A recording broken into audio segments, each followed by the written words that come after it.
Hi, welcome back guys. This is your friend, Parallel Deku.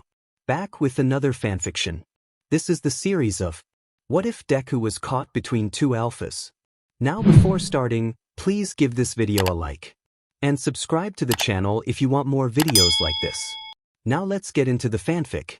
Bright morning rays of sunlight streamed into young Izuku's chambers. The Omega's room was large and well-furnished, as expected of a prince. A king-sized bed sat in the center, emerald sheets and blankets tangled together, forming a cozy nest that shielded the young Omega from the sun's intrusive glare. An olive-green plush sofa rested near the window, with a few books scattered across it, remnants of the previous evening. Grand pictures adorned the walls, each depicting a different location, from a tropical forest to a snowy mountain range. Izuku often used these images as a means of escapism, a refuge from the pressures of his royal life. As the door creaked open, he burrowed deeper into the comfort of his blankets, reluctant to face the day. "Good morning, Your Highness," a cheerful young beta with brown hair chirped. "You can't afford to sleep in today. Your mother is already asking for you." She stepped fully into the room, drawing open the large curtains and making her way to the bed. A muffled groan was his only response. The young prince's aversion to mornings was well known throughout the palace, and only a few servants, including Uraraka, had the knack for rousing him. "What will it be this morning, Your Highness?" But I haven't used cold water yet this month." Uraraka teased, inching toward the adjoining bathroom, a playful smirk on her face. In an instant, the prince sprang from beneath his covers. "No. There's no need for that. I'm awake and getting up," he exclaimed, the thought of a cold water wake-up call not appealing at all. The green-haired Omega glared at Uraraka as he yawned and rubbed the sleep from his eyes. Though his sleepwear was tousled, Uraraka couldn't help but find him adorable. Any alpha would be lucky to have such a charming Omega. He was about the same height as Uraraka. Omegas were typically on the smaller side, their genetics designed for nurturing families, a view often held by alphas. Izuku had a slim figure with gentle curves, and his pale, freckled skin added to the whispers of his beauty, making him one of the most admired male Omegas across the kingdoms. He often caught the attention of the alphas in the castle, who were kind and protective of their young prince. The soldiers appreciated his innocence and naivety, a refreshing change from many Omegas who sought only to attract an alpha. While Izuku had many alpha friends, he wasn't in a rush to find a mate for himself just yet. The young prince frequently sparred with the palace soldiers, who helped him develop a moderate level of self-defense. He enjoyed watching their training, taking notes on their combat techniques and offering suggestions when needed. He had formed a close friendship with an alpha named Tenya Ida, who was quickly rising through the ranks, and the two bonded over training and strategy. Omegas in royal families were considered rare, and male Omegas were almost unheard of. Rumors of Izuku's beauty had spread as he grew, leading to courting gifts from alphas he had never met. His parents were quick to manage these situations, ensuring he would wait until he turned 18 before being mated to an alpha. Fortunately, he would be celebrating his 18th birthday in just a couple of weeks. "Oh good, let me get you dressed for today so Her Majesty can discuss the upcoming events with you." Another sigh escaped his lips as she spoke. She moved away from the bed and handed him his green silk robe. Today promised to be long and tedious for both of them. Uraraka opened the door to allow a small group of Omegan maids to enter, knowing that getting Izuku ready to see his mother would require a team effort. Izuku didn't need to be dressed too formally for breakfast with his parents, yet his reluctance made the process all the more challenging. He didn't enjoy being difficult, but he felt emotionally unprepared for the day ahead.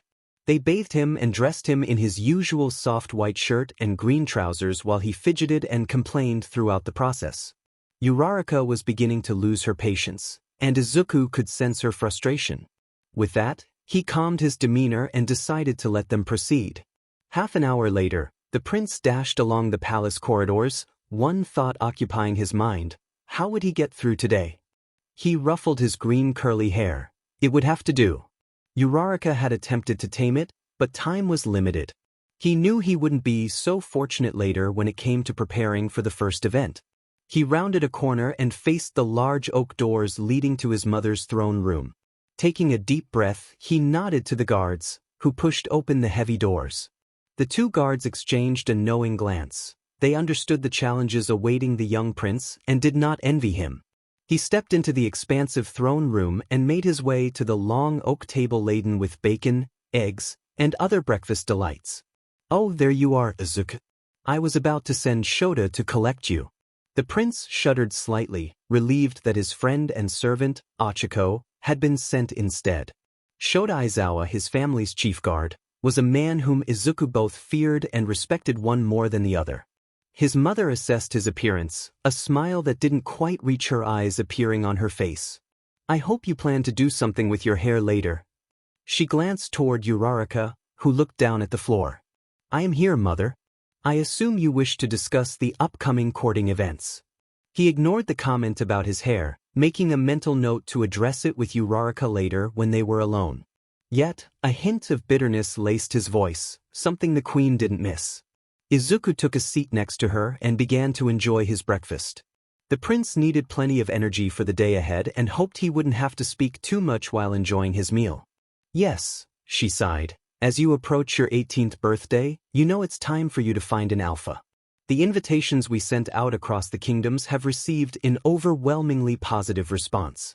I'm thrilled that you will have many options to choose from." A smile crept onto her face as she spoke. However, the younger Omega continued to huff in response, more focused on the freshly made French toast than on his mother's words.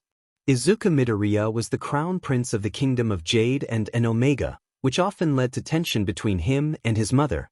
The queen adored her only son, which frequently created challenges in their relationship. Izuku felt overwhelmed by the restrictions placed on him. His daily routine was closely monitored, and he was forbidden from leaving the castle under any circumstances. The prince found solace only in the palace library, his favorite refuge from the watchful eyes of his guards and friends. As a young Omega, he yearned to explore the world beyond the castle walls, a dream he could only fulfill through the adventures found in his books. Being an unmated Omega made him sensitive to alpha pheromones, a challenge he had been training to resist since childhood. Izuku cherished his mother deeply. She was the ideal caregiver, yet he often sensed that she viewed him as delicate and fragile. Their relationship was marked by frequent disagreements about his future and independence. The restrictions, Izuku's stepfather did his best to stay out of the arguments between the two Omegas. Toshinori Yagi preferred to maintain peace. He had served as the royal family's head guard under Hisashi Midoriya, Izuku's father, and had always cared deeply for Inko.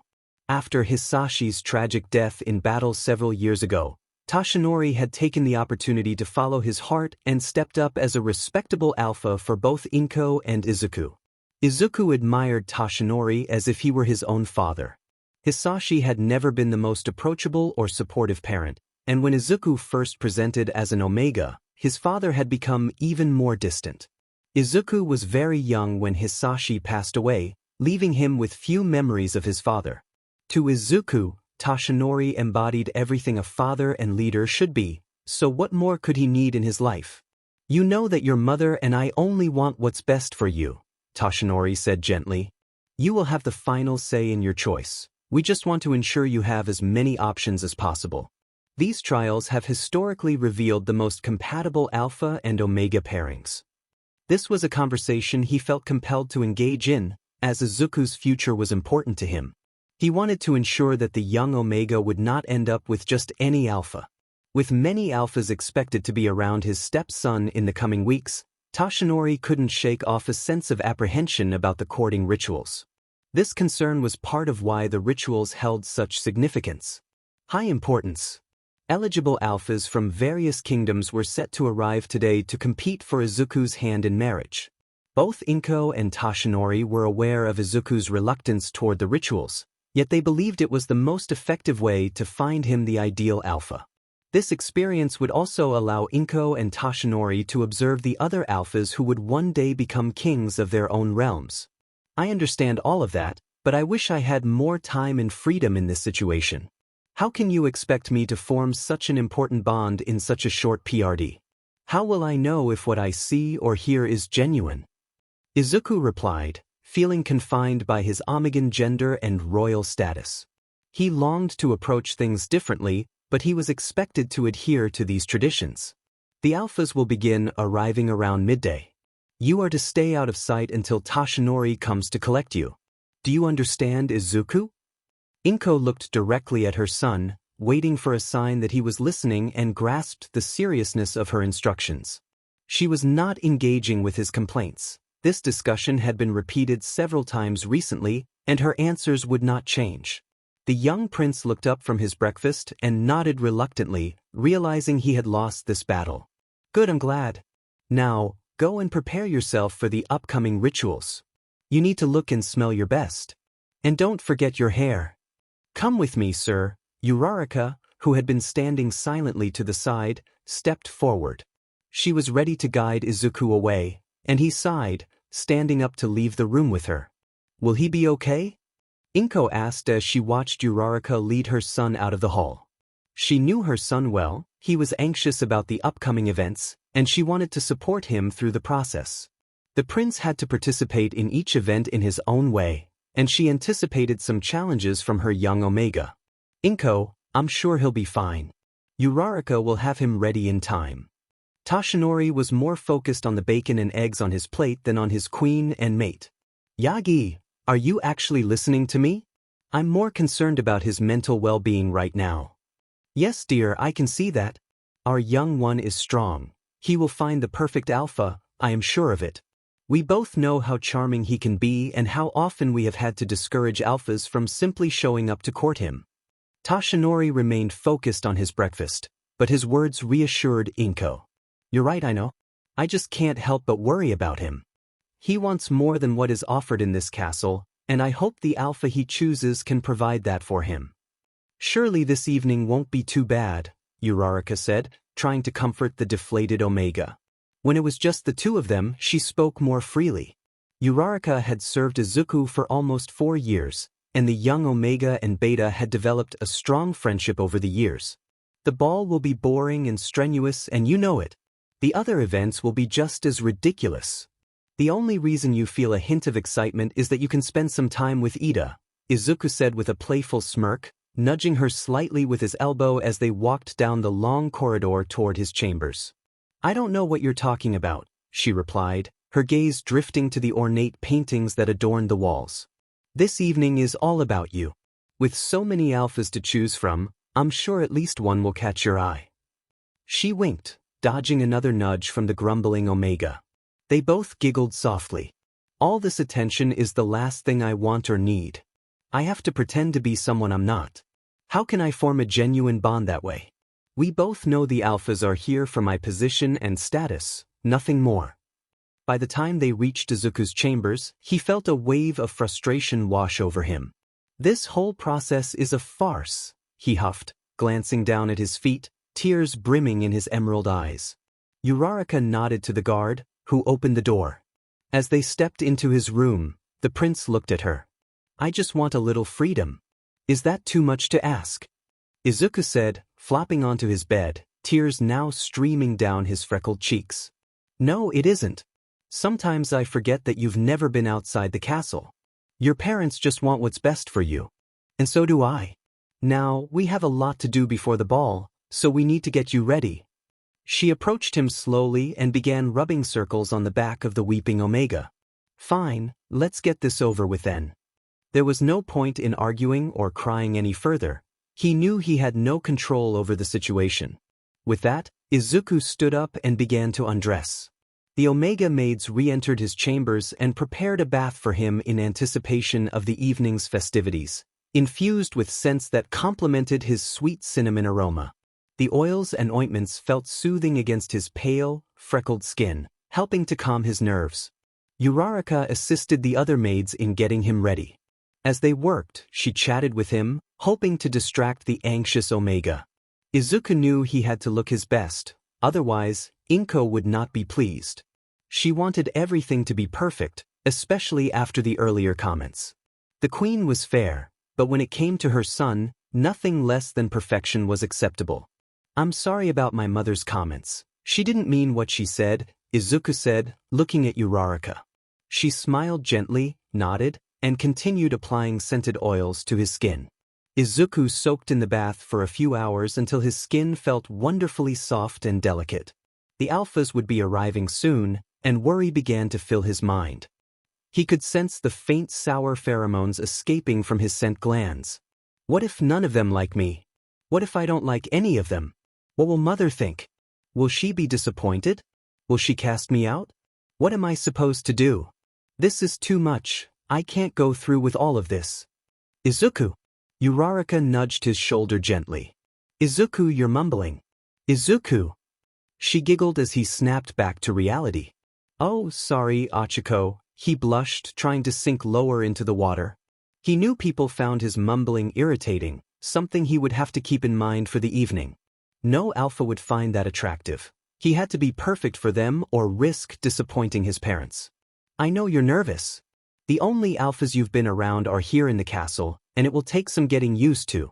Seeing alphas in a romantic light will be an adjustment, even though half the soldiers are always flirting with you. Tonight, they will all be fawning over you. Just look at you. There's a reason you're said to be the most beautiful Omega in all the kingdoms. She was trying to lift his spirits, and the slight blush on his freckled cheeks showed it was working. Thank you, I know you mean well. It's just a lot to process. There's so much pressure on tonight and the upcoming events, and I don't want to let my mother down. What do you mean flirting? They're just looking out for me. I understand that, but tonight is for you. You need to remember that and enjoy yourself. As I said, they are here to meet you and win your heart. Your mother mentioned that there were many responses, so we both know that means you'll have plenty of alphas to choose from. She giggled again. Oh, you must have realized why they all follow you around. Now, you've been in there long enough. Let's get you dried and dressed for this evening. We might even sneak a peek at the alphas as they arrive. She grabbed a large towel and wrapped it around the Omega as he stepped carefully out of the bath. After some sulking and squabbling, Izuku was dressed and ready to meet his potential future mate. The maids and Uraraka had done a fantastic job. He wore a deep emerald three-piece suit with a black shirt and shoes. He looked at himself in the full-length mirror and fidgeted with his waistcoat. His unruly green curls had been tamed to frame his angelic face. The final touch, Uraraka said softly as she pinned the family's royal crest to his suit. She had completed her task, though it had taken longer than planned. Inko knew this and had prepared for it. Izuku would make his entrance once all the alphas had arrived, giving them ample time. Izuku almost didn't recognize himself. It was rare for him to be so dressed up. His usual attire was much more casual, and his mother only insisted on such clothing for special occasions. Inko only pushed these clothes on him when she deemed it absolutely necessary. Izuku, are you coming? Uraraka whispered as she tiptoed across the hall. They had decided to sneak a peek at the alphas as they arrived. The two stopped by a round window, where they could see the carriages pulling up. Izuku felt butterflies in his stomach. He would likely be mated to one of them in a matter of weeks. It all felt more real now. He glanced out of the window and spotted a striking young man with blonde hair, who seemed to be in a heated discussion with another alpha, one with intriguing two-toned hair.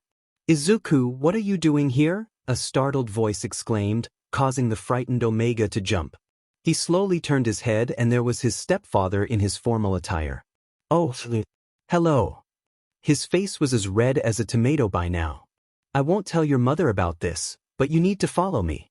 Uraraka, I'm sure you have somewhere you need to be, Toshinori said firmly, though a small smirk lingered beneath his serious demeanor.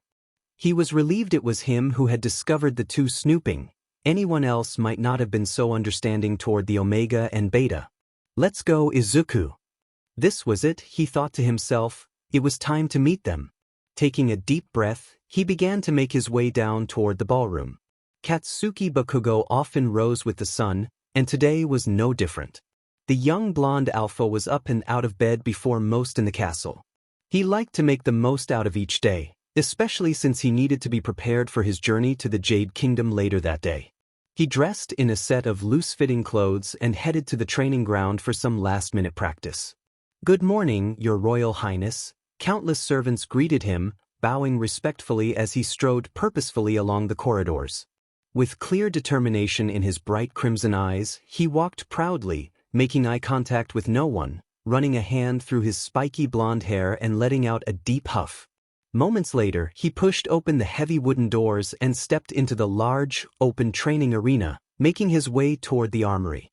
He was busy cleaning his armor, something he preferred to manage himself, when he heard one of the doors creak open. "You're late," he snapped, glancing over his shoulder at the red-haired alpha who entered from the opposite side. Finally he could channel some of his frustration into a good spar. "Good morning to you too, Your Highness," Kirishima smirked as he bowed in front of the other alpha.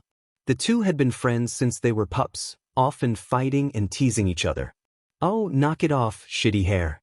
Get your sword and let's get on with this. Today needs to be over and done with as soon as possible."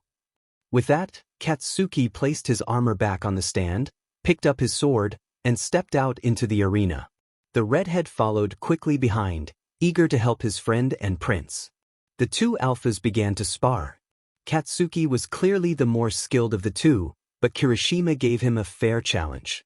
This was how Katsuki liked to start most of his days. It allowed him to work out any extra stress and frustration so he wouldn't take it out on others. The sharp clang of metal hitting metal and loud grunts echoed across the arena as they exchanged blows. Katsuki was known to be a boisterous and hot-headed alpha. He prided himself on his reputation, but his mother had told him it was time to find an Omega to mate and marry to carry on their royal family line. This was what fueled his frustration this morning, and Kirishima could feel it in every strike of his sword. The redhead began to struggle to parry and block each swing directed his way, and he decided to push Katsuki's buttons further. "You are on top form this morning, Bakubro. Is something on your mind? Is it about tonight? I've heard that Prince Midoriya is supposed to be the most beautiful Omega in all the kingdoms. Man, I wish I were in your shoes." Kirishima's intention to tease did not go unnoticed. Katsuki grunted, putting more force behind each swing and driving Kirishima backward across the dirt and sand. "Well, you should go then," he growled as he finally managed to loosen Kirishima's grip on his sword, pinning him to the floor with his body and holding the blade near his neck. "This whole situation is a waste of my time. I don't know why the old hag is so desperate for me to attend those stupid rituals." He relaxed and moved to sit next to his friend, the adrenaline wearing off as he slumped against a wooden pillar. "We both know why. You have a responsibility, and your mother only wants the best for you. We all do." Kirishima sat up, brushing the dirt off his clothes. There was no response from Katsuki. "Look, you can either grumble through the whole day and be miserable or put a smile on that rugged face of yours and see it as an opportunity to show off your talents. You know what all of the trials will be, and we both know that the other alphas will be no match for you. You've fought most of them before anyway, their skill levels are no match for yours." With that, he glanced over and saw a small smirk forming on Katsuki's face. Another grumble escaped the blonde as he stood. "Fine, I suppose you're right. They will be no match for me, especially that half-fan half-alpha." Katsuki and Kirishima returned their equipment and made their way to the Great Hall for breakfast. Although Kirishima was a high-ranking guard, he often ate with the prince in the morning. It was usually just the two of them at this time, so the king and queen didn't mind. However, when they entered the Great Hall, Katsuki was surprised to see both of his parents enjoying their breakfasts. More growling and grumbling came from the blonde prince. "What are you two doing here? I can usually count on having some time to myself before I have to deal with the two of you, especially you." He directed the last part at his mother. "Good morning, Katsuki," Kirishima, Masaru said with a smile. "Have you two been training this morning?" The king noticed they were both covered in dirt and sweat, which would make it a challenge later to get Katsuki ready for their trip to Jade. "Yes, Your Highness.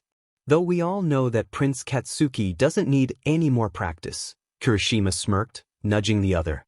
Katsuki shook his head and took a seat, while Kirishima stepped to the side of the large room to eat later now that the king and queen were present. Katsuki began eating his breakfast, happy to sit there and simply listen to his parents talk around him. The duel with Kirishima had worked up quite an appetite. "We all know how talented you are, son, but these trials will test even your abilities and natural talents," his father replied. Katsuki continued eating, surprised that his mother hadn't chimed in yet. He was waiting for her to comment on all of this.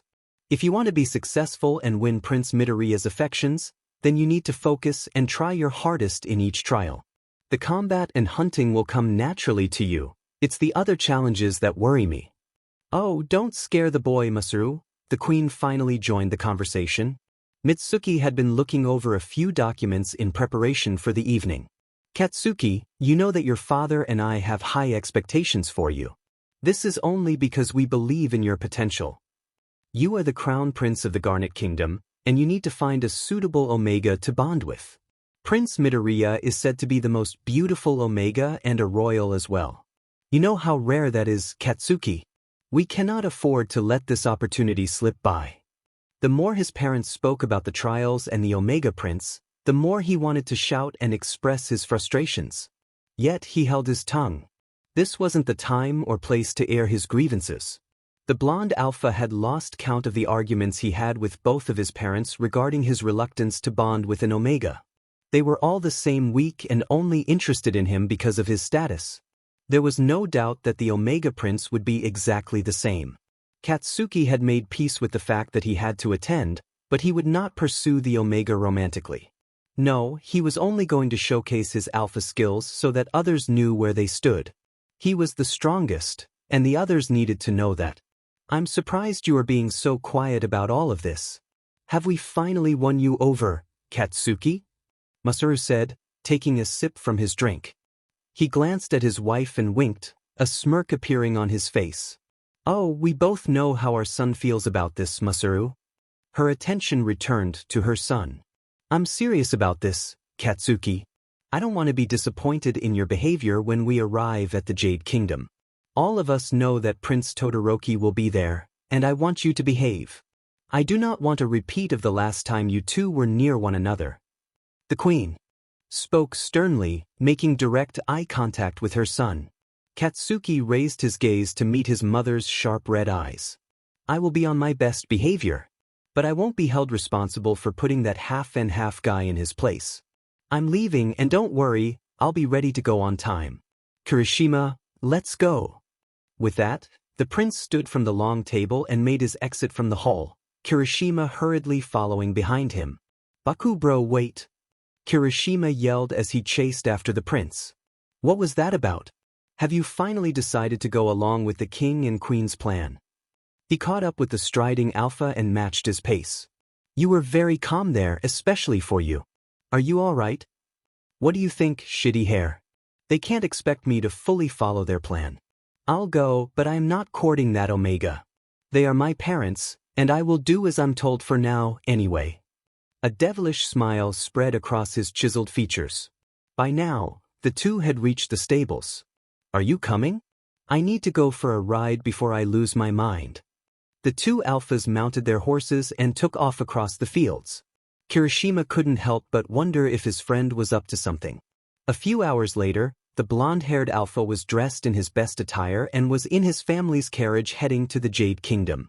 Katsuki had sulked during the entire dressing process, so much so that his father had to be summoned to supervise him. Pull your head out of the clouds, Katsuki, he yelled as his son growled at the young Omegas who were dressing him. He wasn't trying to scare them, he just hated being dressed by others. Yet, the room was beginning to fill with a tense atmosphere. The sudden outburst from the king made the Omegas flinch, and Katsuki's growling stopped, but the sulky look on his face remained. You will not disgrace this family by arriving late. You better wipe that look off your face by the time we arrive, Queen Mitsuki bellowed as she entered her son's chambers. At this, the growling started again. For an Omega, the queen was feisty and not shy about expressing her true thoughts and feelings. Katsuki admired her for that, though he would never admit it aloud. What's it to you?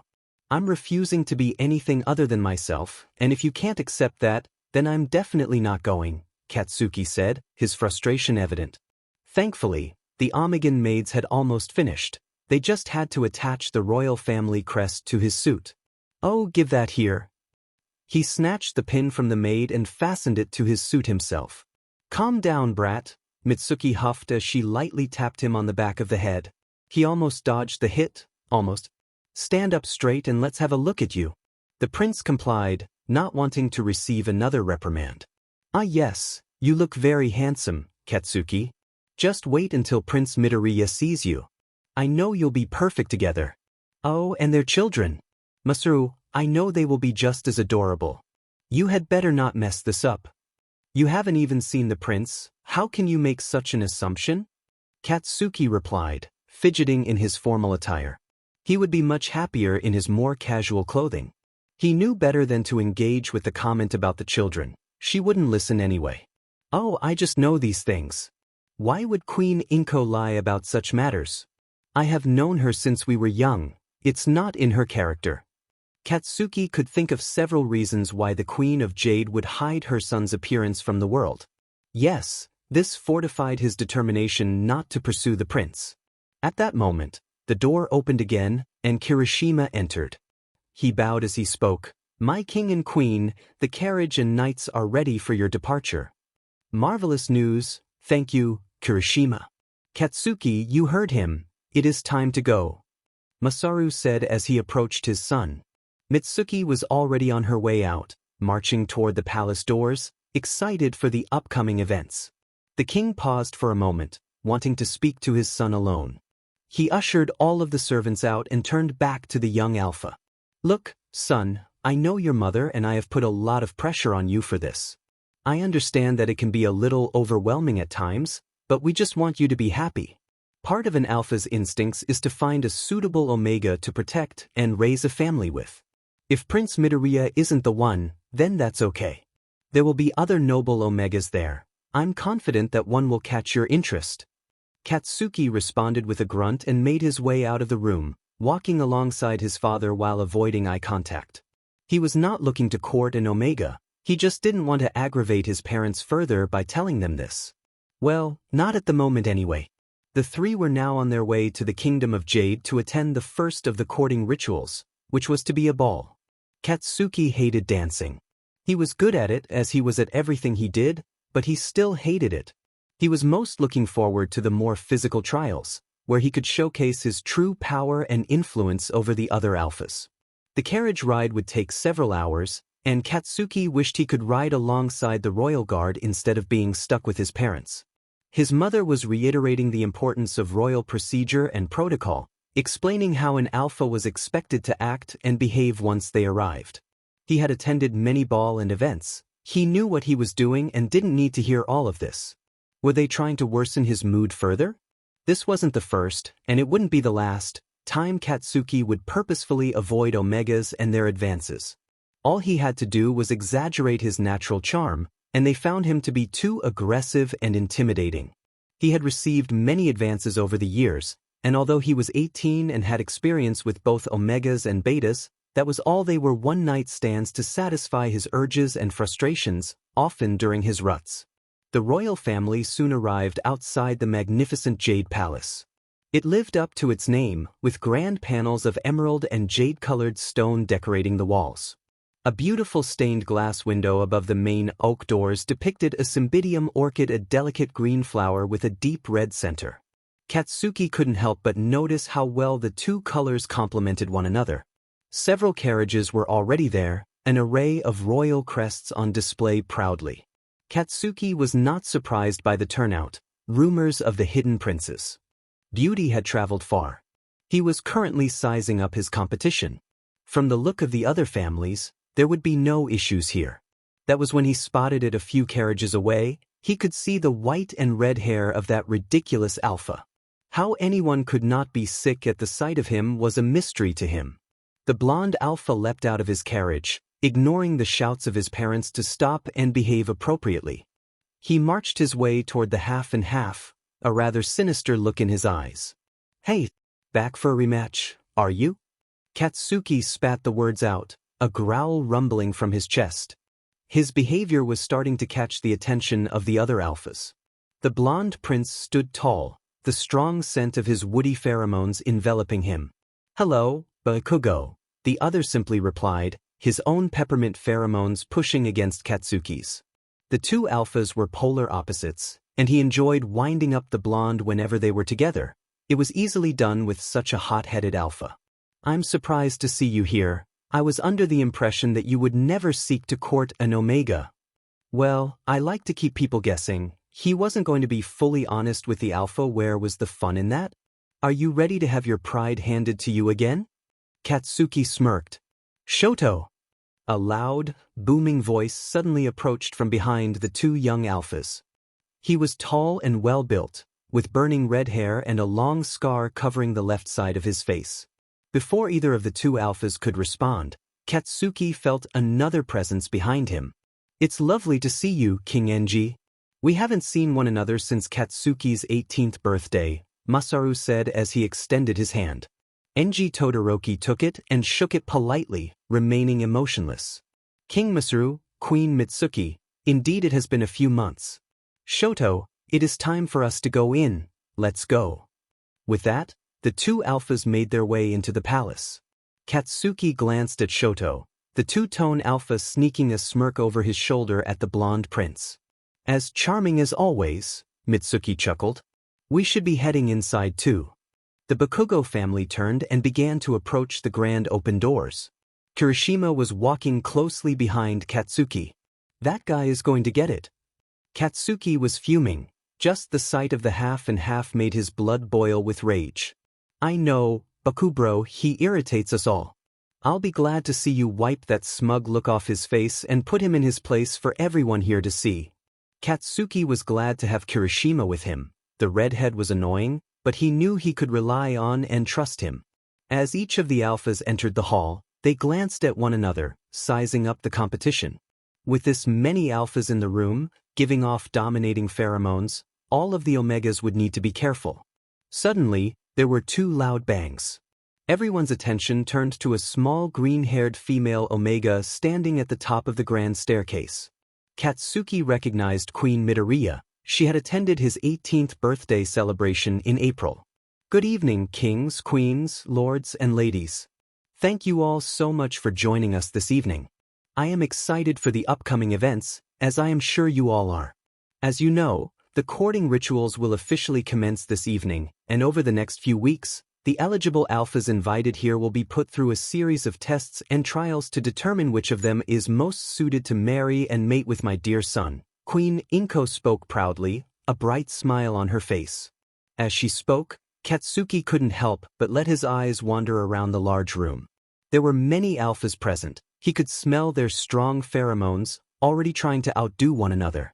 It was difficult to distinguish one from another with so many close together. His attention was soon brought back to Queen Midoriya as the doors behind her opened. Without further delay, may I please present my son, Prince Izuku Midoriya. Without further delay, may I please present my son, Prince Izuku Midoriya. All eyes turned to the Alpha and Omega entering the room. Katsuki recognized the blonde Alpha immediately. Toshinori Yagi was known across the kingdoms. The legendary Sir All Might was someone even Katsuki admired. How could he have forgotten that he was married to the Queen of Jade? This trip wouldn't be a waste after all. Once the initial excitement subsided, Katsuki glanced at the small figure standing next to his hero. He blinked several times to ensure he was seeing correctly. The young, green-haired Omega was breathtaking. His shiny, curly green hair framed a stunningly beautiful face. Even from a distance, the dainty freckles dusting his angelic features were mesmerizing. Katsuki's gaze traveled down the Omega's body. The green suit he wore fit his curves perfectly, and although he couldn't see much, Katsuki had a feeling the Omega was just as perfect in other ways. What was he thinking? He wasn't here to flirt with the prince. Yet he couldn't help but feel drawn to him. Shaking his head, he tried to think of something else, but nothing came to mind. Katsuki wasn't the only one affected. All the young alphas in the room were enchanted by the Omega Prince's presence. However, Izuku felt the opposite. He knew there would be many here to meet him, but all this attention was making his pheromones turn sour. Yagi sensed the change and gently rested a hand against Izuku's back. It's okay, just breathe. Deep breaths, Izuku. You can do it. Your mother and I are here to help you through tonight. Just take it one step at a time, the alpha beside him spoke softly, and they shared a quick smile. Yagi led Izuku down the stairs to greet the alphas. The young prince had to dance with each eligible one. It was going to be a long night. He calmed his breathing as he reached the bottom step. He needed to regain control of his scent, or his mother would step in. He wanted to do this his way. The courting rituals were controlling enough. The Omegan prince took a deep breath, letting his sweet cinnamon scent wash over him. First impressions were very important. As the alphas entered, each was given a number, determining the order in which they would dance with the prince. The first prince stepped up to the Omega. They both bowed, and the music started. Katsuki watched as the Omega prince was guided around the room by the alpha, suppressing a giggle at the way Izuku tried to hide his distaste for the alpha. Katsuki's competitive side began to surface. He knew he was the best dancer in the You are not here to court the Omega, he reminded himself as he shook his head slightly. If he could find a chance to talk to Sir All Might, he would consider this trip a great success. Sparring with the alpha would be even better. There weren't many alphas Katsuki looked up to, but the infamous knight was definitely among them.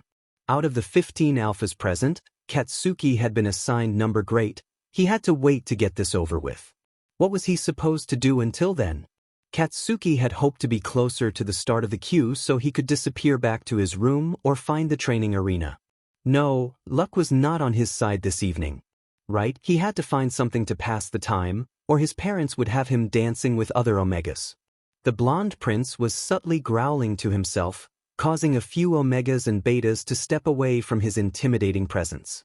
Most guests stood around the edges of the hall, while several couples danced gracefully to the slow orchestral music. Izuku was equally miserable. He was currently dancing with a young purple-haired alpha who looked as though he desperately needed a good night's sleep. They moved well together, but the young Omega was trying his best to engage this alpha in conversation. Unlike the previous four who only wanted to talk about how great they would be together, this one hardly spoke at all. Izuku tried again to engage the current alpha in conversation. How was the journey here, Prince Shinso? He smiled sweetly, hoping to move things along quickly. It was fine, Prince Midoriya. How long do we have left? He answered curtly, glancing at the crowd. He had done that a lot during their dance. Izuku tried to follow his gaze but couldn't pinpoint the person who had captured his partner's attention. The Omega should have felt hurt by this, but he didn't. In fact, it helped him narrow down his list. His mother would undoubtedly question him after the ball about which alphas had impressed him. So far, out of the 5, his list remained empty. The two princes parted a few minutes later with a final bow, and Izuku was approached by the next alpha. Oh, marvelous, here we go again, he thought as they began dancing to the music. He was glad there were other couples on the floor. He just wished he was enjoying himself more. This whole process was for him, much to his dismay, yet he struggled to find that important connection his parents wished for. As he danced with a tall, brown-haired alpha, the 7th on the list, he peeked over at his parents. They were closely embraced as Toshinori glided his mother around the ballroom beautifully. If he were to find a mate at the end of this, that's what he wanted. Izuku wanted an alpha who would support and guide him passionately through each step of his life. He wanted someone with whom he could share life's adventures. His thoughts lingered on his parents dancing, simply smiling and nodding along with whatever his current dance partner was saying. The alpha was talking about the kingdom he hailed from and how prosperous it was. Izuku zoned out as he listened to him drone on about his vast collection of jewels that he could gift the green-haired Omega. As they moved around the room, the alpha's grip a little too tight around his waist, Izuku's breath caught in the back of his throat. Those bright, crimson eyes were mesmerizing. He only spotted them for a brief moment, and when he tried to locate them again as the alpha twirled him around, they were nowhere to be seen. Katsuki, there you are. Are you enjoying yourself? Great, his mother had found him. The blonde had tried his best to hide in one of the dark corners of the ballroom. What do you want? I'm not causing any trouble, yet. A slight smirk appeared on his chiseled jaw. I'm simply waiting my turn. He glanced again at the green-haired Omega being waltzed around the dance floor. Their eyes met for a moment. He couldn't deny the beauty that captured his gaze in that simple glance. Well, while you wait, I would like you to meet someone, his mother said, dragging him by the arm through the crowd. Let me go, he growled. They suddenly came to a stop in front of a blonde-haired Omega and, he assumed, her father. Masaru was in deep discussion with the Omega's father. As to what they were talking about, Katsuki couldn't care less. Their conversation halted when the two other Bakugos arrived. "Katsuki, there you are. There is someone we would like you to meet," he said, gesturing to the blonde-haired Omega. "This is Cammy Atsushimi and her father, Lord Atsushimi. It is an honor to meet you, Your Royal Highness." She curtsied and fluttered her long eyelashes at Katsuki. Great, another one of those Omegas, he thought. The Omega smiled brightly at the prince, her brown eyes desperately trying to seek a connection with the tall alpha. "Are you going to ask the lovely young lady to dance, Katsuki?" His mother hadn't whispered this. He knew exactly what game she was playing. She smiled at the young Omega and then at her son.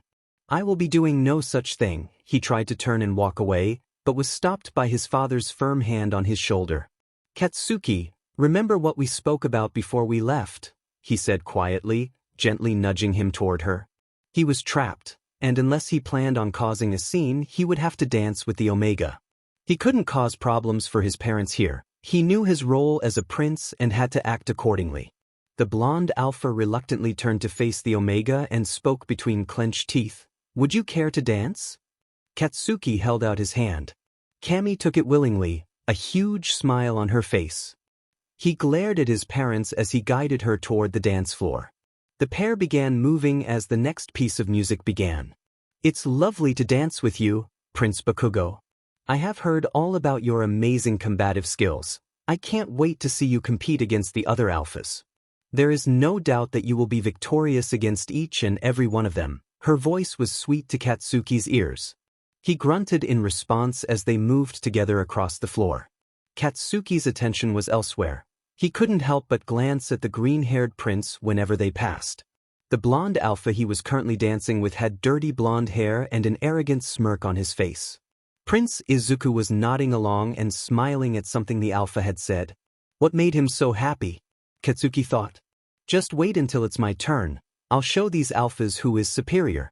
I'll have that Omega eating out of the palm of my hand. That isn't why I am here. Focus, you are not here to court him.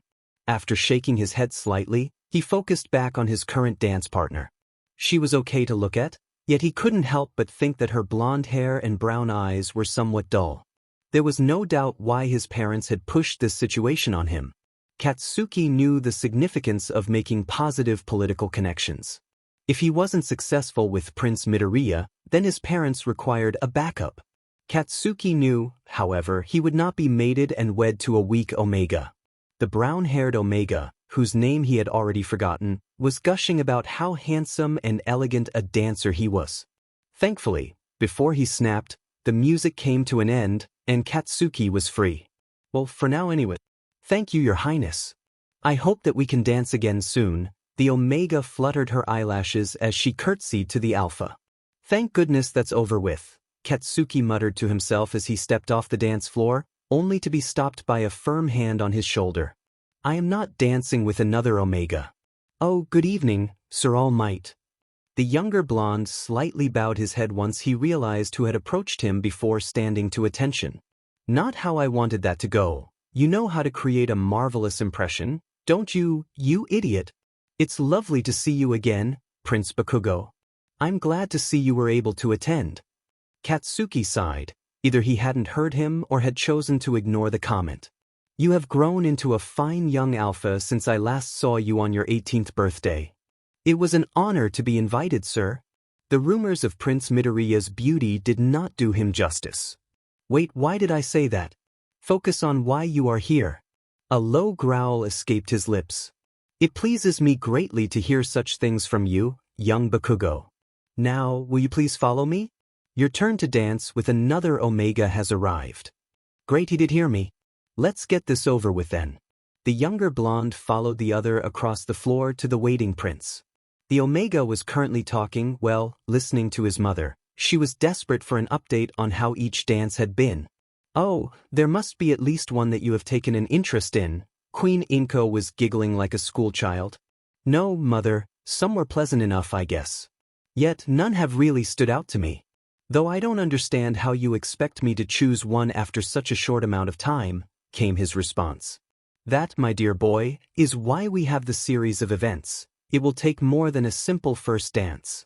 Izuku turned as the old blonde alpha approached. His deep voice startled the young one. The Omega then looked to the young alpha accompanying Toshinori, and their eyes met. Those eyes, both thought simultaneously as they greeted one another. This is young Prince Bakugo. He is the next alpha. I have just seen him dancing with Lady Utsushimi, and I was very impressed, Toshinori said as he stepped closer to his wife and queen. Izuku felt a somewhat unpleasant feeling build up in his chest when he heard this, though the reason behind it was unknown to him. Currently, he was struggling to take his eyes off the tall, blonde prince standing before him. It is a pleasure to meet you, Prince Bakugo, he said nervously.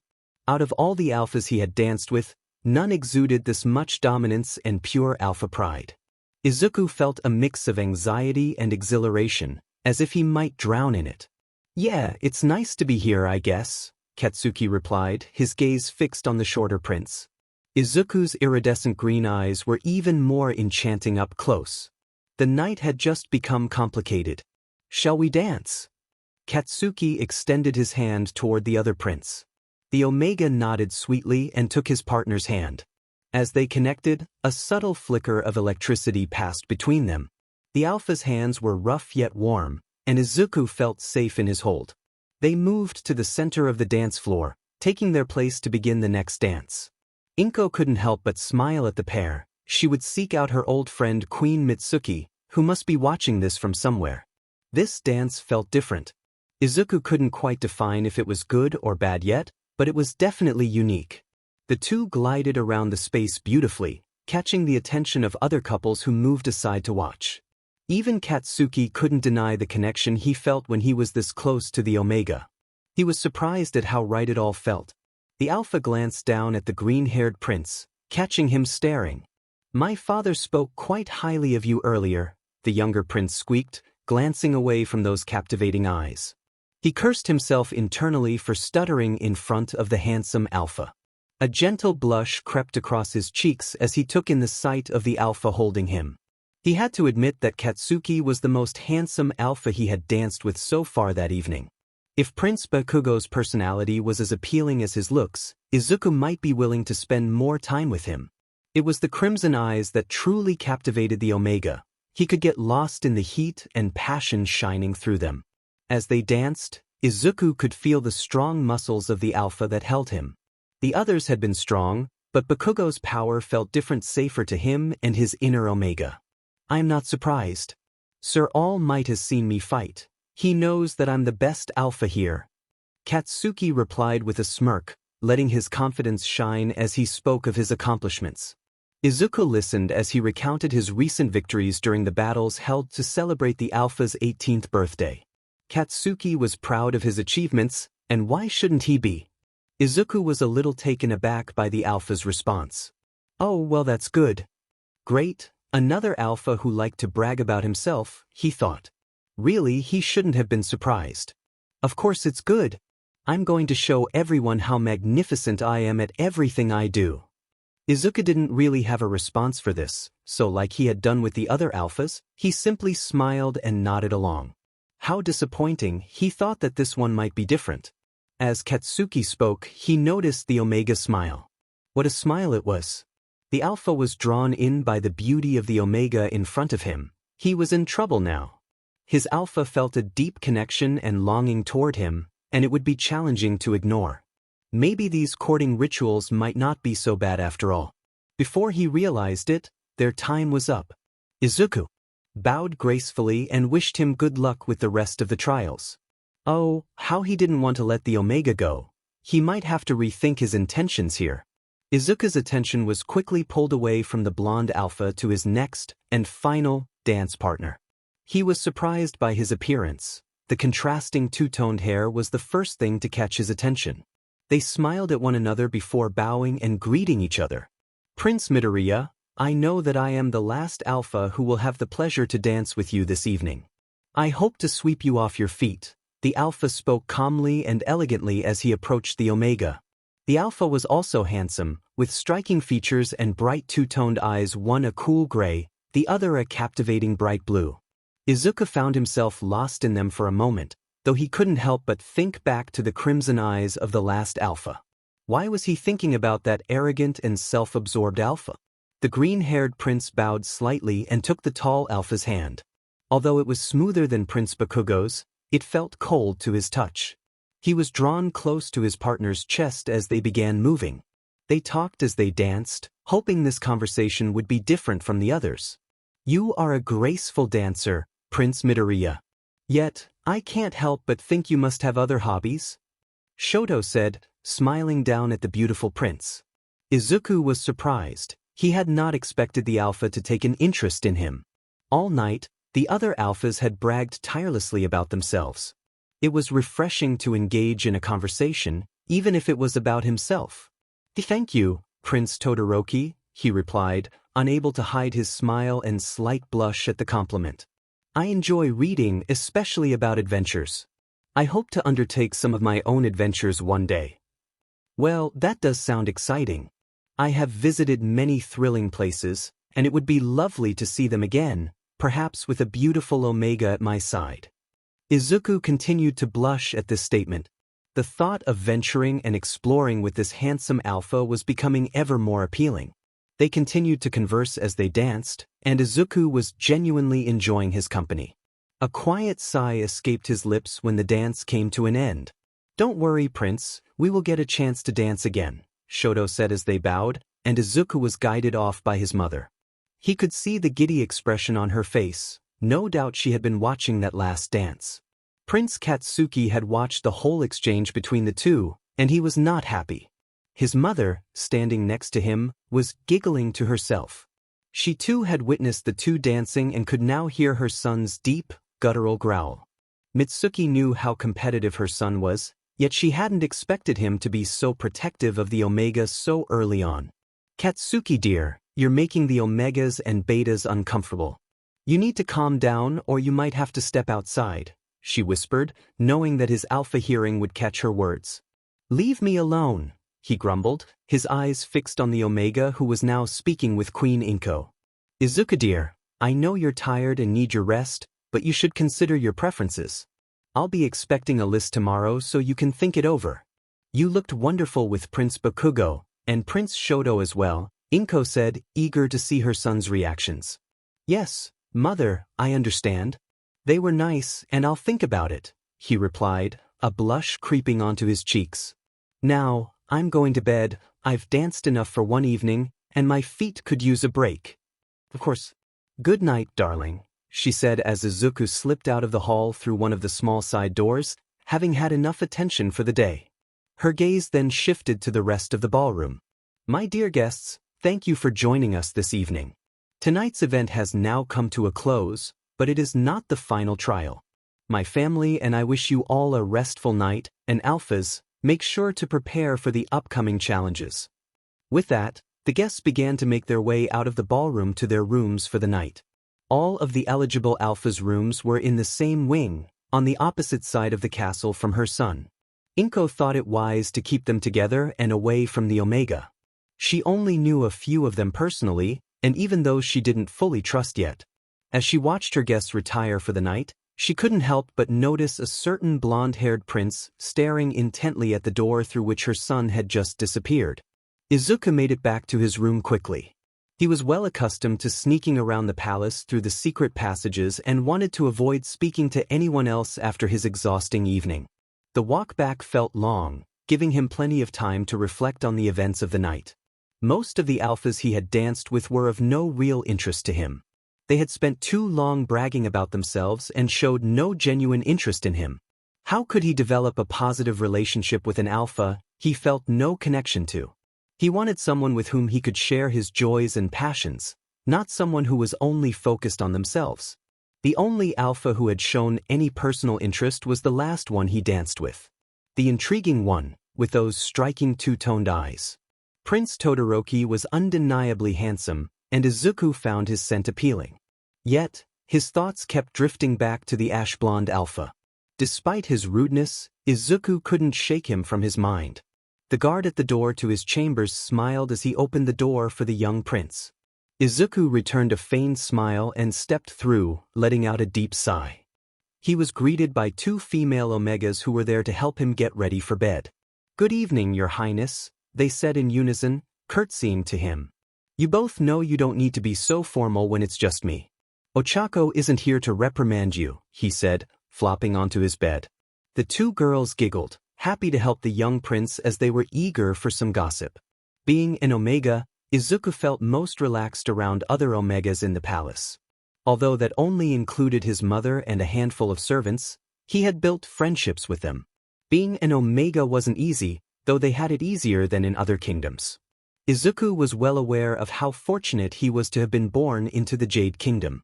He had heard rumors of how other kingdoms treated their Omegas, which was another reason the courting rituals were important.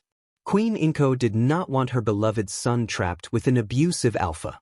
With a small smile and a slight sigh, he let the Omegas do their job and prepare him for bed, engaging them with some details. Like him, they lived in the castle for their protection, and they enjoyed the gossip. On the other side of the palace, the alphas were heading towards their own rooms, discussing the evening as they walked. Prince Katsuki was given space by the others. They knew to avoid him unless they wanted to face his wrath. A low growl rumbled from his chest as he glared at the other alphas ahead of him. He couldn't get the green-haired Omega out of his mind. His perfect features and figure had captivated the angry alpha, daring him to imagine how he looked beneath those perfectly fitted clothes. This was not how the evening was supposed to go. He was there to showcase his dominance and power over the other alphas, not to court Prince Midoriya. Tomorrow would be a new day, and the training room would be the perfect place to distract himself from these confusing thoughts. "Everything okay, Bakugo?" He glanced to his left to see a smirking Prince Todoroki stepping beside him. "You seem rather flustered. I wonder if it will impact the rest of the trials." The smug grin remained on his face. Katsuki was not impressed. He had seen the alpha dancing with the Omega Prince after him, and it had bothered him more than he wanted to admit. "It's none of your concern. I'll put you and the rest of these extras in your place where you belong," Katsuki replied, his voice laced with venom. His red eyes narrowed at the alpha next to him. "We shall see about that," Shoto replied. "I thoroughly enjoyed my time with Prince Midoriya. He is very enchanting and I can't wait to spend more time with him. There was definitely a connection between us, and I look forward to exploring it further." A snarl escaped Katsuki's lips as he turned to the other alpha, pushing him against the wall. "Watch your tongue, Todoroki. You're not as grand and powerful as you think you are." With that, the blonde relaxed his grip on the two-toned alpha and stormed off to his room for the night. "We shall see, Prince Bakugo, we shall see. That Omega will be mine," Shoto said to himself as he watched the hot-headed blonde storm away. The following morning, Izuku was awake before Uraraka entered his chambers. He sat up in bed, his nose buried deep in a book about a faraway land. "It's lovely to see you awake, Prince Izuku. I expected to have to fetch a bucket of water to get you up this morning. After all the dancing last night, I thought you would be exhausted?" Uraraka asked as she took a seat next to him on the bed. "Very funny, Ochako. As a matter of fact, I was enjoying myself by the end of the evening," the Omega replied, placing the book aside. His eyes drifted off as he thought back to the previous night and the final two alphas he had danced with. "I did notice you enjoying yourself with a tall two-toned alpha. The two of you suited one another. I'm sure I saw you smiling while you danced together. He is a very handsome alpha," Uraraka said, giddy with excitement. She had been concerned that the prince would have a horrible time at the ball and find no suitable suitors. "Yes, well, we'll see about that. There are still 3 more trials, so I'm not making any promises just yet. Anyway, what about your evening? I saw you dancing with your own tall alpha." Izuku giggled slightly as he said the last part. He had seen the beta dancing with a tall, blue-haired alpha who was courting her. "Why yes, well, I had a lovely evening. I have a feeling that Ida is going to propose soon. We've been courting for almost a year now. I'm not sure what he's really waiting for. I've been dropping hints for the last few months, and he seems completely oblivious. Would you like me to speak with him?" Izuku asked. He was very fond of them both and hoped that their relationship would progress sooner rather than later. No, Izuku. I can't ask that of you. I would much prefer to wait for him to make the next move on his own. The last thing I want is to force something on him. At that moment, there was a knock at the door. The blue-haired alpha who had been the topic of conversation stepped into the room. Prince Midoriya, your mother is requesting your presence in the training arena. Uraraka, please have him ready as soon as possible, he said before leaving the room. Both the Omega and Beta burst into laughter once the door closed. He never ceases to amaze me, Izuku said after calming down. No matter the occasion, he is always so formal. Yes, but that is one of the qualities I find endearing, Uraraka replied, a light blush appearing on her cheeks. We need to get you ready if Her Majesty has requested your presence. The alphas must be training, and she wants you there. Izuku groaned as he shuffled out of bed and headed to the bathroom to bathe. Let's get this over with. The sooner I can escape into my quiet corner of the library, the better. A short while later, the two arrived outside the training room. Izuku knew exactly why his mother had summoned him. He really did not want to sit there and watch the alphas show off in front of him and his family. He could think of a whole list of better things to do. Uraraka nodded to the guards, and they opened the old wooden doors. Izuku took a deep breath, having lost count of how many he had taken recently, and stepped through the threshold into what he knew would be a ridiculous morning. And how right he was. The moment he entered the arena, each of the alphas fixed their gaze on the young prince.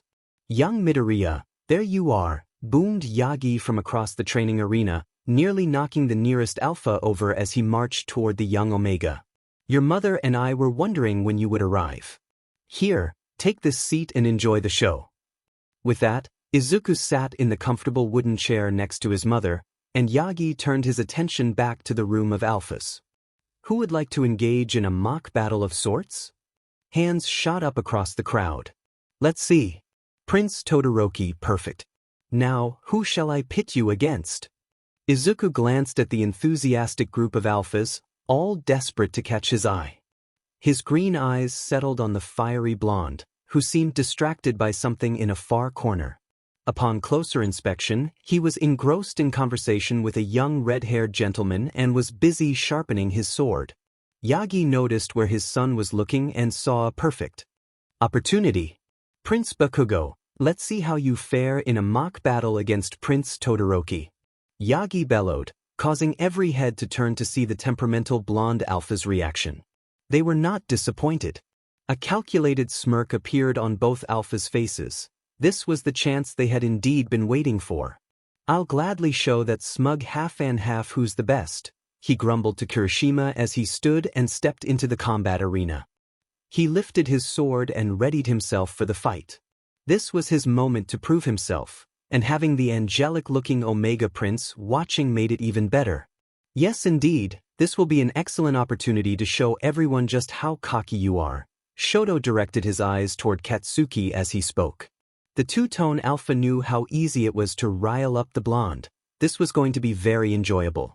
The two alphas took their stances, facing one another in preparation. They had fought several times before, with Katsuki winning their most recent match during his 18th birthday celebrations. However, now they both had someone to impress. They would fight officially during the courting trial, but this one mattered just as much. Izuku would see how strong these two alphas were. There was nothing worse than a weak alpha. Izuku fidgeted as he watched the fight unfold. He did not want to be there. Mother, is this all really necessary? I'd much rather be in my library. My dear, enjoy the show and let them show off for you. I saw how you looked at both of these alphas last night, and how they looked at you. It's in your interest to stay and watch this fight, she replied, nodding to her husband to signal the fight to begin. Izuku was drawn to both of these alphas, at least physically, and he was curious to see which one would come out victorious. Yet he couldn't help but feel conflicted.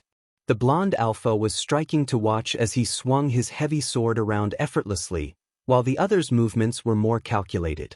The Omega felt a connection with the blonde, but he had enjoyed the other alpha's company more. At least this was just a practice fight. The two alphas moved almost in sync, clearly knowing each other's fighting styles. Izuku was surprised at how mesmerized he was by the view in front of him. Their agility, flexibility, and dominance were beginning to make him feel warm. Sweat glistened on their exposed muscular chests as they fought for dominance and the Omega's attention. Izuku dear, calm yourself down before you get too flustered. He jumped slightly as his mother whispered in his ear, pulling him back to his senses. Sorry, mother, I will control myself, he replied, a vibrant blush spreading across his face. This did not go unnoticed by the other alphas, especially Katsuki and Shoto. They could both sense his excitement, pushing them to fight harder and faster for the Omega's attention. You need to be careful, Izuku, Inko giggled. She was enjoying the alpha's reactions. It was a positive sign that he was going to find a good and compatible match. The two Omegas turned their attention back to the fighting alphas, who were now emitting their own scents. Izuku could smell them, but there were so many pheromones in the air that he was struggling to breathe, the urge to submit to the alphas becoming too intense. Izuku had been through alpha training, yet something felt different with these two scents. A quiet whimper escaped his lips, and Katsuki heard it, not liking it at all. His instincts urged him to protect the Omega. That was enough to distract the blonde-haired alpha prince. The simple pause and drop in his guard was all it took for Shoto to knock the sword out of his opponent's hand and pin him to the floor. Looks like I won this one, Prince Bakugo, Shoto whispered, glancing over at the green-haired queen and prince with a playful wink. Queen Inko smiled as she approached to congratulate the victor, yet Izuku couldn't help but force a smile on his own face. Deep down, he realized he had wanted the blonde alpha to win. Well done, Prince Todoroki. That was a magnificent fight.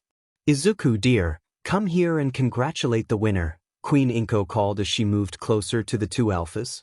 Katsuki stood as the two Omegas approached, glancing at the shorter prince while trying to mask the shame in his crimson eyes. Their eyes met briefly, and the blonde couldn't miss the sadness reflected in those beautiful emerald depths.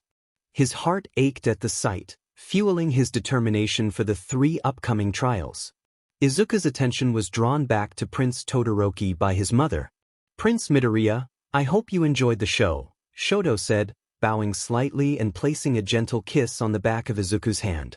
Izuku nodded slightly. I did, Prince Todoroki. Well done for winning against such a challenging opponent. A loud cough interrupted the moment, coming from the tall blonde alpha who had moved back to the redhead.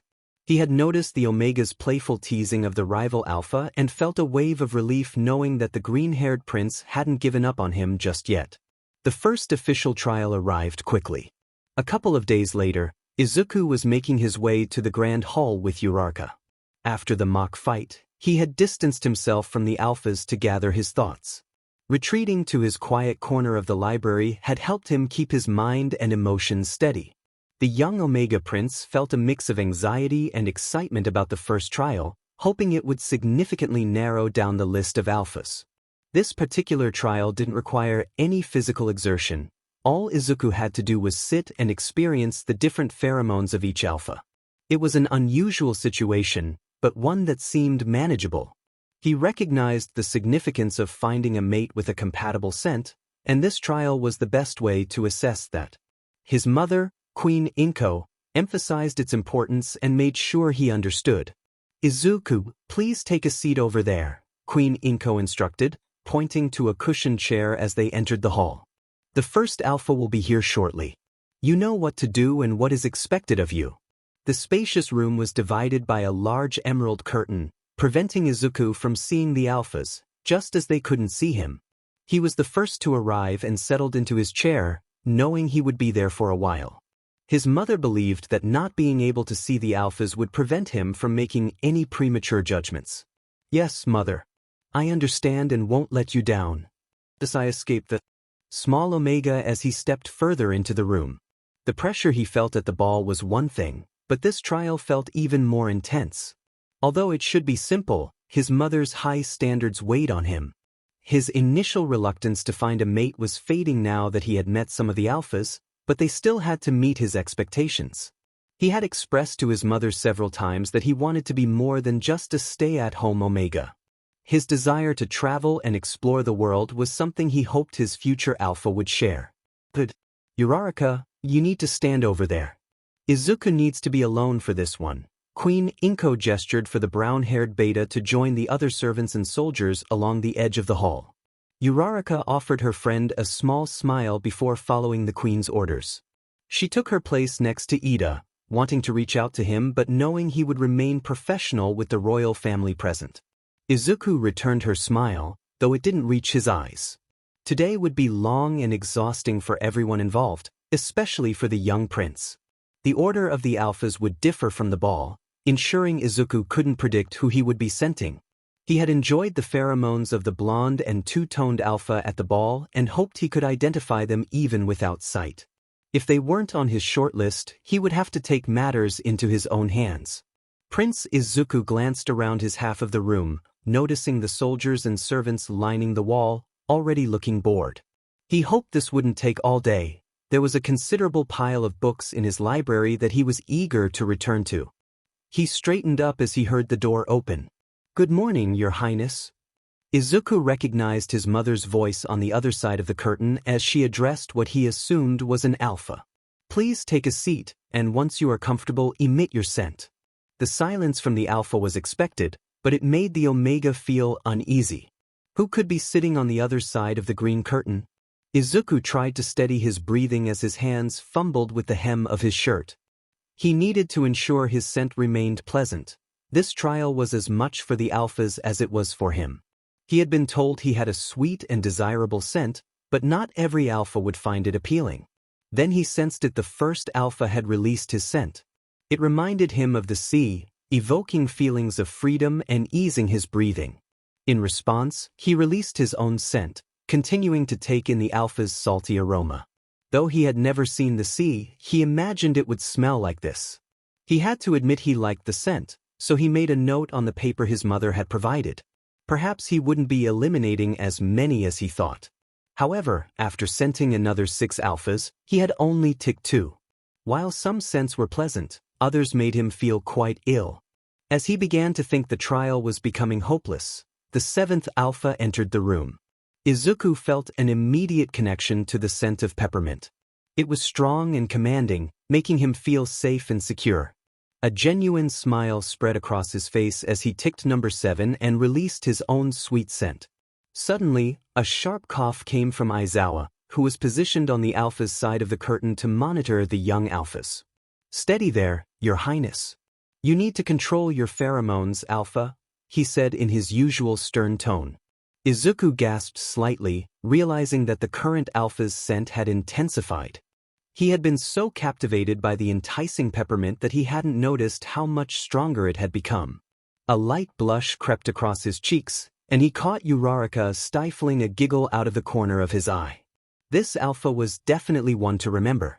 Before long, the alpha was heard leaving the room.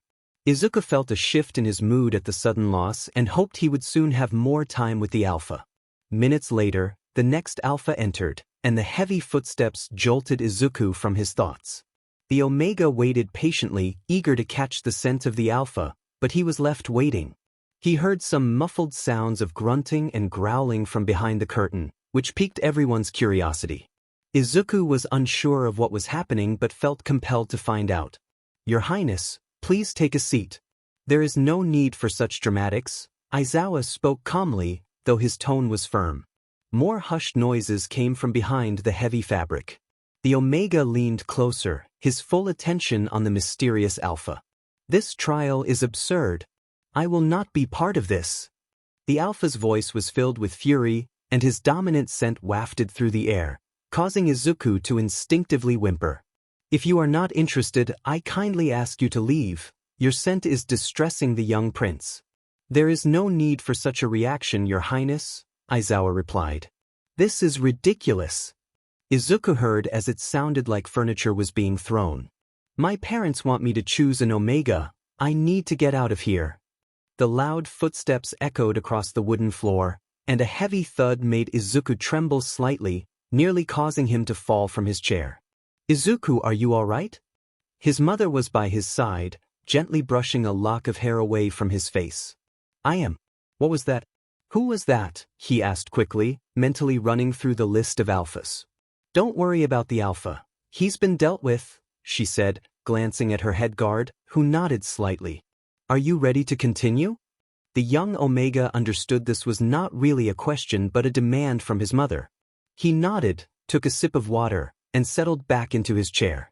The next few alpha scents didn't evoke any excitement in Izuku. The afternoon dragged on until it was time for the final alpha. A powerful warmth spread through the Omega, filling his chest and sweetening his pheromones. Sweat began to bead on Izuku's forehead. This wasn't right. His mother had given him suppression herbs to avoid such a situation. Why was the scent of a campfire affecting him like this? A low growl came from behind the curtain, yet instead of fear, it made him feel warmer. Toshinori spoke up, and Izuku could hear footsteps approaching. Your Highness, please take a deep breath. The alpha's pheromones are becoming overwhelming. Stay back, the mysterious alpha barked. Izuku froze, his knees trembling. He had trained against alpha commands, yet this alpha's voice triggered a different response. Breathing heavily, Izuku sank to the floor. Sweat dripped down his face, and he felt a flush of embarrassment wash over him. Was he specifically reacting to this alpha? Or was it all of them? It had been a lot for the young prince to handle today. Your Highness, you must regain control.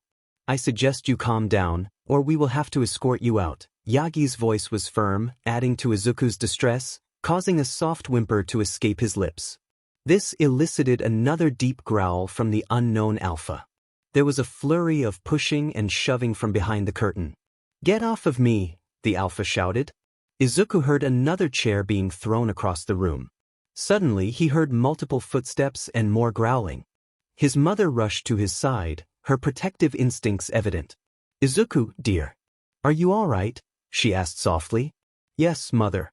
I just need a moment, Izuku replied as he slowly stood and returned to his chair. The alpha has been removed.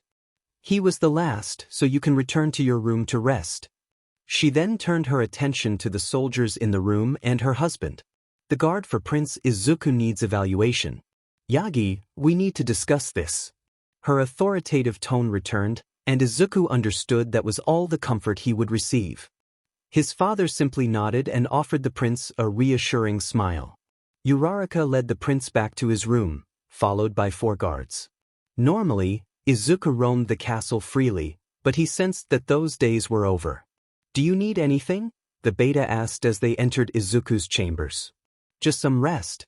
Today has been overwhelming. A good book should help calm me down. The heat has subsided, but I still feel unsteady. I'll have some sweet snacks sent up for you. Izuku nodded and climbed into bed. The Omega Prince spent the next few days in his chambers. He had some visitors. His mother came to see him the following morning to discuss changes in his supervision. She insisted that with so many alphas in the castle he could not be left unsupervised. Izuku tried to reassure her that he could handle himself, but the queen was firm in her decision. So what was the point of leaving his room if he had no freedom? He decided he would remain in his chambers until the next challenge, perhaps even skipping it altogether. After 3 days, Uraraka visited him just after lunch, and they discussed the recent changes. I need to go to my library. I've read all my books here at least 5 times. I know what I told my mother, but I'm starting to lose my mind. Izuku exclaimed as he paced toward the large glass doors leading to his balcony. I would offer to fetch some for you, but we both know they won't be the right ones, Uraraka replied, flipping through his towering stack of books. They both laughed at that. Izuku knew she was right. A change of scenery would do you good. The alpha princes have been asking about you, especially a certain 2-tone-haired one. A light blush crept to the edges of Izuku's ears. He had been thinking about some of the alphas, particularly the same 2 who lingered in his mind. The list he had made after the scenting trial had been submitted to his mother, and that was that. He imagined he would see the impact when it came to the second trial if he attended, that is. Though he knew his mother would insist on dragging him there, he sighed and stepped towards the door. I'm going to my library. Are you joining me? I would love to, but I have to get back to my endless list of tasks. Uraraka slipped past him and hurried down the corridor, calling back, watch out for those alphas. Shaking his head, the Omega left his chambers. The two guards positioned on either side of the door fell in step behind him. So this was how it was going to be, he thought as he made his way to the library. He arrived a few minutes later, and the guards paused to check inside before allowing him through. This was his library. No one was supposed to be in here but him. It wasn't particularly large, but it was filled with plenty of books to get lost in. Rich mahogany bookcases covered every wall, and in the center of the room was a pile of blankets. This was one of Izuku's favorite places, a cozy retreat when the castle felt too busy. "You can wait outside," he instructed as the guards looked around the room. "I'll be fine in here." They exchanged glances, nodded, and stepped out. He had missed this room. He wandered towards one of the small tables in the far corner, where a small pile of books awaited him. He had left these out to explore next. Grabbing all 5, he settled down in the middle of the comfy blankets. Time passed quickly while the Omega was in his own space. There were no windows, so he had no idea how much time had elapsed. What jolted him back to reality was a sharp knock at the door. "Your Highness, please step back. You are not permitted to enter this room," one of the guards said. "I don't care. I know he's in there. I followed his scent. I need to talk to him," came the reply. That voice sounded somewhat familiar, though many alpha voices shared a deep, sultry quality. The Omega knew he had to find out what was going on. Alphas could be stubborn, and if he could help, he would. "What seems to be the problem?" Izuku asked as he opened the door. Those deep crimson eyes were the first things to greet him, along with the scent of burning wood from the forest. It called to him on a level he had never experienced before. This was Prince Bakugo, if he remembered correctly. He tried to suppress his reaction, but a small whimper escaped him. All eyes turned to the young Omega. The guards, both alphas, surely heard it. "How embarrassing." "There you are," the blonde alpha prince said with a smirk. "I've been looking for you. You disappeared after they threw me out of the scenting trial, and I've been confined to my room for 3 days. What did you do to me?" Izuku was speechless. What had he done to the alpha? More like, what had the alpha done to him? "I don't know why that you mean?" Izuku stuttered. What was wrong with him? He was a prince. He knew how to talk to alphas. This should not be happening. "Don't make a fool out of me. You must have done something. I almost lost control." The alpha's pheromones intensified, prompting one of the guards to step protectively in front of Izuku. Oh, what a mistake that was. A fierce snarl erupted from Prince Bakugo. He pushed the guard aside, moving closer to the now protected Omega. Yet someone else stepped in his way. "Prince Bakugo, that is no way to behave in front of the Omega Prince," the new alpha said in a calming tone. Izuku looked up to see his savior, an alpha with red and white hair. He let out a breath, feeling calmer. "Out of my way, half and half." "I'm in the middle of a conversation," Prince Bakugo insisted, determined to have his way. "Please take Prince Midoriya back to his room," the tall alpha instructed the remaining guard. Bakugo attempted to intervene, but the two-toned alpha blocked his path again. "We can continue this conversation if you like?" The guard bowed and began ushering the Omega away. However, Izuku paused and turned back. "Thank you, Your Highness. It was nothing. And please, you may call me Todoroki." The gentle smile made Izuku feel safe. "In that case, please call me Midoriya." With a smile, the Omega turned and headed back to his room. He was glad he had ventured out today, and if he had been paying attention, he would have heard the deep growls from the two alphas as he made his way back to his chambers. The young Omega did not like feeling trapped in his own room, yet here he was. He wasn't usually scared of alphas. No, he didn't typically feel this way, and he did not like it. This was his home, and he should not be the one running away from his problems. So why did Izuku feel as though he couldn't leave his chambers? He had spent the last couple of days curled up in his nest, escaping into his books, the same books he had chosen from his library when the blonde alpha had confronted him. Izuku was deeply engrossed in one of his adventure books when there was a sharp knock at his bedroom door. "Enter," he said, not looking up from the pages he had been lost in. "Your Highness, your mother is here to speak to you," one of the Omega's guards said as he peeked his head through the door. "Thank you," Izuku replied, looking up towards the door and smiling. It was always worth being polite to the guards. A smile and a small nod were given back in response before stepping back, and the queen entered her son's chambers. Izuku, you are still in bed. That simply won't do. I don't think it's a good idea for you to be hiding away in here. I know that you need to be careful around the alphas, but it wouldn't hurt for you to be at least seen by them. Supervised, of course. The young prince didn't respond. He knew that his mother was here to talk, and he most likely should listen. I'm simply here to discuss the alphas, Izuku. With the next trial tomorrow, I need to know which ones have particularly caught your attention. The queen was now sitting on the edge of her son's bed, her intense gaze making the young Omega squirm in his own nest. I gave you the list from the last trial. You know where my head is at, Izuku replied, trying his best to hold his mother's eye. It was not going well for him. Yes, and I have looked through that list with Yagi. What I want to know now is where your heart is at. Her gaze softened when she said this. She loved her son and wanted him to be happy and loved in his mating. However, she didn't always know how to show it effectively. To say that the young Omega was surprised by his mother's words was an understatement. They had discussed how Izuku didn't want to be pushed into a forced mating, but knowing that she had actually listened to him made this whole experience seem a little less daunting. Oh, Izuku was a little lost for words, something that was happening more often recently. He instead smiled at the queen and closed the book he had been reading when she had entered his chambers unannounced. I was informed about the event outside your library. I had to speak to both Alpha Princes separately about it. Is there something going on between you and Prince Bakugo or Prince Todoroki? She was trying her best not to interfere in her son's perceptions of the potential alphas, yet she knew she wouldn't forgive herself if she didn't speak to him. Nothing is going on, mother, the Omega huffed out, a blush spreading across his innocent face. They both knew there was more to this, yet Izuku wasn't ready to fully divulge his feelings to her.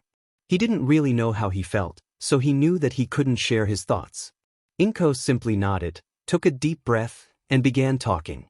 That may be the case, Izuku, but I need you to know a few things. You do seem more drawn to the two alphas, which is wonderful to see. However, I need you to be aware of what kind of family you might be choosing. She paused momentarily to check that her son was listening fully before she continued.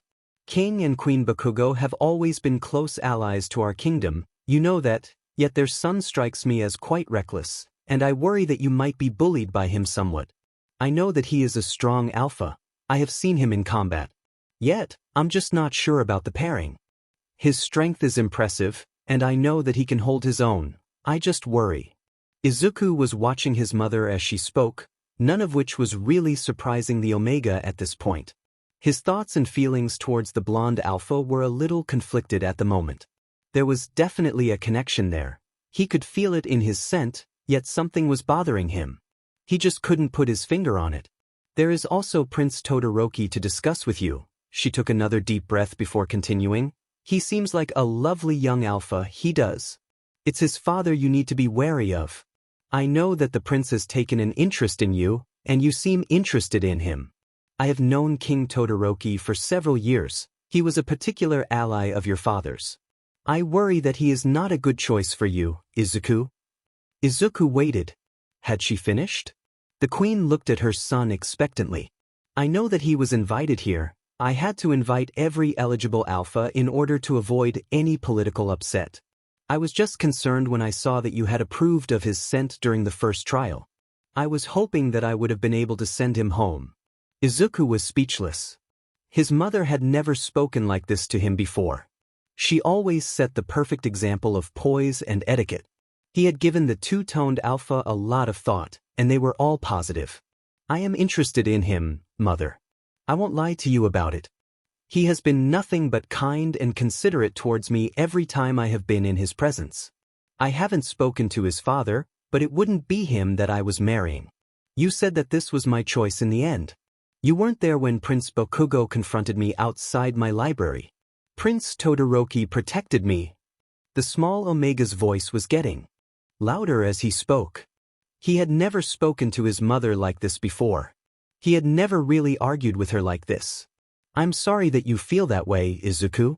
I was simply giving my opinion. There was genuine hurt in her eyes, and Izuku looked down. He knew he had overstepped. This is a big decision, an important one that is going to affect the rest of my life. I need to listen to my head and my heart when I make my choice. He sighed and met his mother's hard gaze. And I understand that, dear. I'm just sharing my worries and concerns with you. I want to be open with you. I worry about your future. She reached out a hand towards him, yet Izuku remained still. I think I need time to think about what you've said. Izuku turned his attention back to the book in his lap. Very well, I shall go. Just please think about what I have said. There was clear emotion in her voice as she stood and made her way out of her son's chambers.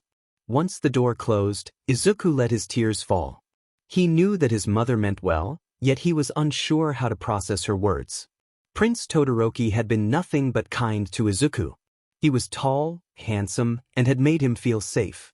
More time was needed for the young Omega to truly understand the Alpha's personality. On the other side of the palace, a young blonde Alpha was about to be confronted by his own mother. Katsuki was busy preparing for the second trial, currently in the arena with his personal guard, Kirishima. The redhead was putting his prince through his paces, both Alphas panting as they parried each other's blows. Katsuki was dripping with sweat. He had been practicing every spare second. He would not be beaten by that half-and-half BSTRD again. He knew he was a top fighter, but he was well-trained and disciplined, understanding the importance of practice. Again, Katsuki demanded as he struck Kirishima's left arm. The two resumed their sparring, breathing heavily as they continued. Hey, brat. I need to talk to you, a loud voice interrupted, causing both Alphas to pause. Kirishima stopped immediately and gently bowed to his queen. You can see that I am busy. Kirishima, ignore her and let's get back to training, Katsuki replied. I need you to listen to me, brat. This is important. I know how headstrong you are. I raised you. Now come over here and listen to your mother. Mitsuki nodded to Kirishima, who left the training area. I know how against a mating match you have been since your designation appeared, yet I'm concerned about your behavior outside Prince Midoriya's library. Mitsuki glared at her son. She knew that the only way her alpha son would show any sign of listening was through intimidation. A challenging task for an Omega, but not for a mother. What were you thinking? Katsuki would proudly admit that he wasn't scared of anything. Yet, his parents were a different story. He couldn't meet his mother's gaze. I needed to speak with him. Something happened at that trial, and I needed to discuss it with him. Katsuki finally looked at his mother. What happened? I don't know, something with his scent. I almost lost control because of it. The Alpha's voice trembled as he spoke. What are you talking about? His mother was confused. That should not have happened. I know, he sighed, putting his head in his hands. What does it mean? What did he do to me? I'm not sure, Katsuki. There was an edge to her voice. I need to speak to your father. What aren't you telling me? Calm down, brat. I'm not sure, so I need to speak to your father. No, tell me now. He stood right in front of her, tension filling the room. The blonde Omega covered her nose as she spoke. Brat, calm down. You're overwhelming me here. You need to tell me what you know. The tension had lessened, but the urgency in his tone grew stronger. I only suspect, I don't know for sure. It would be better if your father was here for this conversation.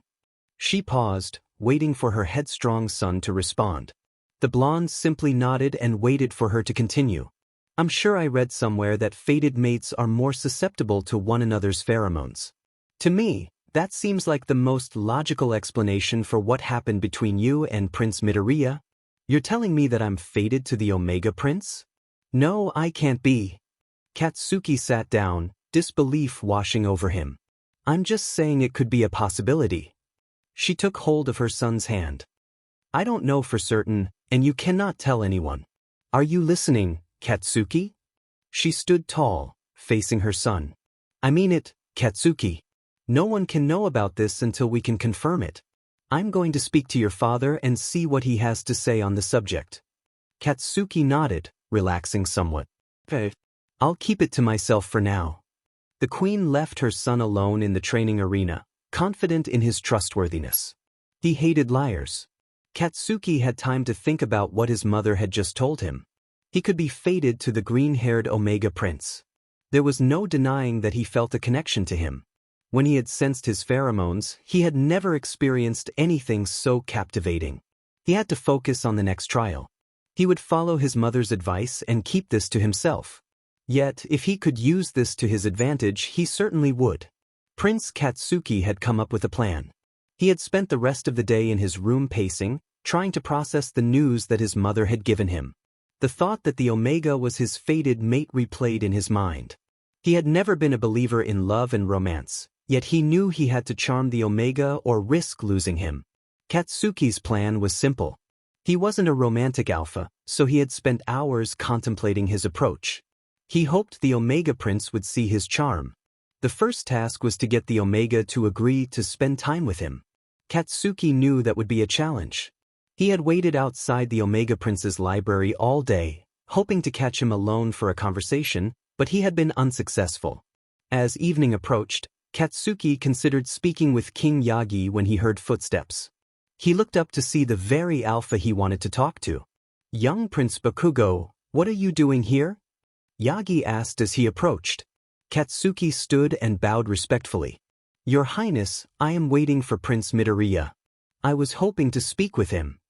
"I hope in a more polite manner than before," the king replied, noticing the blush on Katsuki's face.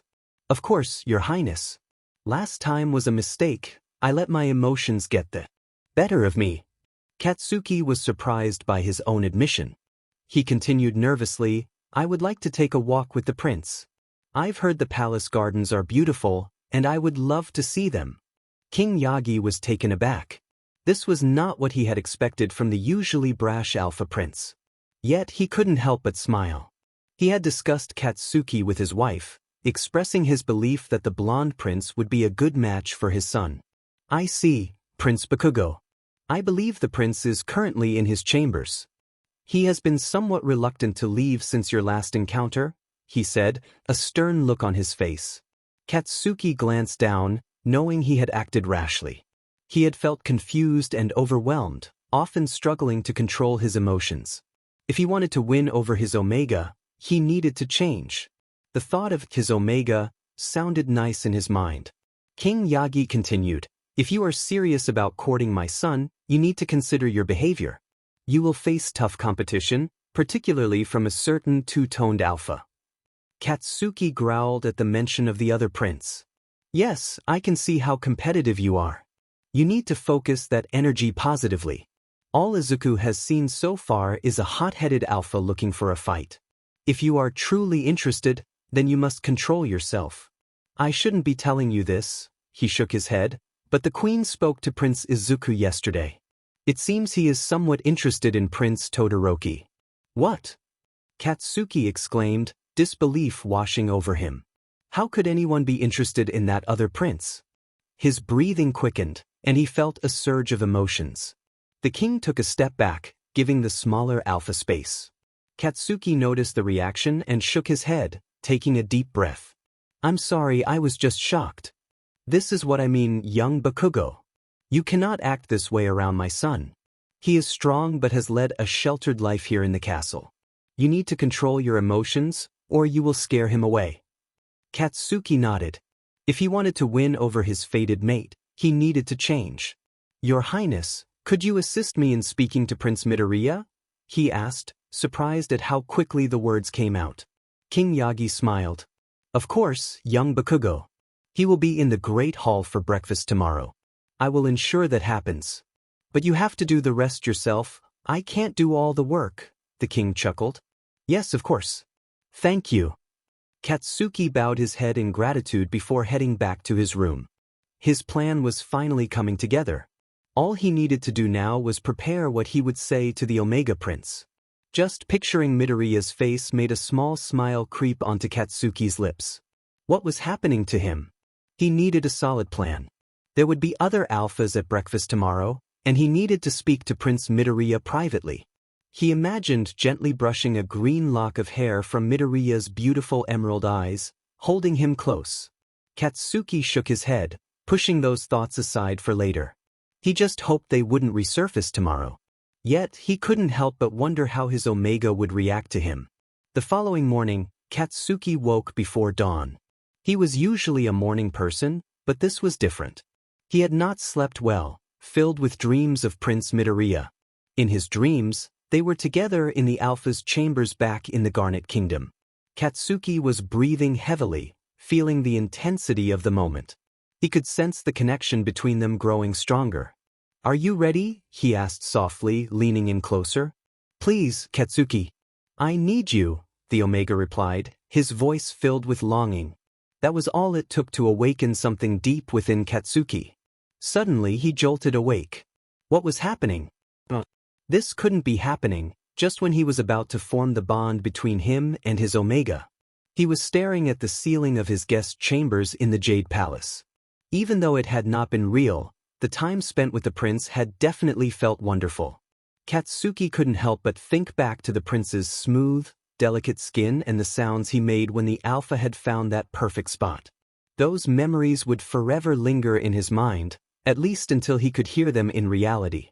Katsuki got dressed and prepared to enact his plan for the day.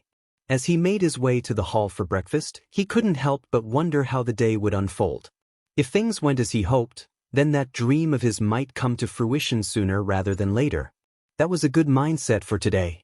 The Alpha just needed to keep his mate away from that irritating half-and-half rival.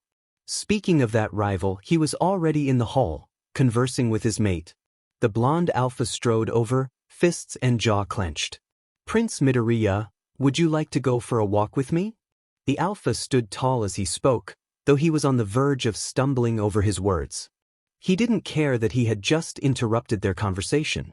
A low growl escaped him, though he hoped the Omega hadn't heard it. He wanted the other Alpha to take the hint, a clear warning to back off. "Prince Bakugo, it's lovely to see you this morning," Prince Todoroki said, moving closer to the Omega. Katsuki noticed this and glared at Todoroki. Yet, Prince Midoriya seemed unfazed by the interaction. He glanced between the two Alphas, a bit nervous about their close proximity. Izuku could smell both of them now, their strong Alpha pheromones filling the air around him. He coughed to clear his throat and stepped back. The two Alphas were too engrossed in their silent standoff to notice. The Omega felt a slight blush rise when the blonde Alpha's scent became more pronounced. He had had a strange dream last night and wasn't sure if he could meet the Alpha's gaze. However, the Omega looked up, briefly meeting the deep crimson eyes that were intently focused on him. Katsuki noticed him glance to the side, where his beta servant stood, a blush spreading across her freckles. She smiled and nodded slightly. This pleased Katsuki, though he wasn't sure why. Why would the approval of a beta matter to an Alpha prince? "Prince Bakugo, that would be lovely," Izuku replied, before turning to face the other Alpha. "Prince Todoroki, thank you for your company this morning. It has been lovely to talk with you, and I hope to see you later." The Omega bowed slightly and turned his attention back to the blonde. Even though Katsuki had hoped for this answer, he hadn't mentally prepared for it. A small smile crept onto the Alpha's face, and Izuku noticed it. "Oh, that's great. I was thinking that we could head out through the gardens?" The Alpha stumbled over his words, making it sound more like a question. What was wrong with him? "I would like that very much," the Omega replied. "Shall we go?" Before Katsuki could say anything else, the green-haired prince had begun walking skipping towards the gardens. He looked around quickly, slightly shocked by the prince's behavior. The blonde Alpha strode after the shorter male, catching up swiftly. Right, this was what he'd hoped for. He had some time with his fated mate. Now he just had to talk to him. They walked together in silence for several minutes. What was he supposed to talk about? Should he be the first to speak? He had invited the green-haired Omega. "So, what is your favorite part of the gardens?" "Yes, a good question to start with." The Omega paused and glanced at the taller prince. Katsuki could tell he was nervous. "Are you all right?" Prince Midoriya simply nodded, for some reason avoiding Katsuki's gaze. The Omega regretted his decision to spend time alone with the blonde Alpha. He had spoken with Achiko before breakfast about his dream, and now he was standing in front of the handsome Alpha. He couldn't help but feel flustered. Katsuki was stumped. This was more challenging than usual. Omegas typically threw themselves at him. What was going on inside his mate's precious head? He looked around, an idea popping into his mind.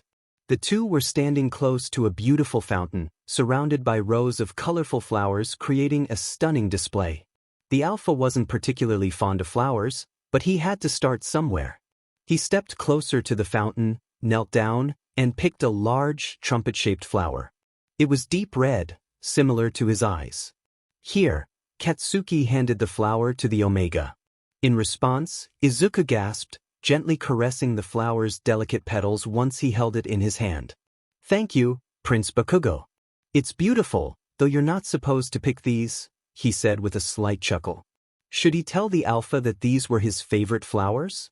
"There are plenty of them. I'm sure that one won't be missed," the alpha replied. "What is it anyway?" Izuku laughed this time. Katsuki's eyes widened. It was a magical sound he hoped to hear again soon. "You picked a flower and have no idea what it's called?" Izuku finally looked the alpha in the eye, noticing that the color resembled the flower somewhat. Katsuki nodded, standing tall and folding his arms across his muscular chest.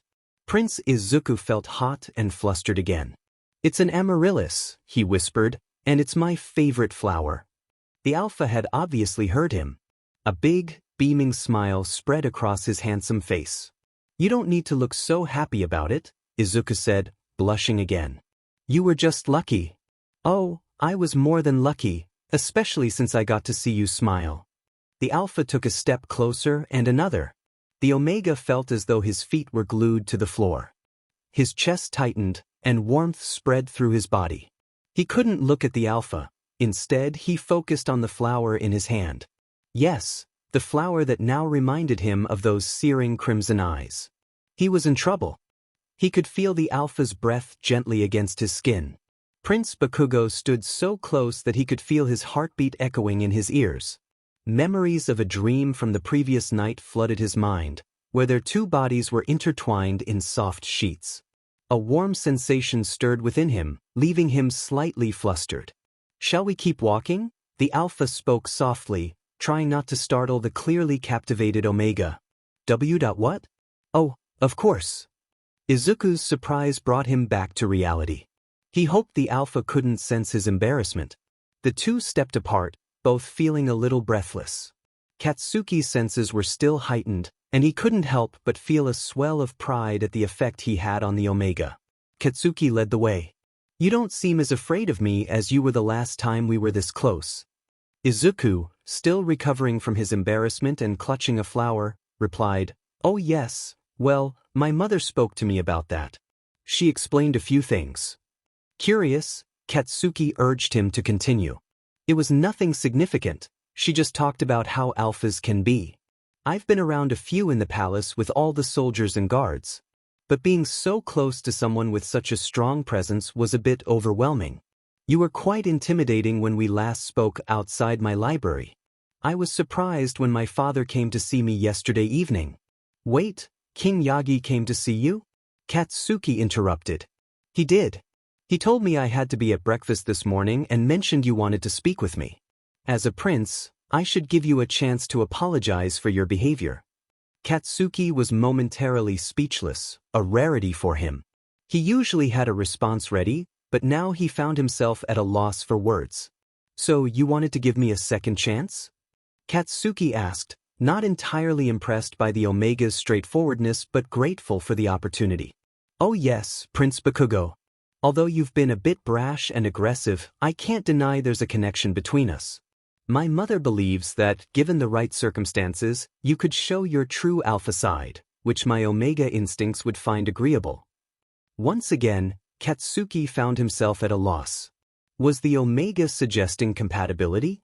There was no mention of love or desire, but he couldn't help but think he could fall for this Omega, his Omega. "I see. Well, I apologize for how I behaved when we last spoke. I was simply taken aback by my own reaction to your presence." "Thank you, Your Highness." "Oh, what's this?" They had been walking through the palace gardens and had unknowingly entered a small clearing surrounded by trees. In the center was a picnic setup. "Did you do this?" "It looks lovely," exclaimed the Omega. Katsuki took a few steps forward, stopping the Omega from rushing ahead. Wait, I didn't set this up. I was going to. He paused, sensing something was off. A sharp snap brought his attention back to the Omega behind him.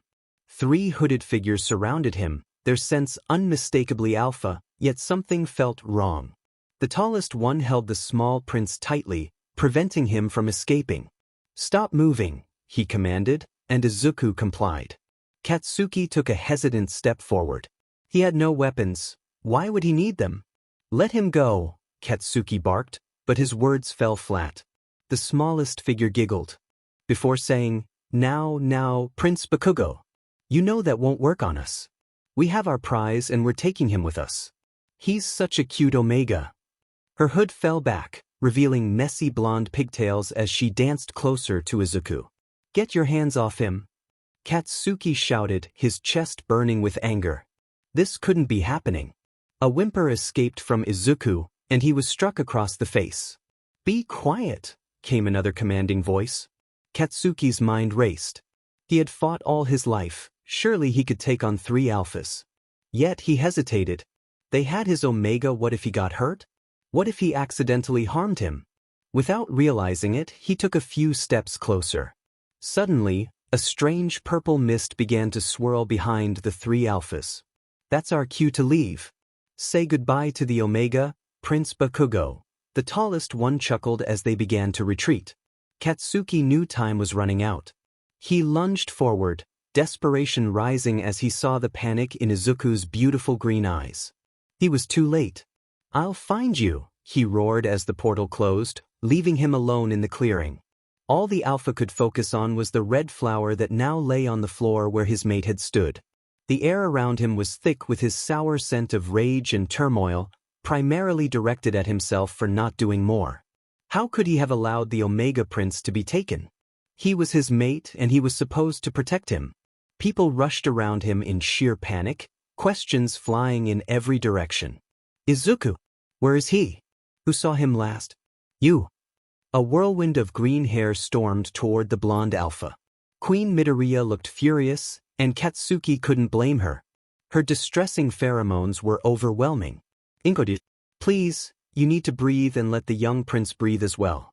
I'm sure he can explain what happened to our son, the king said, standing tall, his chest puffed out like a peacock. He knew he needed to support his mate, but her distress was so great that he had to take charge. No, she is right. I wasn't quick enough. I wasn't strong enough, Katsuki spoke quietly, yet he knew they had heard him. He looked up and met the shimmering emerald eyes of the queen. They were the same beautiful shade of green, yet he couldn't help but notice that they lacked the depth he had seen in the princes. Guards! The queen bellowed, take him away. Ensure that he does not leave his room. The alpha prince simply nodded. All fight had vanished when his mate had. He felt he had failed as a prince and as an alpha, and he did not deserve to be treated with the respect of one. He allowed the 2 knights to lead him away. The only thought occupying his mind was his Omega mate's beautiful face. What was happening to him? Would he ever see him again? That wasn't very alpha of you, Prince Bakugo. Letting those alphas kidnap the prince, I don't know how you can look at yourself. Katsuki halted his steps and glanced to his left. There was the last person he wanted to see, Prince Todoroki. He clicked his tongue before replying, it had nothing to do with you, so don't get involved. The fire was somewhat rekindled in the blonde alpha's heart. Who was this alpha to criticize him? He needed to regain his focus and help rescue his Omega. Why was he acting like this?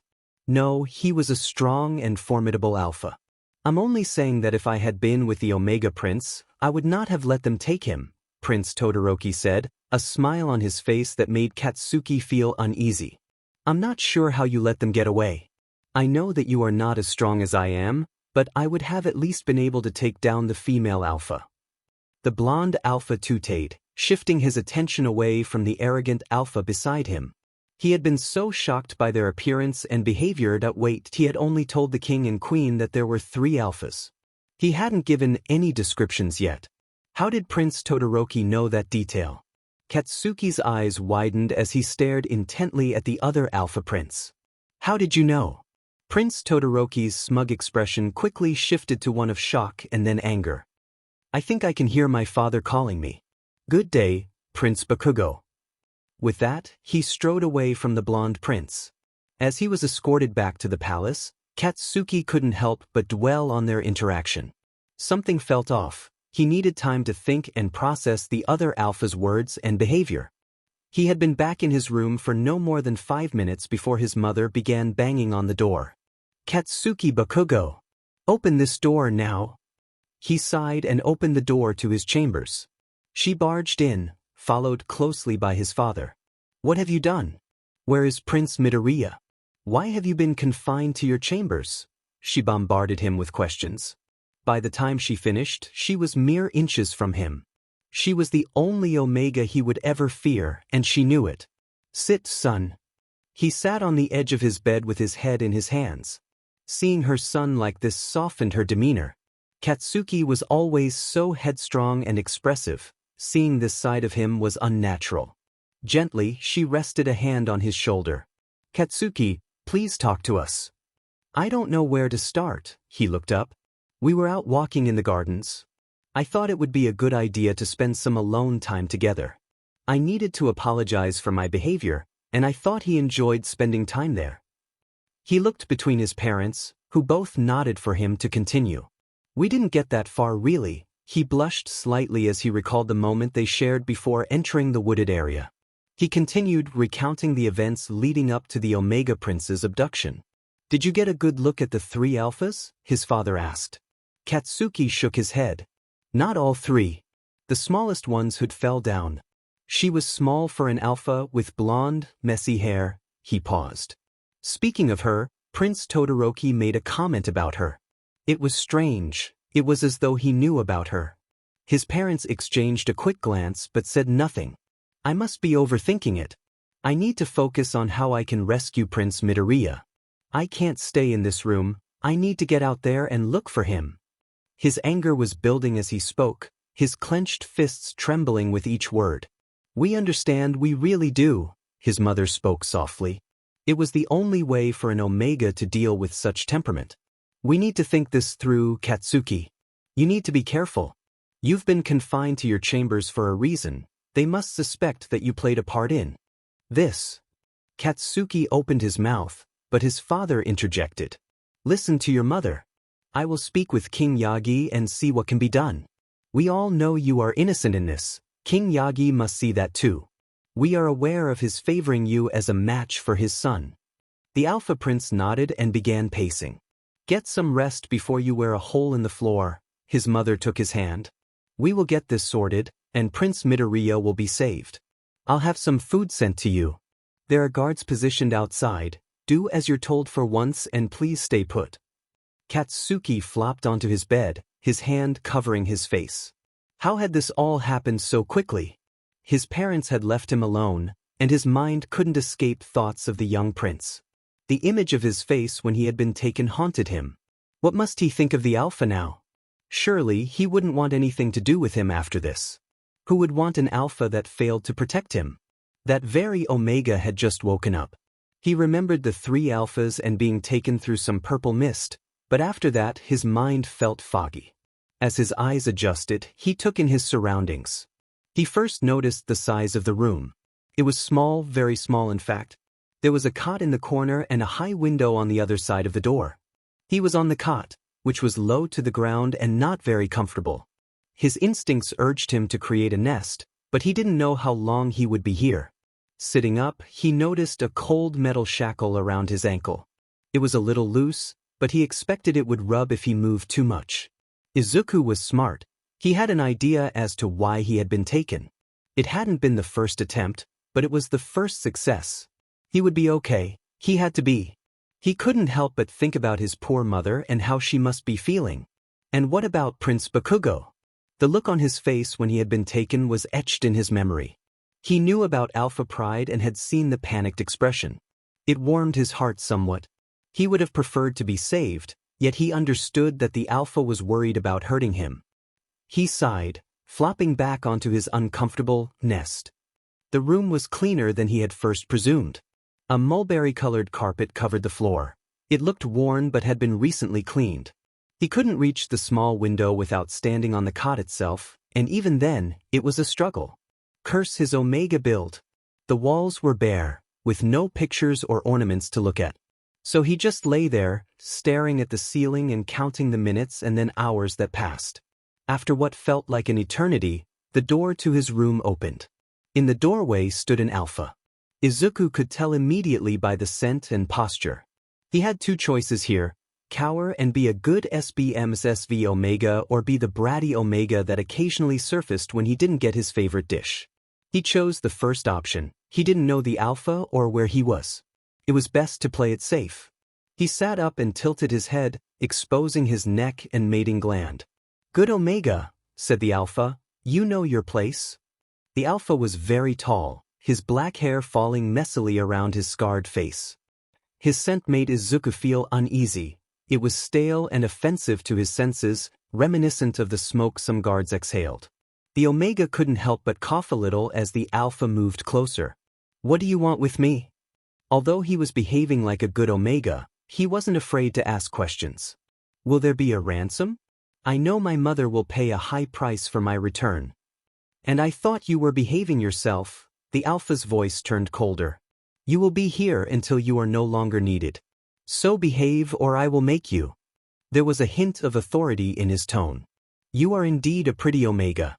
I've been told not to touch you, yet I don't always do as I'm told." In response, Izuku gasped, inching backward until he felt the cold wall against his back. "That's better. I knew you were smart. My brother was right about that." He chuckled before leaving Izuku alone again. The air felt lighter once the alpha had left. Izuku was able to breathe properly. He lay down and calmed his breathing, taking deep breaths. He hoped someone would come for him soon. He spent a couple of days in his small room, tracking time through the window. The same alpha brought his food twice a day and a bucket for his needs. He stayed away from the alpha as best he could, flinching away from his touch when he tried to get too close. Yet the Omega still had hope. He didn't know why he had been taken, and the alpha wouldn't tell him. Izuku was just nibbling on the slices of toast that had been brought to him when there was a loud thud against the door. That was new. He curled up in his nest, ready for whoever was there to enter. Instead, the door fell flat against the floor, knocked off its hinges completely. There in the doorway stood an alpha he recognized, one who made him smile a little as it wasn't the first time he had saved him: Prince Todoroki. Katsuki had been let out of his room the following day. The king and queen had apologized, blaming their initial panic. Katsuki grumbled a thank you but really wanted to focus on rescuing his mate. It had been a few days since the prince had been taken, and they were nowhere closer to finding his location. Katsuki was currently pacing the council hall, alone. The most recent meeting regarding the Omega Prince had just ended. Suddenly, the door burst open. A red-haired alpha was panting in the doorway. "They have found him. He has been rescued," he spluttered. The blonde alpha's eyes widened. What? Is he okay? I need to see him." "He is with the king and queen at the moment. I'm sure you will get to see him soon," Kirishima smiled. He was happy that his prince had finally found an Omega. It was good that he finally had someone to direct all of that alpha energy toward. "Though you should know," he paused, "you won't be too pleased when I tell you who rescued him." "It was that half and half Bisidu, wasn't it?" He seethed between clenched teeth. Kirishima nodded and stepped aside for Katsuki to lead the way to the throne room. The redhead knew that this was not going to end well. Once they arrived, Katsuki was desperately trying to keep his emotions in check. Seeing his Omega so close to that other alpha was making his blood boil. "Mother, I am all right. They didn't do anything to me. Prince Todoroki saved me. He rescued me." The Omega Prince beamed up at the two-toned alpha standing proudly beside him. Queen Midoriya was too busy doting on her son to notice the two alphas enter. Without hesitation, Katsuki cleared his throat, gaining the attention of everyone in the room. "Prince Bakugo, how nice of you to join us," Prince Todoroki mocked, stepping even closer to the young Omega. The blonde didn't even spare him a glance. He was too busy scanning the Omega for any signs of distress or injury. The Omega Prince met his gaze and smiled, which shocked the alpha. He had expected to see fear, disgust, or even hatred on that beautiful face. Yet all he saw was happiness. Could he dare to hope that the Omega was genuinely pleased to see him? Prince Midoriya, I'm glad to see you home and safe. I want you to know that I had nothing to. Katsuki began, but the smaller male cut him off. Prince Bakugo, please, you don't need to take any blame for this. I know you weren't involved in my kidnapping. As he spoke, he stepped closer to the blonde alpha, his sweet scent growing stronger in hopes of soothing him. Katsuki simply nodded before turning his attention to the other alpha prince, whose smug expression had shifted to one of pure disdain. What was his problem? The Omega was allowed to speak with Katsuki. I'm glad everything is well now, King Yagi interrupted, but we are still on a deadline. We need to prepare for the second trial now that my dear son is safe at home. He looked at the Omega Prince, who nodded in return. Yes, father.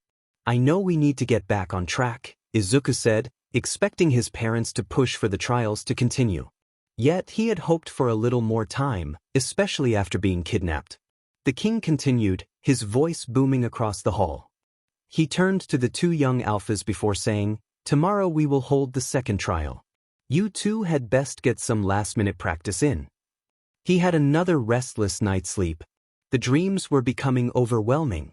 The Omega woke, panting and drenched in sweat. He reached down and felt between his legs. Yes, as he suspected, there was slickness covering his lower half. How was he supposed to manage these dreams, especially with the second trial taking place today? He would have to be there with the alphas as they fought for his favor and to get one step closer to being his mate and husband. Last night's dream had taken place in a beautiful bedroom, with crimson curtains and throws spread across the wooden floor. A large bed stood in the center of the room, a roaring fire setting a sultry mood. The blonde alpha had taken him several times, making the innocent Omega blush profusely. Yet, the dream always ended the same way. Just as the blonde alpha was about to mark him, he awoke. He hadn't chosen an alpha yet, though two stood out to him. Those two would undoubtedly be competing against one another today. He had to admit he was somewhat interested in both. Prince Todoroki had been nothing but kind, protecting him and rescuing him from the three intimidating alphas. Izuku found it strange that he hadn't been hurt and that they had cared for him. He had been kidnapped, yet he hadn't been locked in a cell like he had read about in books. He had been somewhat comfortable, and they had fed him. Then there was Prince Bakugo. He was undeniably handsome and made him feel flustered. However, he was brash and arrogant, leaving a poor first impression. Yet, Izuku had to admit that he had been trying recently. He recalled the look on Bakugo's face after he had been rescued heartbroken, with raw emotion in those crimson eyes that had touched him deeply. A shout at his door pulled him from his thoughts.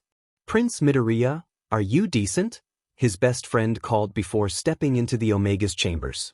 If I wasn't, would that have really stopped you from coming in? Izuku turned to fully face the door as the beta entered. Very true. She smiled and sat beside him on the edge of his bed, careful not to disturb the blankets, as an Omega's nest was precious. How are you feeling? I know the palace doctor has checked you over, but how are you feeling? Izuku paused, considering his feelings. I'm doing all right. They didn't hurt me, and I was only there for a few days before Prince Todoroki rescued me. The Omega twiddled his fingers but couldn't quite meet Uraraka's eyes. Uraraka quickly noticed his change in demeanor and moved a little closer. And how do you feel about Prince Todoroki? It was very brave of him to rescue you. I heard he took a handful of his alpha guards to assist. I was surprised he hadn't spoken to the king. I know he would have gone with him if he knew where you were being held. Izuku thought the experience had been a little strange, but he was relieved to be home and safe. Prince Todoroki. I do like him. He is kind and intelligent. He did indeed rescue me, and I find his scent pleasant. Yet, my mother spoke to me the day before I was taken. She warned me about his father and is concerned that the prince might have similar traits. I'm drawn to him. Maybe the trial today will reveal more of his personality. I would like to spend more time with him, though I expect to never be left alone again. You know your mother is a worrier. She had one of her worst fears realized. You would have reacted the same way if you were in her position. I like Prince Todoroki. He is handsome and pleasant to be around. See how the trial goes today, he might surprise you, she said, then shifted her thoughts to the other alpha who had been on the Omega's mind. We haven't spoken about the other alpha. The blonde one, who you had the dream about. Before she could finish, Izuku threw a pillow at her playfully. She giggled and glanced at the blushing Omega. Speaking of dreams, he began, I've had some more. What happened? Did he mark you? Her questions came out so quickly that Izuku struggled to keep up. I had one while I was taken and another one last night. They were similar to the first one, and no, he did not mark me. Both dreams ended just as he was about to. His blush deepened as he spoke, his stuttering revealing how flustered he felt. Interesting, the beta smirked. I can't believe you're having dreams like that, and you're still a virgin. I know, it's important to remain pure until marriage. You are a royal Omega after all, and it's expected of you. Meanwhile, those alpha princes have had who knows what experiences. I understand that whichever alpha prince I choose will have some experience. I find that a little relieving. I know very little about all of this, and I will need help. With everything, Izuku buried his head in his hands, desperate to change the subject. How long until I am expected for the trial? Not so fast, Your Highness. I do need to get you ready, and we will discuss this more later, she replied, nodding to the Omega and extending her hand. He sighed but took it, allowing her to lead him into the bathroom for preparation. At least an hour later, the Omega Prince was ready. Uraraka had managed to prepare him more easily this time. Izuku didn't have such high expectations for this trial. It was all about the alphas. Yes, he had to give his favor to the winner, but that seemed simple compared to the past few days. A knock at the door brought his focus back. Enter, he called, allowing Uraraka to place a silver pin in his hair, adorned with a small bunch of flowers his favor. The door swung open, revealing two alphas, King Yagi and Aizawa. They certainly weren't taking his safety for granted. My boy, you look beautiful. Those alphas won't be able to focus on the trial today, he nudged Aizawa, who merely shook his head and grumbled slightly. Izuku glanced down at his attire. Of course, he wore green. How could he not? Uraraka had dressed him in an evergreen suit that fit him perfectly. He knew he had a good figure, but he wanted more than just a mate who appreciated his looks. He was intelligent and desired more from life than to be someone's spouse. The four of them made their way toward the arena in silence. King Yagi attempted to start a conversation several times, but was met with awkward silences. They finally reached the ornate doors, and Izuku's heart pounded loudly in his chest. All you need to do is give your favor to the victor. Other than that, just sit back and enjoy the alphas fighting for your attention and entertainment, Uraraka said, standing close to the prince for support. The guards opened the doors, allowing them to enter. In the doorway stood Queen Inko, wearing a magnificent green dress and a golden crown. She smiled warmly at her son as he entered the arena with his father, head guard, and the beta servant. He bowed slightly as he stopped in front of her. Mother! You look perfect, Izuku. Uraraka has done a splendid job, she nodded to the beta, who beamed with pride. Follow me, the alphas are in position and ready for us to begin. Izuku fell into step behind his mother, startled by the cheers from the crowd. They climbed a small set of steps leading to their enclosed seating area. He couldn't help but notice the number of guards and soldiers surrounding them. His mother was certainly serious about security. There were 3 seats closest to the front, and Izuku was directed to the central one, with his parents on either side. The space was adorned with the family's royal crest, and green was everywhere. Aizawa took his place behind the Omega Prince, almost creating a protective barrier around him. He glanced back to find his friend standing near the back, smiling and giggling at whatever the blue-haired guard next to her was saying. Shaking his head, he turned his attention to the arena in front of him. It was an oval-shaped pit, about 150 meters in diameter.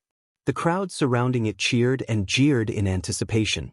The arena didn't often host major fighting events, and the audience was eager for excitement. Standing proudly in the center were the 8 alpha princes competing for his hand. He recognized Princes Bakugo and Todoroki immediately. The others looked somewhat familiar. He recalled the sleep-deprived purple-haired one from the ball, who had been staring at a blonde beta the entire time. Why was he still here for the second trial? As Izuku's mind debated the remaining alphas, King Yagi called for silence. "Good day to you all," he boomed. "Welcome to the second trial of Prince Midoriya's courting rituals. As you can see, we have 8 contenders before us. They will compete in rounds until we have our champion. The pairings have been drawn, and we will begin shortly." Izuku zoned out, letting his father continue to introduce each alpha and their opponents. To be honest, he was primarily interested in the 2 princes who had shown him any real attention. He hadn't really spoken to the others since the ball. Yes, he had approved their sense, but only 2 truly captured his interest. He examined the 2 alphas more closely. They wore similar attire, loose-fitting trousers and light fabric that could barely be called shirts. The outfits left little to the imagination, and Izuku had to resist the urge to rub his legs together as heat built within him. These alphas were going to be a challenge. The blonde alpha was staring intently at him, and when their eyes met briefly, Izuku felt a rush of embarrassment. He quickly shifted his gaze to Prince Todoroki, who smiled sweetly at him. He returned the smile, which caused Prince Bakugo to emit a slight snarl. There was a history between them, and Izuku wondered who he could ask to learn more. His attention shifted as all but 2 of the alphas left the arena.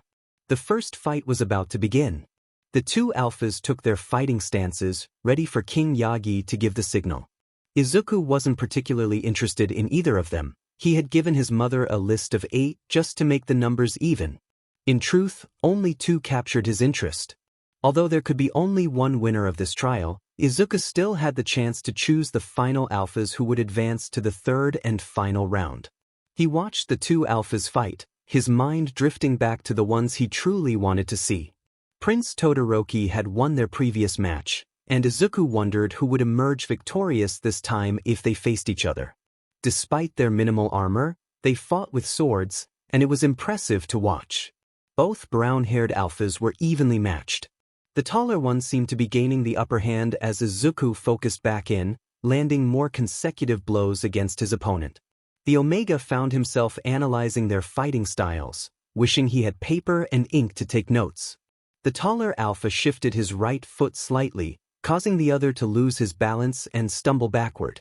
Seizing the opportunity, he pinned the shorter alpha to the ground, his sword hovering near his neck. The crowd erupted in loud cheers. The winning alpha turned to the Omega Prince, smiling before bowing. Izuku returned the smile politely but hoped this alpha wouldn't be the victor.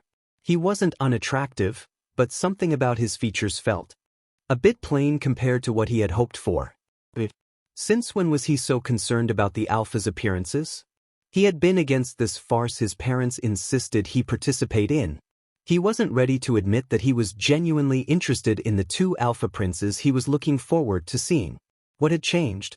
He had been intimidated by Prince Bakugo not long ago, yet now he had to acknowledge that his feelings had shifted. And then there was Prince Todoroki, who had always been kind and gentle with him, with those feelings developing from their first meeting. He needed time to think and process his thoughts, and it needed to happen soon.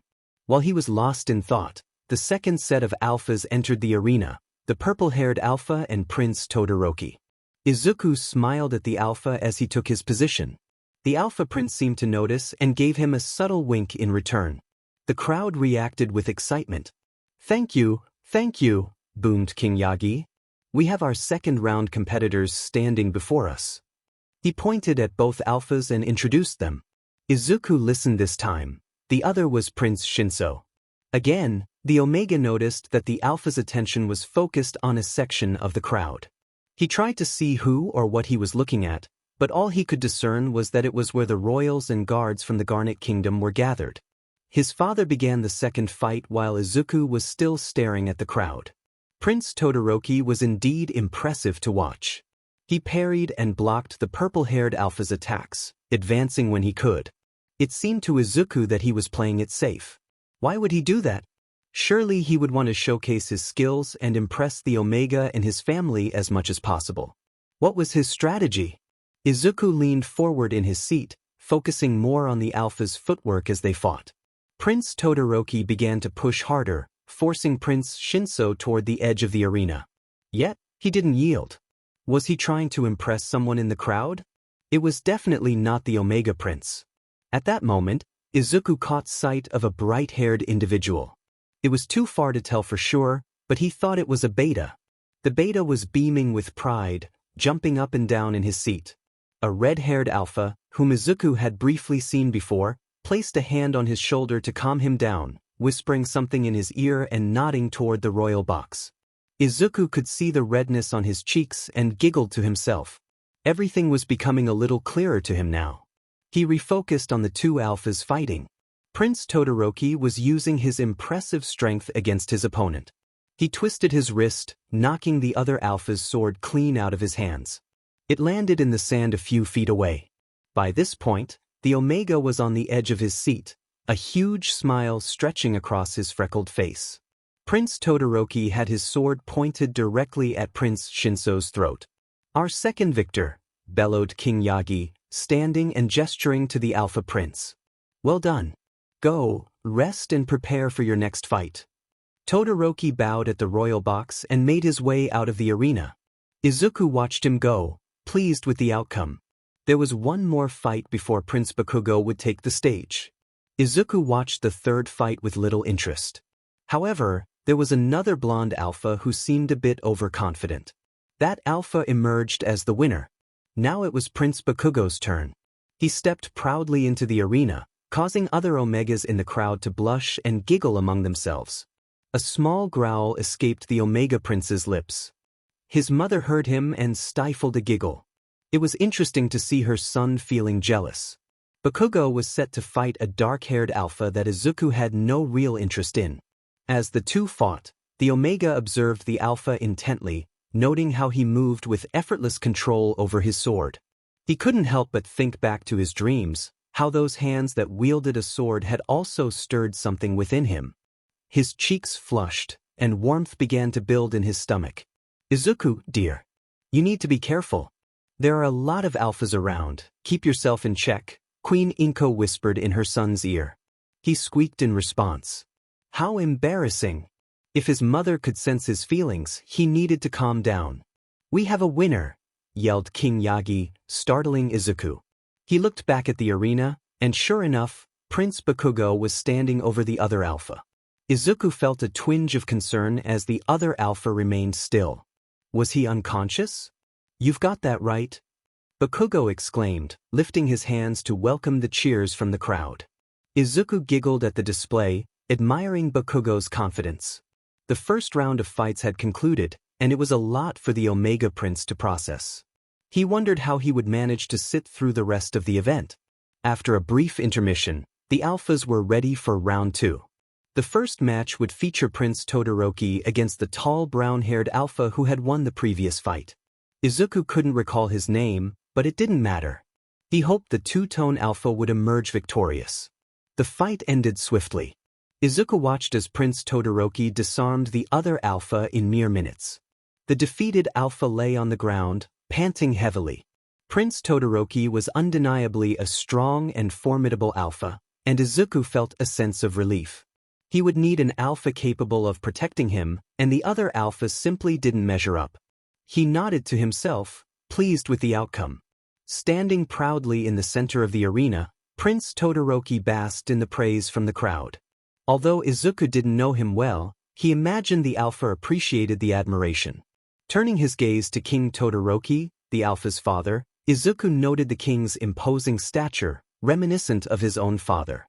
The deep red hair of King Todoroki reminded him of a never-ending flame, but it was the darkness in his eyes that caught his attention. There was an intensity about him as he watched his son, a crooked smile hinting at his pride. Prince Todoroki addressed the crowd. "Prince Midoriya, I want to thank you for considering me as a potential mate and husband. You are truly a beautiful Omega, and I would treasure you for eternity. It would be an honor if you chose me to spend the rest of our lives together." The crowd held its breath, waiting for Izuku's response. "Thank you, Prince Todoroki. I appreciate your words and will take them into consideration," he replied, feeling warmth spread across his cheeks. The crowd erupted in cheers once more. As Prince Todoroki exited the arena, Izuku watched him pass by the blonde alpha he was also eager to see fight. He noticed an exchange of words between the two alphas, and it didn't seem friendly. A bit of pushing and shoving ensued until a guard intervened.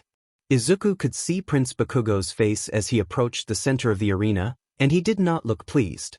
He glanced over his shoulder, and Izuku caught a sharp look in the blonde's crimson eyes. Bakugo was set to fight Prince Takami, if he remembered correctly, who was slightly taller and swinging his sword around carelessly as he waited for the match to begin. Izuku hoped Bakugo would teach him a lesson.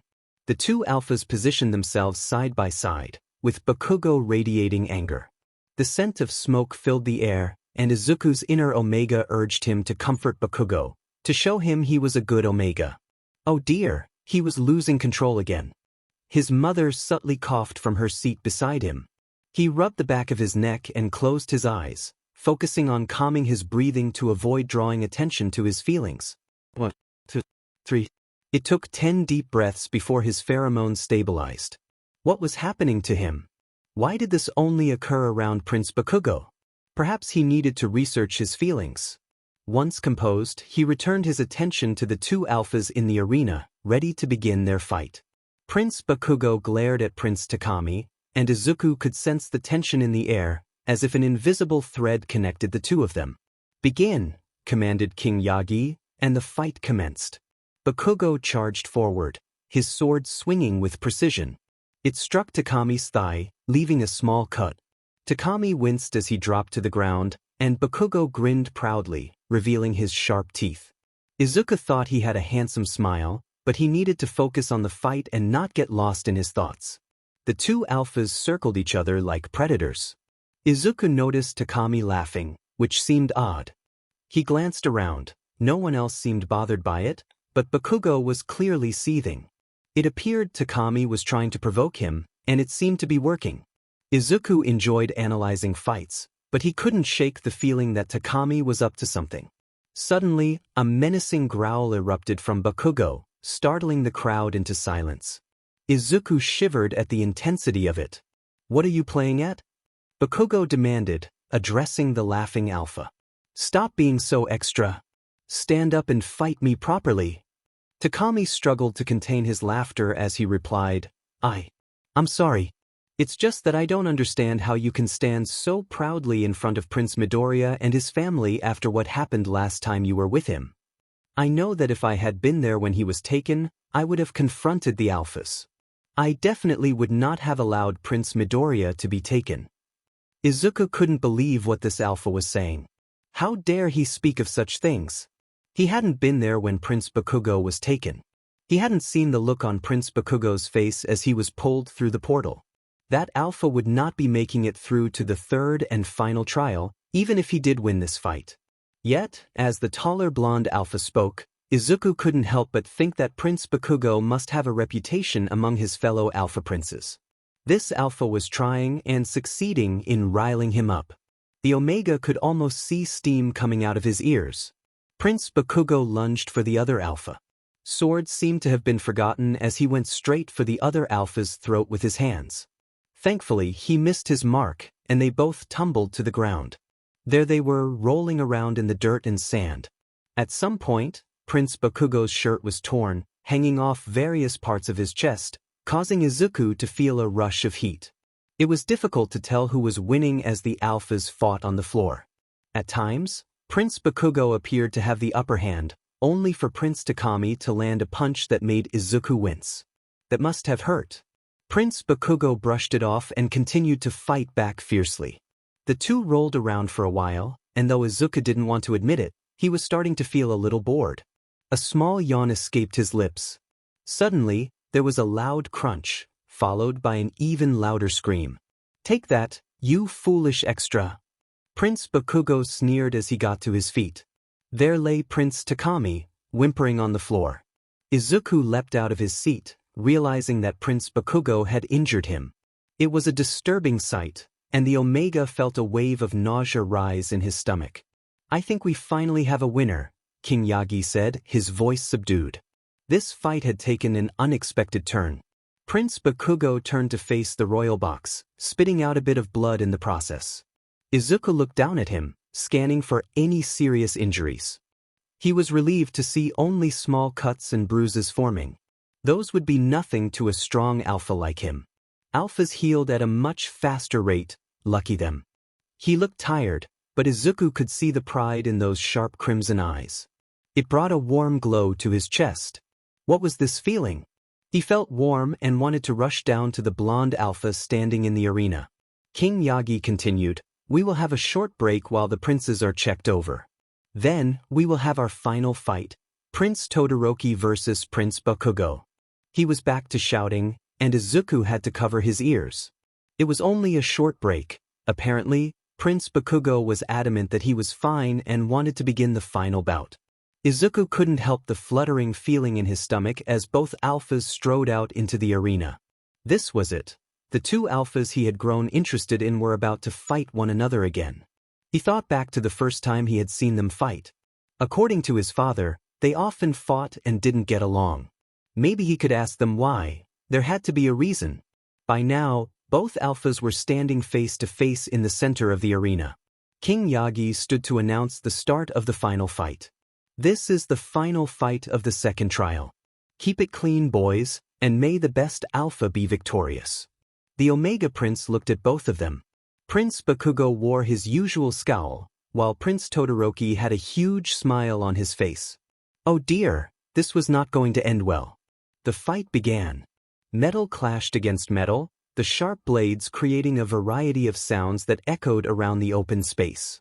Izuku struggled to keep up with their movements. These alphas were quick. He could tell they had been training in combat for most of their lives. Whichever one he chose, he knew they would be able to protect him. His mind kept returning to that thought. Was it because of the kidnapping? Was it because he wasn't used to being around so many potential alpha mates? Had it brought his inner Omega out of the shadows? The fight between these two alphas was the most captivating so far. Could a fight be called beautiful? Izuku didn't care, he was enjoying watching them. He was a little disappointed that someone had given Prince Bakugo a replacement shirt. With all the sweat, it was partially stuck to his well-toned physique. Yes, he very much wanted to admire. No, focus, Izuku. At least these two alphas weren't mocking each other. Izuku was pleased they were focused entirely on the fight. He really wasn't sure who would win or who he wanted to win. Both alphas had their merits and flaws. Yet all he could think about right now was their athletic bodies weaving around one another as they fought.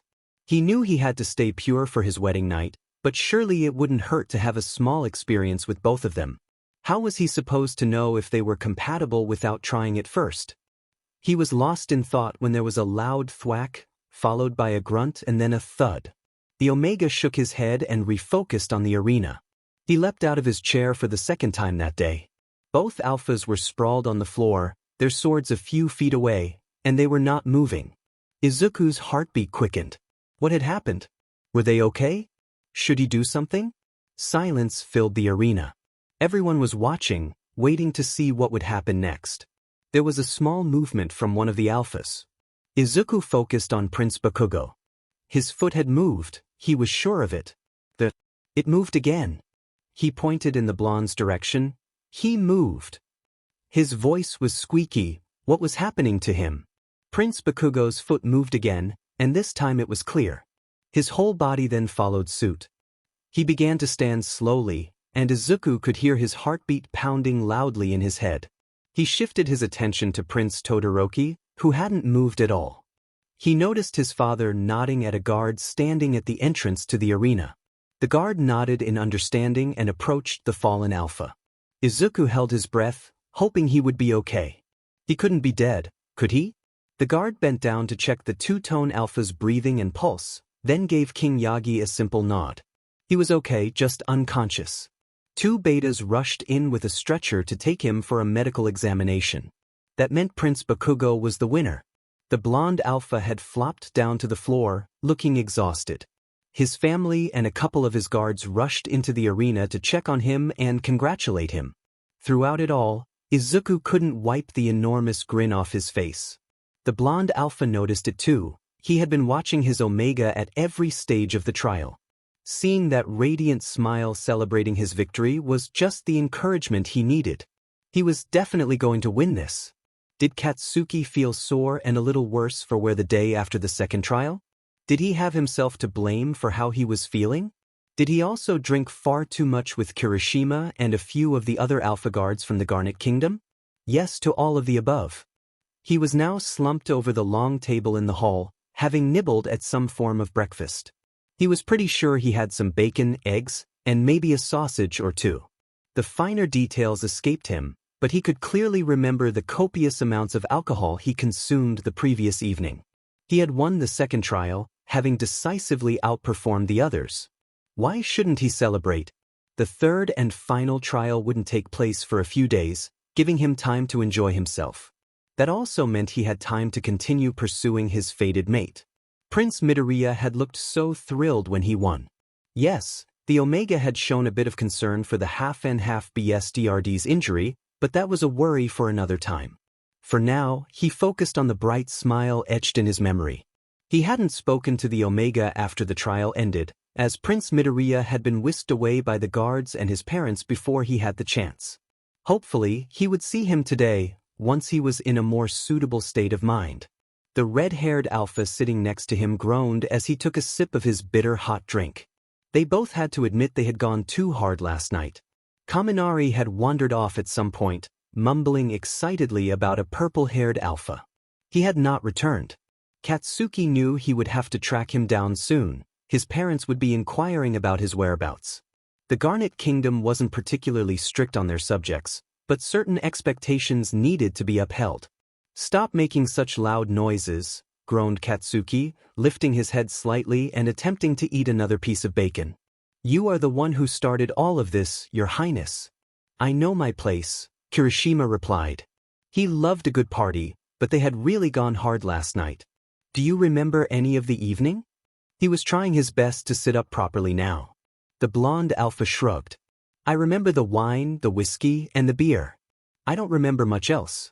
I know I wanted to celebrate, but that mate of yours always takes it too far." He looked around, trying to locate the culprit, but couldn't spot the pink-haired beta. "What are your plans for today? Are they announcing the alphas that made it to the final trial?" Katsuki nodded as he took a sip of his now cold drink. "Yeah, I think so. Though I can't remember what time. To be honest, I have no idea what time it is now." Katsuki Bakugo, a female Omega, bellowed across the room, causing fellow breakfast-goers to jump and drop some of their food. "Oh no, that is my cue to leave. I'll catch you later." With that, he dashed off to who knows where. Katsuki, meanwhile, knew he wouldn't be so lucky. "Yes, what can I do for you?" he asked, avoiding eye contact in hopes that she would make this quick and then disappear. "I needed to speak to you in private." He decided to look up at her. He could see that this was important, and he could also hazard a guess at the topic, the Omega Prince. He stood, and they went to find a more secluded spot. "Spit it out," Katsuki said as he closed the door behind them. They had found an empty office, hoping no one would interrupt. "Have you told anyone that you and Prince Midoriya are fated mates?" Panic was clear in her red eyes. "No, why? Has something happened?" It wasn't entirely true. He may have let it slip to a few friends last night, but he was certain they wouldn't say anything. "I overheard a conversation, that's all. It was between some servants. They said they couldn't believe that their prince had found his fated mate." Katsuki's mouth hung open as she spoke. "I questioned them, but they couldn't tell me where they got this information. According to them, it was just gossip floating around the palace." "What?" Katsuki held his head in his hands. "How can this have gotten out? When did you hear this?" "I may have let it slip last night, but we can trust that lot." "I know we can." "Oh, I assumed they already knew. That you had told them the evening after we had that conversation. It was yesterday after the final trial fight. So no, it wouldn't have been any of your lot." She paused and took a seat on the oak desk. "Have you seen Kaminari this morning? He wasn't present at training." The alpha shook his head for what felt like the millionth time. "No, but I know where he is. I'll have Shitty Hair fetch him." "Good, he needs to control himself. Anyway, That wasn't the only reason I wanted to speak with you. They will be announcing the contenders for the third trial this afternoon. I know you've made it through. I spoke with Queen Midoriya. We had our own little celebration yesterday evening too. She giggled and covered her mouth. Anyway, what are your next plans for her son? From my understanding, he is interested in you and Prince Todoroki. He isn't as bold as you are. He will be able to charm the young Omega Prince. Please don't let the fact that you are fated mates make you complacent. You still need to court him. Don't you think I know that? I won the trial, didn't I? And I will win the third. This hangover was not helping him process the information. Katsuki knew he still had more to do. He was still having those dreams, waking up just as he was about to claim his Omega. Rubbing his head, he focused on the present. Don't worry, I'll think of something. We have a few days before the final trial. I already have a couple of ideas. I just need to keep him away from the gardens.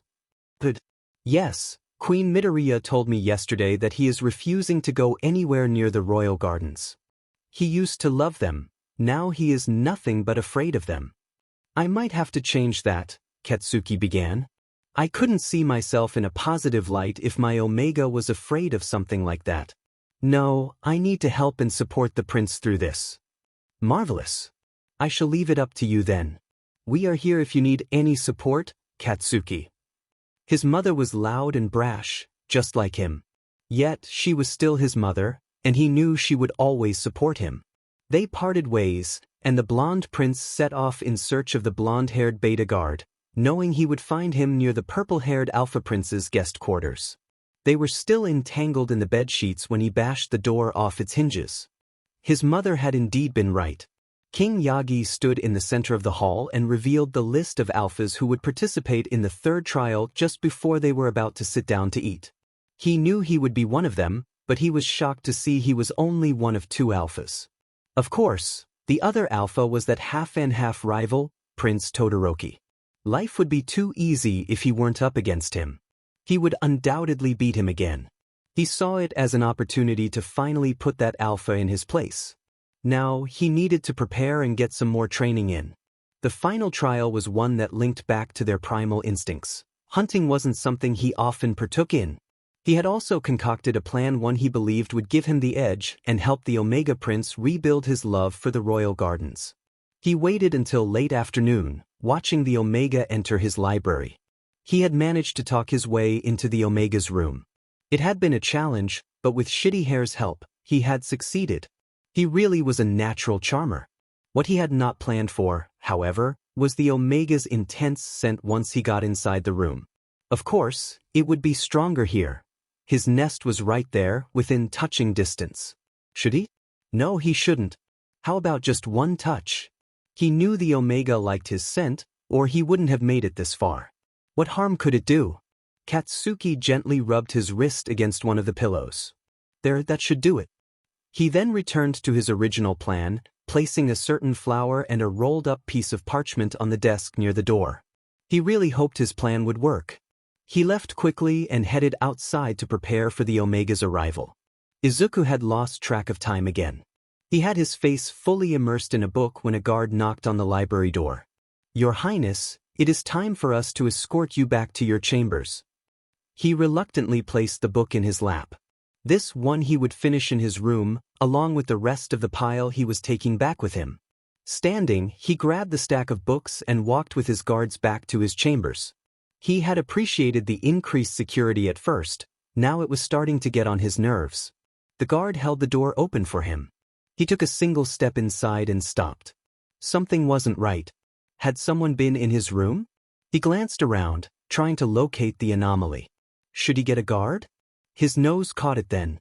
It was coming from his nest. His favorite pillow was not where he had left it. Cautiously, he moved closer, sniffing the air with each step. This was an alpha's scent. What was it doing in his room? In his bed? He held the pillow to his nose. Oh, but it smelled good. He recognized that scent. It was Prince Bakugo's.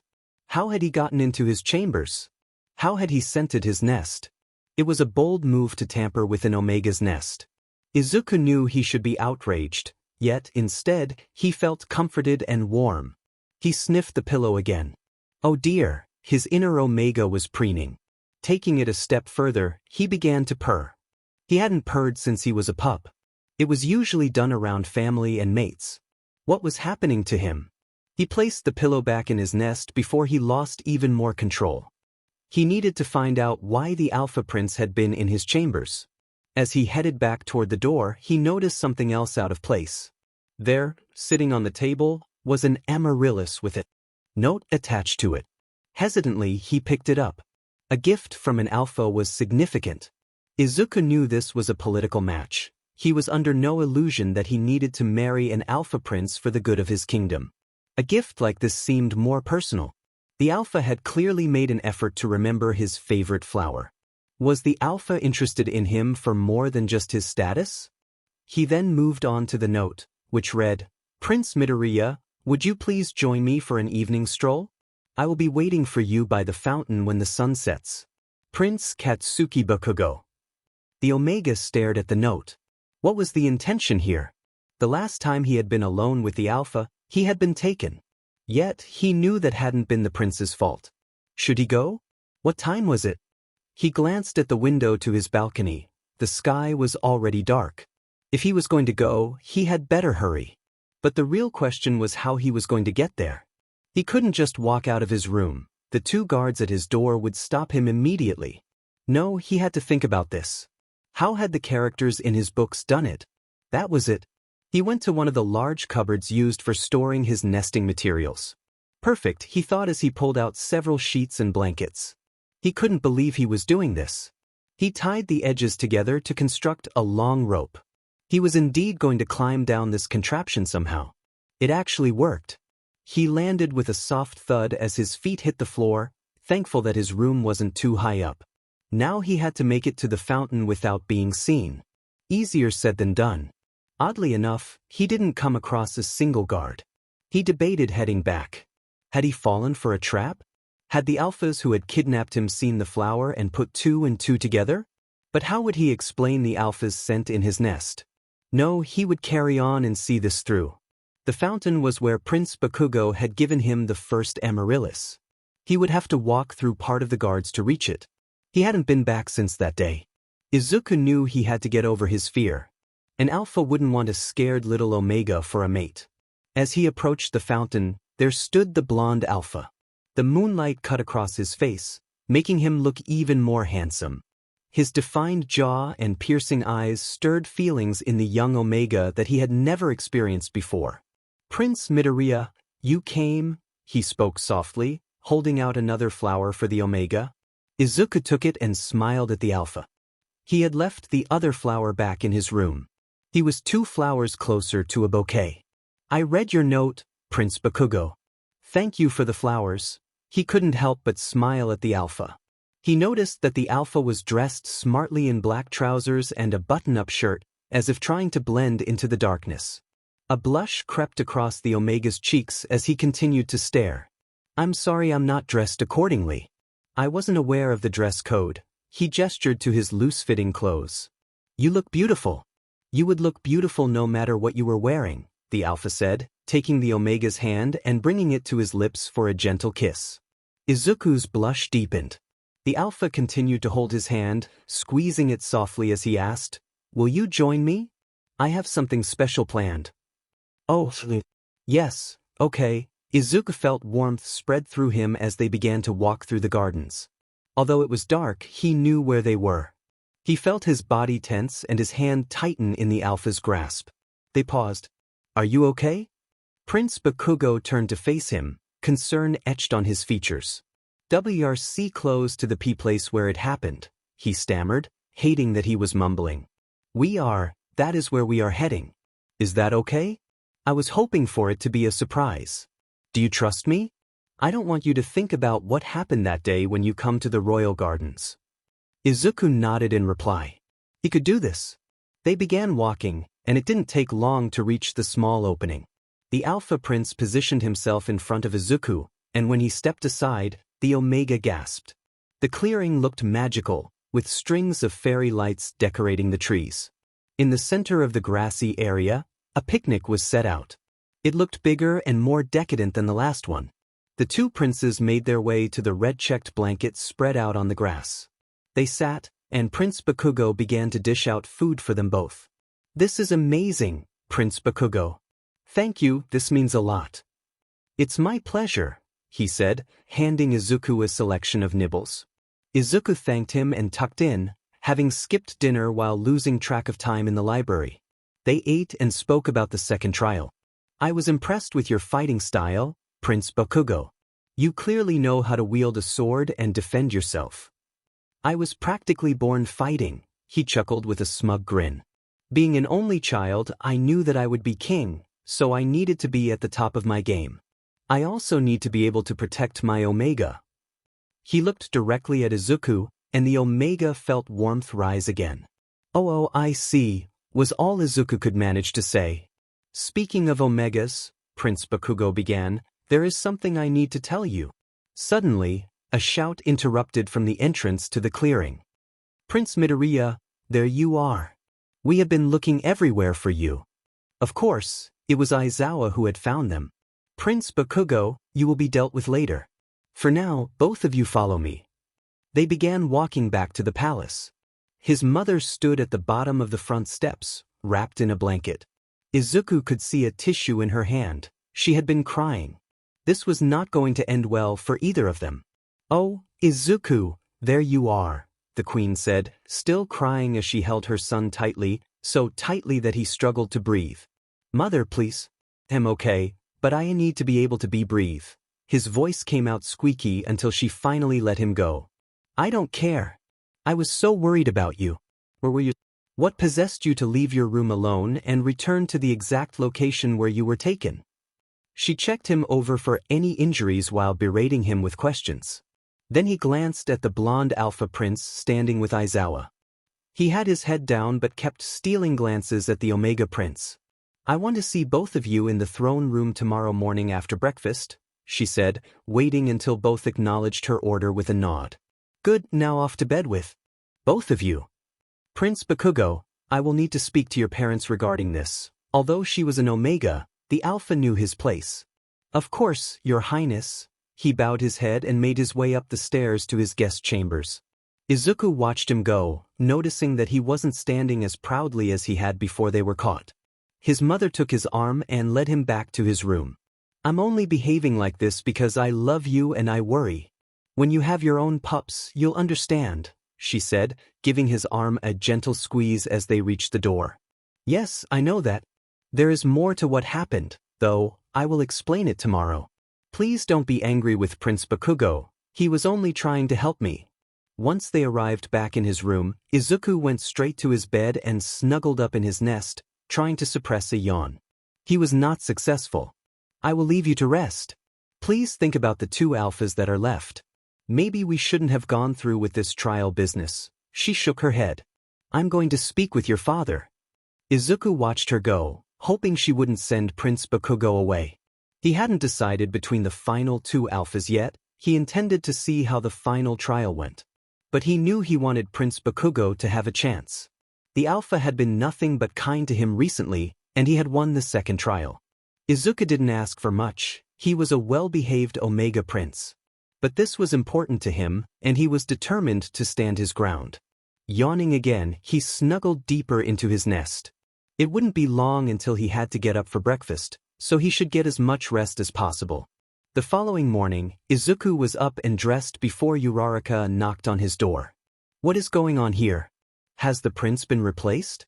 I have been working here for a while now, and you have never been up and ready before I arrived," she said, amazed at the change in the young Omega. "I just have a lot on my mind at the moment. I know the audience with my parents this morning will be exhausting, and I don't want my mother to punish Prince Bakugo. But he encouraged you to sneak out unsupervised. I know that you chose him to be in the final two. It's just that all of this is making me feel a little uneasy about him." She followed him to his bed. "I just worry about you." "I get that, I really do. Let's go down to breakfast, and I can tell you what happened." The two walked together, accompanied by two guards. As they walked, Izuku recounted last night's events. "Well, I guess that changes things somewhat. Though, I'm still a little unsure about the prince. Why did it have to be done in secret? Or during the day? Izuku had to give her credit, he wasn't sure himself. All he could think was, I found it romantic. By this point, they had reached the hall. He wasn't hungry, maybe just a slice of toast to settle his nerves. He took a seat at one of the benches, noticing the bustling activity that morning. He knew about the meeting. Was there something else going on? Prince Midoriya, a calm voice spoke from behind him, startling him slightly. He turned to see the handsome two-tone alpha, Prince Todoroki. Izuku almost stumbled as he stood to greet him. Prince Todoroki, he bowed his head slightly before gazing into the alpha's unusual eyes. He had never seen eyes like them. He could easily get lost in them. It's lovely to see you this morning. Have you eaten yet? Izuku asked. I have, Your Highness. It would have been lovely to enjoy your company, but I have some training to get to. Perhaps you might join me for breakfast tomorrow? The alpha extended his hand. Although Izuku had previously noticed a lack of emotion in the alpha's voice, today it seemed more pronounced. He hadn't won the second trial, but he had still made it through to the final one. Surely he would be pleased about that. Izuku reached out his hand. The prince took it gently, placing a light kiss on the back of Izuku's hand. As the alpha leaned forward, his shirt shifted slightly, and Izuku tensed a little. No, he must be mistaken. Yet, Izuku was sure he could see what looked like the ends of deep marks running up his chest. The prince couldn't have received those from the trial fights. They weren't using anything that could have caused such injuries. So where had they come from? He took a step back, hiding his confusion and concern as best he could. Of course, that would be lovely. If I have time today, I would very much like to come and watch you train. You were very impressive during the second trial. Thank you, Your Highness. I appreciate your support and compliment. However, I did not win, so I need to focus more on my training. He bowed to the Omega and left the hall. Izuku stood there, staring at the empty space where the Alpha had just been. Was he missing something? Now that he thought about it, the Alpha looked a little paler than usual. Izuku, are you listening to me? The Omega yelped as King Yagi spoke from behind him. Why was everyone trying to scare him this morning? Sorry, I was lost in thought. What do you need? He smiled up at the Alpha. Shaking his head, King Yagi said, Your mother is waiting for us. It's time for you to explain what happened last night. Izuku had always thought that Yagi was warm and approachable. But not today. The Alpha had a stern expression on his face, clearly unimpressed with the young Omega. Realizing this, Izuku shrunk into himself and began walking behind the king. It was time to face his mother. The two walked in silence, arriving at the throne room after what felt like an eternity. King Yagi didn't bother knocking. He pushed the two doors open with a great shove. There you are, dear. The queen was sitting on her throne, her face unreadable. Izuku glanced around the room. Prince Bakugo was standing with his parents, having faced the throne until their arrival. He looked at the blonde Alpha, but his firm gaze was focused on the floor near his feet. My apologies, I was speaking with Prince Todoroki. At the mention of the other Alpha's name, the blonde's head shot up to look at Izuku. Their eyes met, and Izuku felt a shiver run down his spine. Very well, let us begin, shall we? King Yagi took his place next to his wife, while Izuku moved to stand before the throne. He and Prince Bakugo were now in position. The scent of the Alpha's presence enveloped him, a mix of earthy and smoky notes that made him feel warm and restless. Despite increasing his suppressants since the first trial, the blonde Alpha still had a strong effect on him. We are here to discuss the events of last night. I was informed that my son had been instructed to sneak out of his room, unsupervised, to meet with Prince Bakugo in the very location from which he was recently kidnapped, the queen stated clearly and firmly. Izuku could sense her determination to address the situation. That is correct, Your Highness, Prince Bakugo replied confidently, holding his head high. Izuku was impressed. Even though his mother was an Omega, she often made Alphas feel inferior. What is your excuse? Why did you think this would be a good idea? Her gaze intensified, and Izuku turned to the Alpha for his response. He had an inkling about the prince's motives and was eager to find out if he was right. Of course, You are aware that I was with Prince Midoriya when he was taken from the royal gardens. I was told that as a result of what happened, he was now avoiding returning, Bakugo explained, his voice steady. I also understood that the gardens are a favorite place of his. I couldn't stand by and let what happened affect him so deeply. I wanted to correct the mistake I made when I took him there that day. Yes, I could have done it during the day, but I thought a late-night stroll with a bit of romantic ambience would help ease some of his fears. His voice grew more passionate as he spoke. Izuku couldn't believe what the Alpha had said. It sounded genuine, and there was no mention of how it might improve his standing in the trials. The Alpha Prince truly was different from how he had presented himself at the ball. Even the Queen seemed taken aback by his words. I see. I appreciate what you were trying to do for my son. I'm just disappointed that you chose to do it in a manner that will lead to a punishment. Izuku gasped. She couldn't be serious. Prince Bakugo straightened up and shared a nod with his parents. If I may, Your Majesty, there is another reason, one which I believe you should be made aware of. He turned to Izuku. I was hoping to tell you this last night when it was just the two of us. Go on.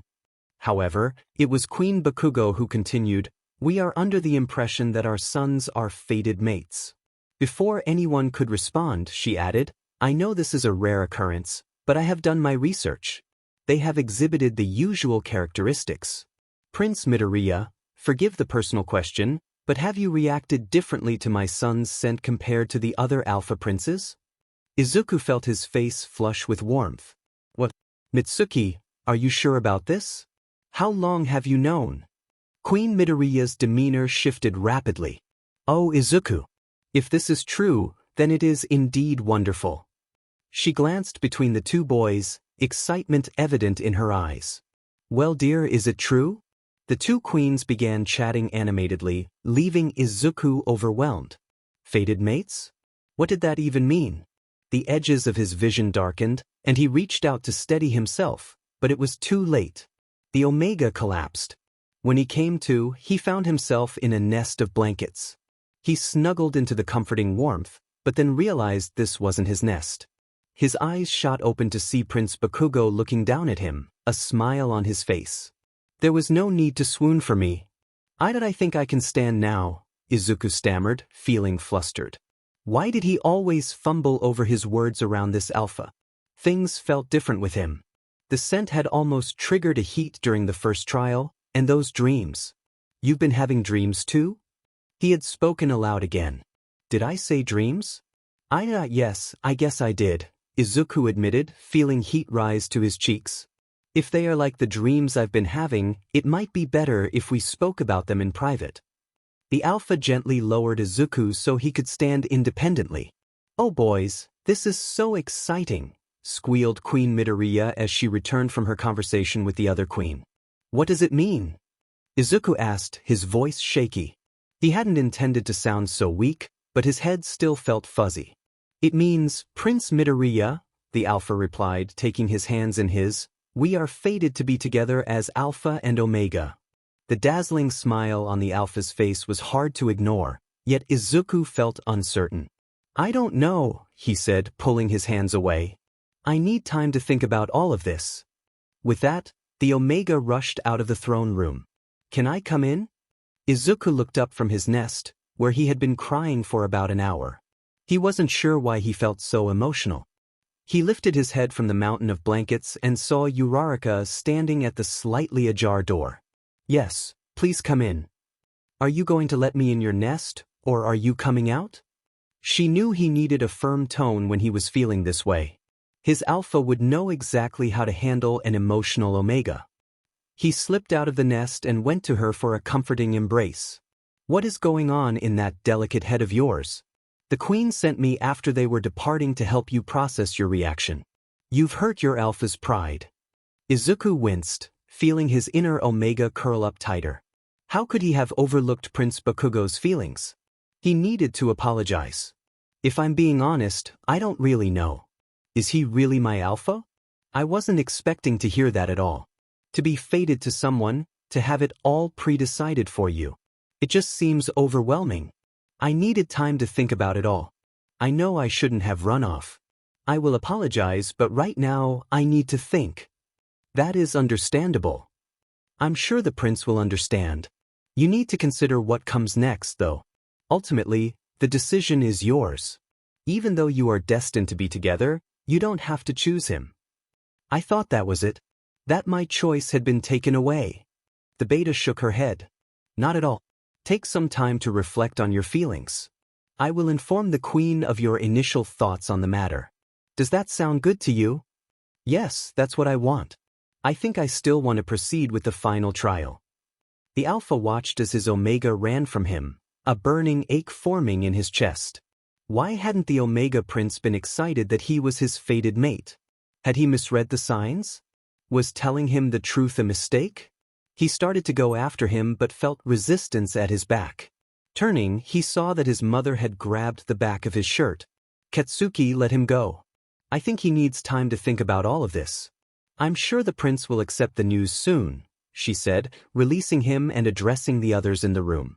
Someone does need to speak with him, though. Yes, I agree, though I don't think it should be me, Queen Midoriya said, looking around the room. Uraraka. Yes, perfect. Come here. The beta moved from her position by the wall, bowing to the royalty before standing in front of her queen. You have always been close with Izuku. I need you to go and speak to him. Find out where his head is and what he wants to do about. The queen glanced at the Alpha Prince, their eyes meeting momentarily, about the trials. Yes, your highness, she replied, bowing again before quickly leaving the room. The attention of the room then shifted to the young Alpha Prince, whose scent had become tense and charged. I'm going to go train, Katsuki grunted, unable to look at anyone. His parents had reassured him that the Omega Prince would have been excited about his news. How wrong they had been. Of course, Katsuki. Please take it easy, though. Don't do anything rash. He knew his mother was trying to help, but it only caused more tension to build within him. He slammed the door as he left, ready to face the consequences of his rudeness later. He stormed through the palace until he found who he was looking for. Shitty hair. With me now. The red-haired Alpha was training with the guards from the Garnet Kingdom. Kirishima glanced at the other guards, and Ashido smiled at her mate, encouraging him to follow the prince. They were well accustomed to the Alpha's outbursts. Hey Baku bro, what's up? That Omega of yours causing problems? The redhead jogged to catch up with Katsuki, who responded with a deep growl. It seemed he had hit the mark. We're training for this third trial. But we aren't doing it here, follow me. Kirishima nodded, knowing now wasn't the time to provoke him further. They headed out to the woodland nestled against the east side of the kingdom. What kind of training do you want to do? I know that the third trial is a hunt, but we don't know the location yet. What should we try hunting? Kirishima rambled, looking around at the prince's chosen location. However, the other Alpha was not paying him any attention. Shut up, shitty hair. I'm going to be hunting you. Oh, okay then. How should we do this? I'd have thought it would be easier to catch an Omega than an Alpha. Of course that's true. If I can catch you, then I'll have no problems catching Prince Midoriya. Oh, Kirishima nodded vigorously, but he couldn't help but notice the distant look in his prince's eyes. Shitty hair, stop that before you turn into Dunce face, he swatted Kirishima playfully as they headed further into the woods. They eventually stopped at a large fallen tree. This is how we are going to do this. You will take this. Katsuki handed him a small green blanket. What is it? Oh, it smells great. Wait, is this? Yeah, it belongs to Prince Midoriya. I took it from his room. Don't judge me, okay? Today's been rough enough already. Man, he's going to be so upset when he finds out. You do not mess with an Omega's nest, even if they are your mate, Kirishima said, shaking his head. Shut up, let's get on with this, Katsuki replied, a bitter note slipping into his tone. Kirishima tied the blanket around himself, tucking it into his clothes as best he could. He wasn't going to make this easy for the big, tough prince. He ran off through the woodland, changing direction at random to confuse the Alpha who would soon be hunting him. He was trying his best to make this as difficult as possible. Clearly, something had happened between him and the Omega Prince. Rather than taking out his frustration on someone, he was channeling it into training for the final trial. Kirishima felt a sense of pride that his prince and friend had begun to mature. Kirishima heard movement behind him. Had the other alpha found him already? He risked a glance over his shoulder and immediately regretted it. The blonde barreled straight into him, both of them hitting the ground and rolling a few feet. "I thought you were going to make it a challenge for me," Katsuki grunted as he stood up, not helping the other alpha to his feet. "Well, I don't know these woods," Kirishima replied, offering a weak excuse. "Let's go again," commanded the prince. "This time I'm going to cover my eyes. I need to hone my sense of smell perfectly." "Oh, good idea, Baku bro." The guard limbered up for his second attempt at pretending to be an Omega. This time, it took Katsuki longer to track down his target. This was how he would train for the final trial. Though in the trial, he would be up against another alpha, that would be the next stage. The two alphas trained like this for a couple of hours. Katsuki managed to locate the Omega target on each run, though some of them were accidental. He would not be revealing that to anyone else, however. They were now back in the palace grounds, heading for the hall. It was dinner time. Katsuki couldn't help but wonder if Prince Midoriya would be there. In truth, the Omega often ate in his room. He had hoped that the training with his guard would have helped temper his mood, but he was not so lucky. The hall felt emptier now that the other alphas had been asked to leave. There was no point in having so many unmated ones around. However, there were some other dignitaries lingering in hopes of gaining favor with the remaining royals. One in particular thought it was an appropriate time to approach the Alpha Prince. "Prince Bakugo, Your Highness." The Omega who had suddenly appeared in front of him bowed deeply before standing and fluttering her eyelashes. "It's lovely to see you this morning. I thoroughly enjoyed watching you compete in the last trial. You truly deserve to win against Prince Todoroki. I'm sure you will outsmart the other prince in the final trial." Katsuki had no idea who this blonde-haired Omega was or why she was talking to him. Perhaps he had danced with her at the ball, but her name did not matter to him. "Thank you, Philum." Katsuki was not in the mood to continue this conversation, but he also knew he couldn't be as rude as he wished to be. "Cammy Utsushimi, Your Highness. My father is Lord Utsushimi." The Omega bowed again. "It would be lovely to sit and eat with you this evening." What was the Omega doing?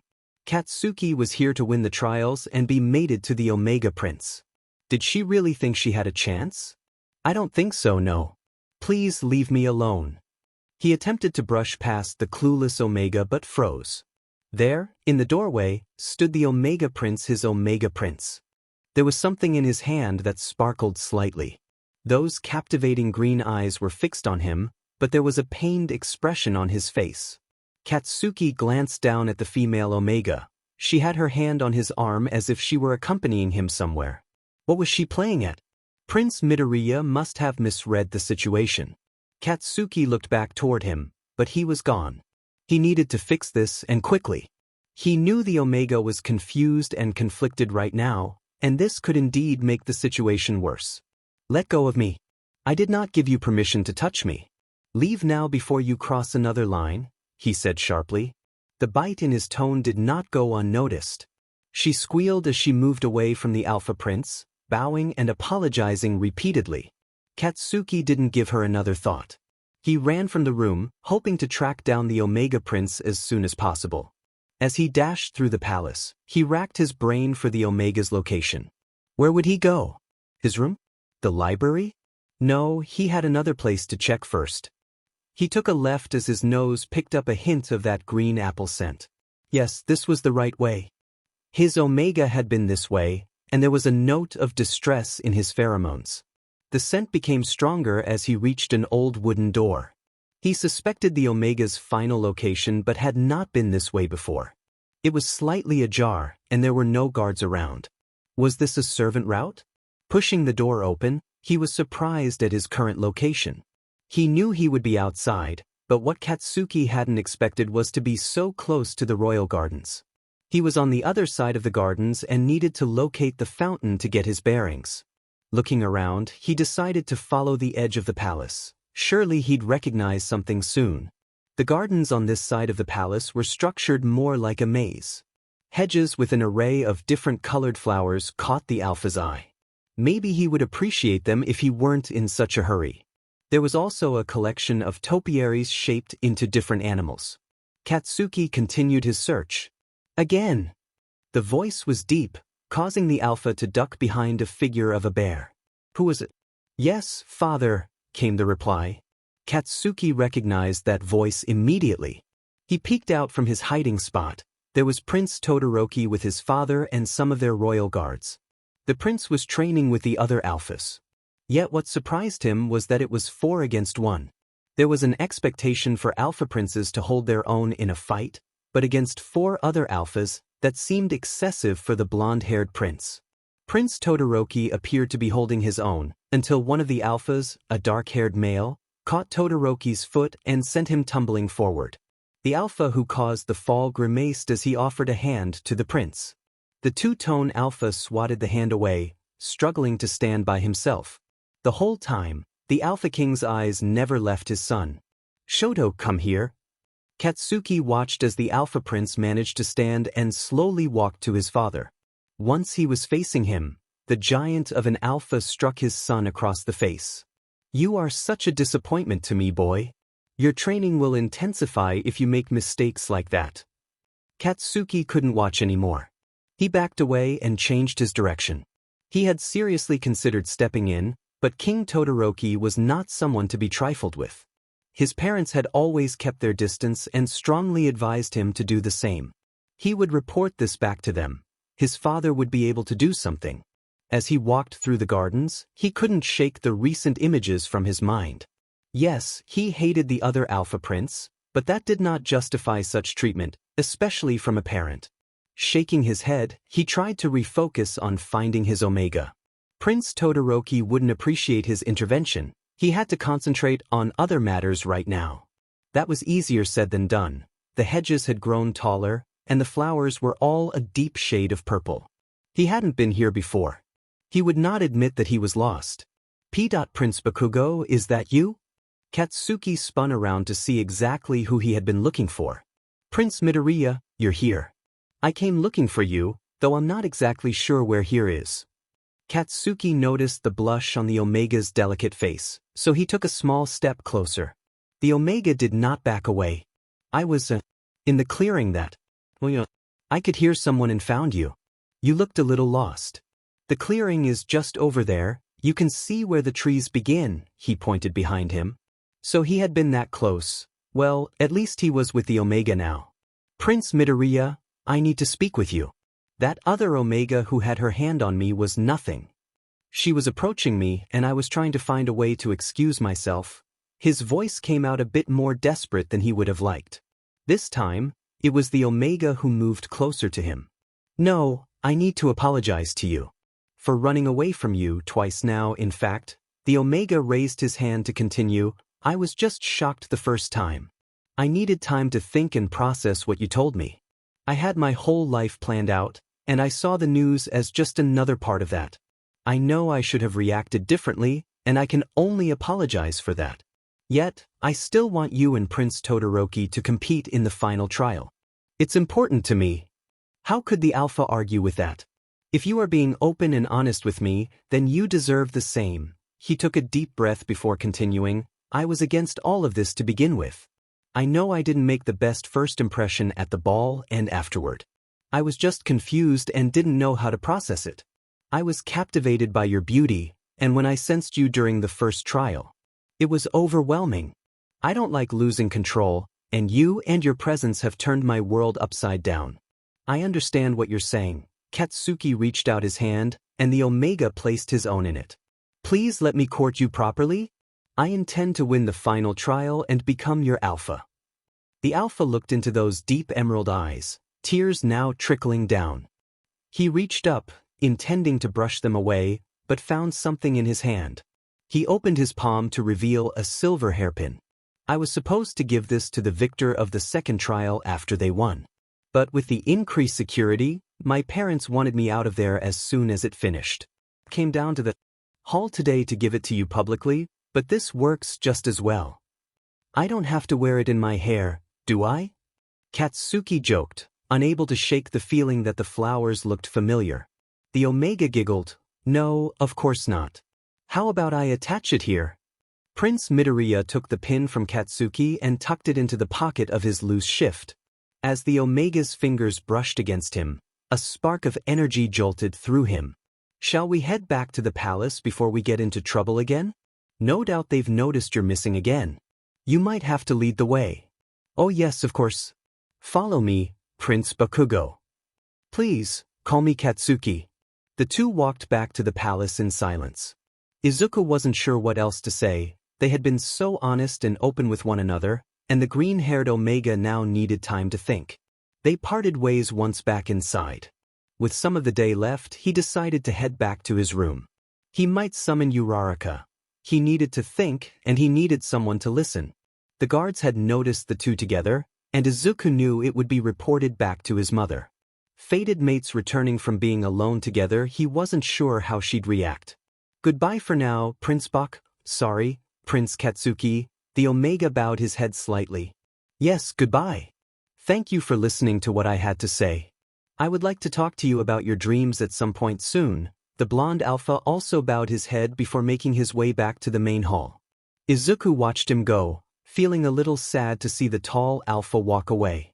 His face burned at the thought of the NTMT dreams he had been having about the alpha recently. Right, it was time for him to head back to his room and sort through everything. The third trial was in 2 days, and there was still much to be done. He walked swiftly back to his chambers, pausing to look at one of the guards before entering. Please send for Uraraka. I need to speak with her immediately. Oh, and I'll have my evening meal in my room. Of course, Your Highness. I'll see to that now, one of the guards replied before hurrying away. It shouldn't take long for either request to be fulfilled. His food arrived first, his favorite. His mother must have sent it up for him. She probably knew he had spent time with the prince and was rewarding him. Silly Omega tendencies. He tucked in, too hungry to care about all of that, having skipped lunch with everything that had happened. The Omega was halfway through his katsudon when there was a knock at his door. Enter, he said between mouthfuls, smiling when he saw his friend. What have I heard about you being seen exiting the gardens with Prince Bakugo? Have you two made up? Did you apologize? I'm just glad it was during the day this time. We don't need a repeat of last time. The beta sat on one of the chairs next to the Omega and winked. He often ate in his room, so he had a small dining set near the balcony. Oh, give it a rest. Nothing like that happened. But you may have heard correctly. That's why I asked you here. I need to tell someone about my day. I still can't believe it, to be honest. The Omega then went on to explain his day in detail.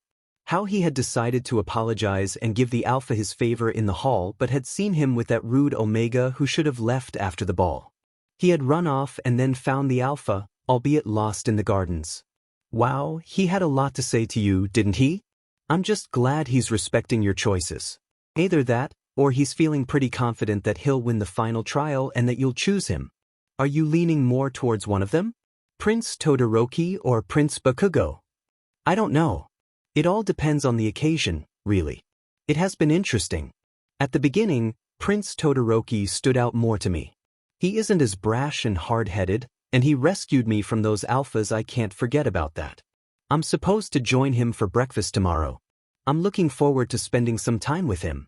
Actually, I need to speak to my mother about something regarding him. His mind went back to the marks he had seen on the alpha's chest that morning. He needed to tell her what he had seen. Yes, he has been the perfect alpha, hasn't he? Maybe a little too perfect if you ask me. How can someone be too perfect? Surely he's just being himself. I haven't felt anything false about him. And what about Prince Bakugo? Uraraka was critical of both alphas. She just wanted the best for her prince. Well, you know most of what has happened between the two of us. There is definitely a pull towards him, and my pheromones often go crazy when I'm around him. Apparently, that's due to us being fated mates. I'm thinking that I'm going to pick whoever wins the final trial. Katsuki, you're on first-name terms now? The beta was practically squealing at this point. Izuku rubbed the back of his neck. Yes, he told me to call him that when we were in the gardens. I didn't think it would come so naturally, though. I had to correct myself earlier. Yet now it just feels so right. It's as though I should have always used his first name. You know how I feel about the two of them. I just want you to be happy. Pick with your heart and not your head, please. I know, and thank you. Would you ever consider coming with me once I'm married? You know, to whichever kingdom I end up in. Oh my prince, I'm flattered that you would ask me. But I couldn't leave here. My family is here, and there is Ida to consider too. Yes, of course. How silly of me. I apologize for not thinking about that. I'm just going to miss you, he said, waving his hands in the air. And I will miss you. We will see one another, and we can write to each other. I'll need to hear all about your new adventures.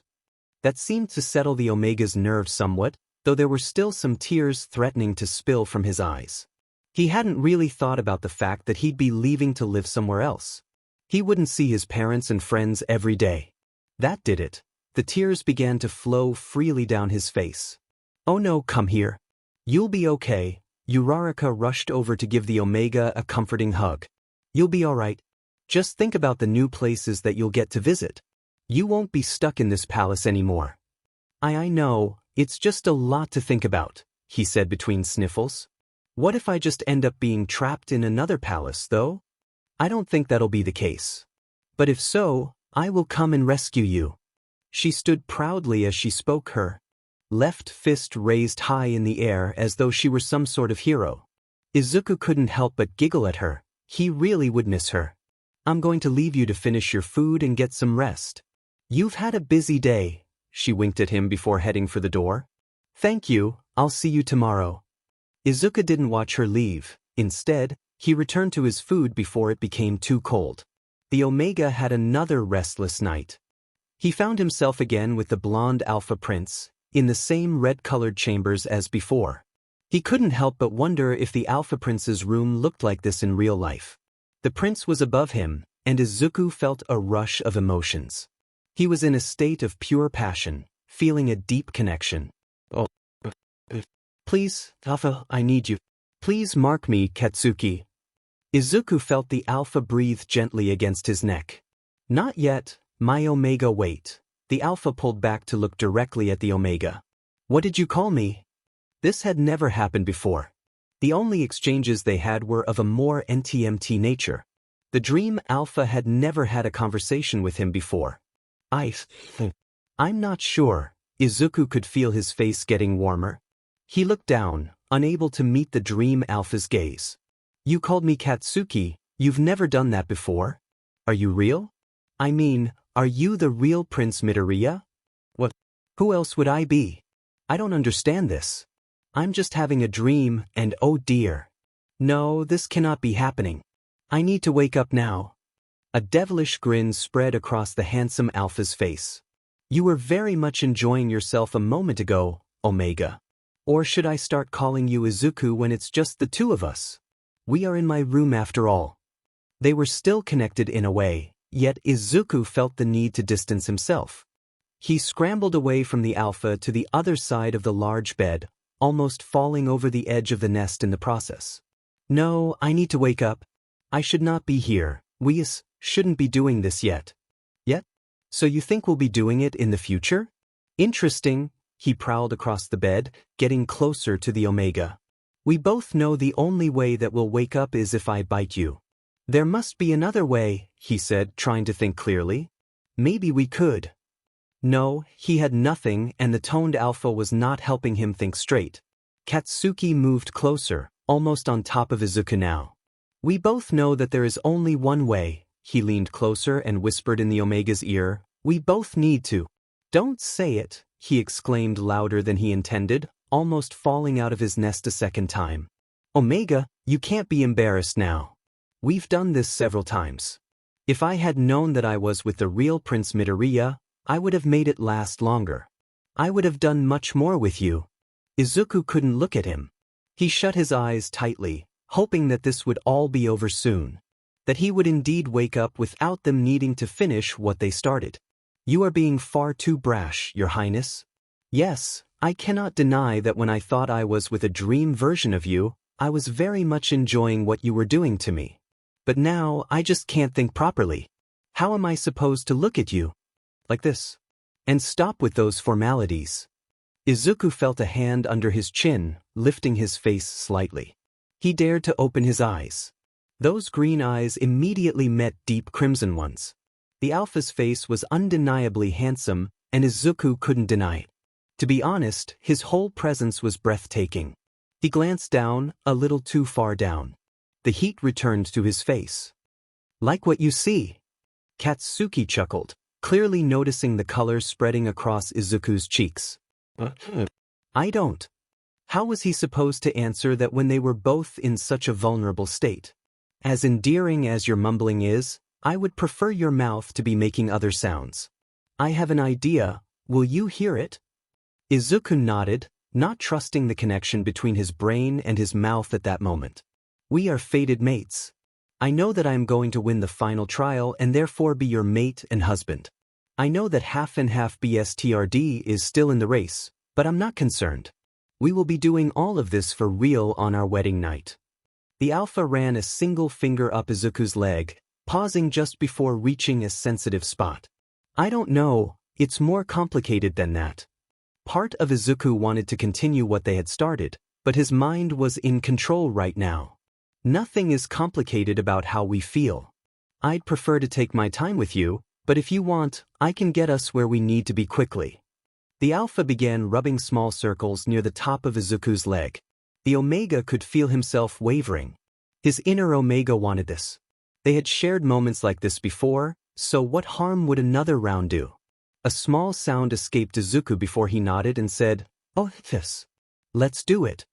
When it came down to it, he couldn't see another way out. At least he would enjoy himself in the process. That was all Katsuki needed to hear. He shifted positions, now on top of Izuku. The Omega felt a rush of sensations as Katsuki moved closer. Although Izuku was inexperienced in reality, he was thoroughly enjoying the dreamlike connection they shared. If he was to marry Katsuki, he hoped it would feel like this. As Katsuki moved, Izuku felt his pleasure build. It wouldn't be long until he reached his peak. "That's it, such a good boy. You are such a good Omega for your alpha." Katsuki's words wrapped around him like silk. Izuku knew he wouldn't last long, but that was the plan. "Oh yes, you're doing so well." In that moment, they both reached their climax together. Izuku felt their connection intensify, a warm sensation enveloping him as they shared this NTMT bond. "I can't wait until we're doing this for real. You'll be PRGNT in no time, my beautiful Omega. Are you ready to wake up now? As soon as I bite you, this will end." "Weiss, I am ready," Izuku replied, unsure of what he was truly prepared for. He was in a state of bliss, and if this was real, he didn't think he'd mind at all. The alpha glided his tongue over Izuku's neck, and then he felt the pressure of teeth.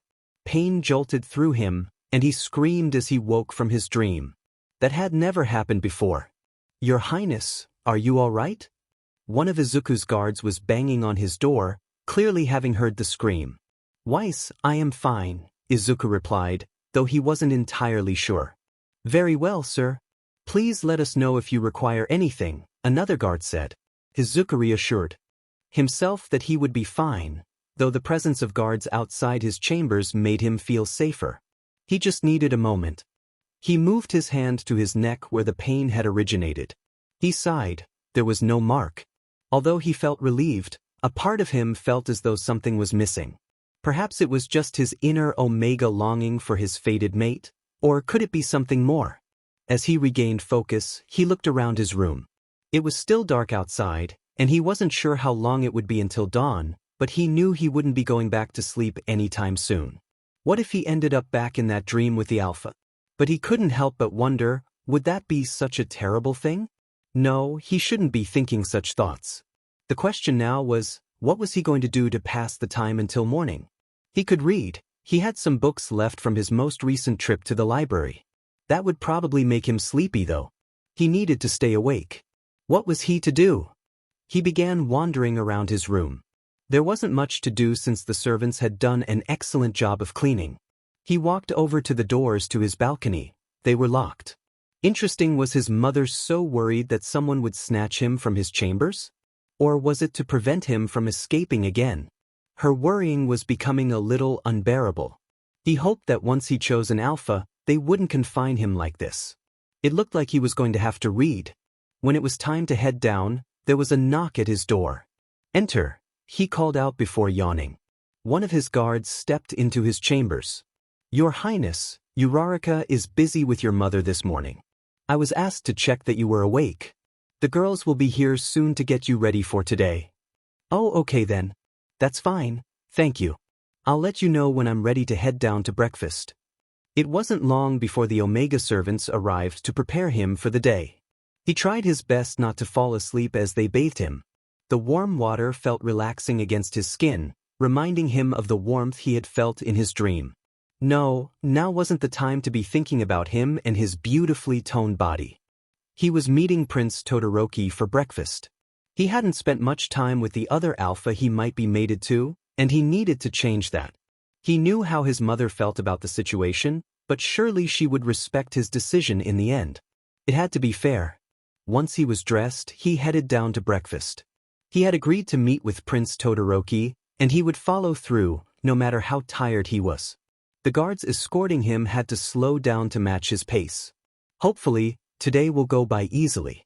The hall was busy, people hurrying around as everyone ate. Izuku couldn't help but wonder if he'd go back to having breakfast with just his parents after the guests had left. Part of him missed their shared mornings together. He'd have to make the most of them before he left for his wedding. The Omega searched for the Alpha, easily spotting him with his distinctive hair. He was sitting alone in a corner of the hall, looking tired. As Izuku began to walk over, another Alpha blocked his path. "Your Highness, good morning. I hope you slept well," the blonde Alpha said with a mischievous grin. Izuku felt a blush creep onto his face. How could this Alpha be so bold in front of everyone? He knew the other Alphas in the room could hear him. "Good morning, Prince Katsuki," Izuku stammered, unable to make eye contact. "I'll take that as a yes," the Alpha winked, making the heat rise further on Izuku's cheeks. "I don't know what you're referring to." "If you say so," Katsuki moved closer, taking a deep breath. "Will you join me for breakfast?" Izuku hesitated, glancing at the Alpha's face. What should he do? He wasn't one to go back on his word, but he didn't want to cause any further conflict. "I would love to, Prince Katsuki. However, I have already promised to join Prince Todoroki this morning," Izuku replied with a smile, glancing over to the other Alpha, who must have heard his name. He smiled back at Izuku, a charming smile. "What?" The Bond Alpha's tone made Izuku wince slightly. "You can't be serious?" After yesterday and last night, Izuku stood his ground. He would not be spoken to like this in his own home. The Alpha had agreed to listen to him and let him choose. "I will be. You said yesterday that you would respect my decision. If you are going to act this way, you will not like my final decision at all," he said, puffing out his chest. Yes, Katsuki was his fated mate, but he would not be pushed around. The Alpha in front of him ran a hand over his face and huffed. "Yes, you're right. I'm sorry. I'm just struggling with my Alpha instincts when you are so determined to spend your time with other unbonded Alphas. Since I found out." "Yes, I understand. You just need to remember where you are and your promise to me."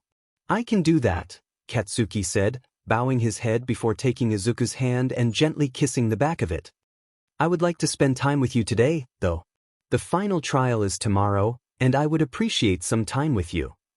"That seems fair to me," Izuku replied, feeling relieved. "I'll find you later.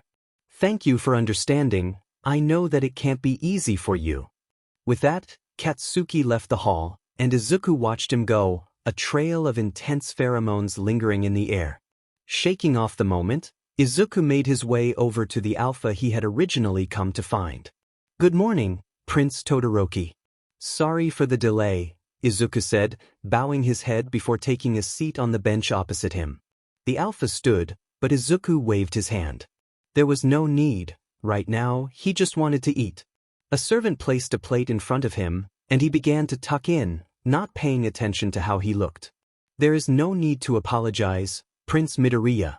I am just glad that you are here. How are you?" The Alpha was direct and straightforward. "I am a little tired, but other than that, I am very well. Thank you. And how are you? How is the training going?" As Izuku spoke, the alpha's expression changed. Let's not discuss that right now. I would much prefer to talk about you. I know that you love to read. Are you reading anything good at the moment? That question distracted Izuku from the alpha's change in demeanor. His whole body straightened up. He couldn't remember the last time someone had taken an interest in his books. Oh yes, I was up a little late reading last night, Izuku said, rubbing the back of his neck.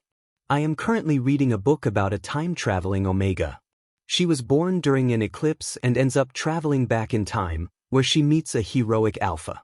They don't get along at all at first, but I can tell they are going to end up together. There has been some danger and a lot of fighting so far, but I am enjoying it. In fact, I'm pretty sure there is a whole series. I need to make sure the others are in my library, he rambled. Sorry, I have a habit of rambling sometimes. No, please do not apologize. I am enjoying listening to you talk about something you are clearly passionate about. What else do you enjoy? Am I correct in thinking that you wish to travel after you are married?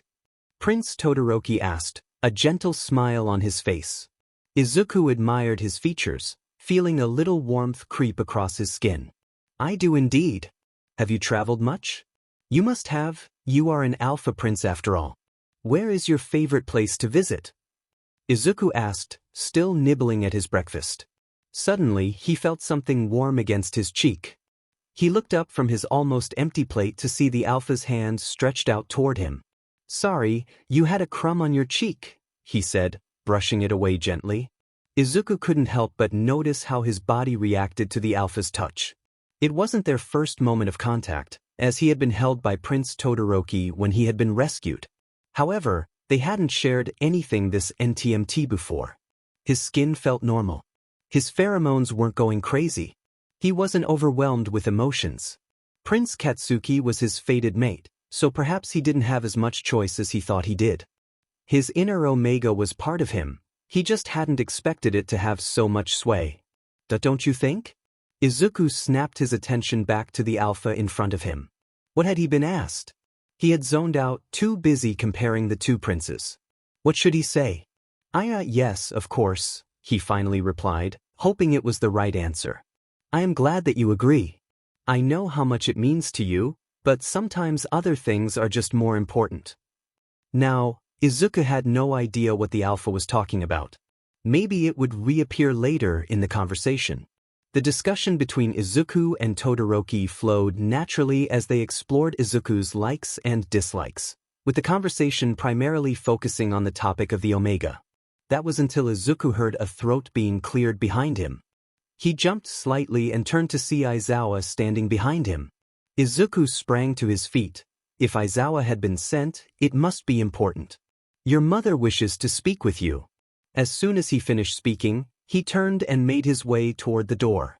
Oh, okay then, Izuku replied, puzzled as to why she had sent Aizawa for such a simple message. He turned back to the alpha he had enjoyed breakfast with. Sorry, Prince Todoroki. I have to go. My mother sent the captain of the guard, so it must be important. Thank you for letting me spend some time with you. He bowed before hurrying after the tall, imposing alpha guard. Izuku caught up with Aizawa at the door, and they walked in silence. He had learned to let Aizawa initiate the conversation. The alpha was not one for many words. Izuku was surprised when they passed the doors to the throne room and continued walking. Eventually, they arrived at his mother's wing of the palace. He rarely came here. Why was he being summoned? Your mother wants to talk to you away from prying eyes, Aizawa said as they approached her office door. That made sense, he thought. Aizawa knocked before entering. His mother was seated at her desk, her usual focused expression on her face. She was alone. What kind of conversation was this? She looked up from her stack of papers and documents. Thank you, Aizawa. You may go. Izuku, come and take a seat. We have things to discuss. Without giving her time to repeat herself, he obeyed. Her office was not a place he often visited. The room was lined with shelves of books and storage compartments, with a large window to the left of her dark wooden desk overlooking the courtyard below. Izuku had spent time here learning from her. As an Omega Queen, she held a rare position. Izuku had been taught how to rule a kingdom, knowing he would eventually be married off to an alpha, but she wanted him to be prepared to support his husband. "What is it you'd like to speak to me about?" he asked. "As you know, the third trial will be held tomorrow. It is a hunting trial, where the alphas will be given something with your scent on it, and they have to find you." Izuku nodded. Of all the trials, he actually thought this one was worth his time. A little old-fashioned, but exciting, reverting back to their natural ancestors, the predators and the prey. Inko continued, "I am just worried about you being out there alone after everything that happened. Therefore, your father and I have come up with a plan. The first element is that we will plan your route with checkpoints. You will be expected to reach these by certain times. The second is that there will be others out there wearing your scent, those others being betas, of course. We can't have other omegas running around. I have asked you, Rarika, to be one of them and to select a handful of others. What do you think?" What did he think? He wasn't sure how to feel about her suggested plans for the final trial. "I understand you're worried, Mother, but is this all necessary? Wouldn't this put others at risk? I am going to be targeted out there. And the checkpoints? The trial is tomorrow. We don't have time to rehearse a route." He spoke quickly, needing to catch his breath.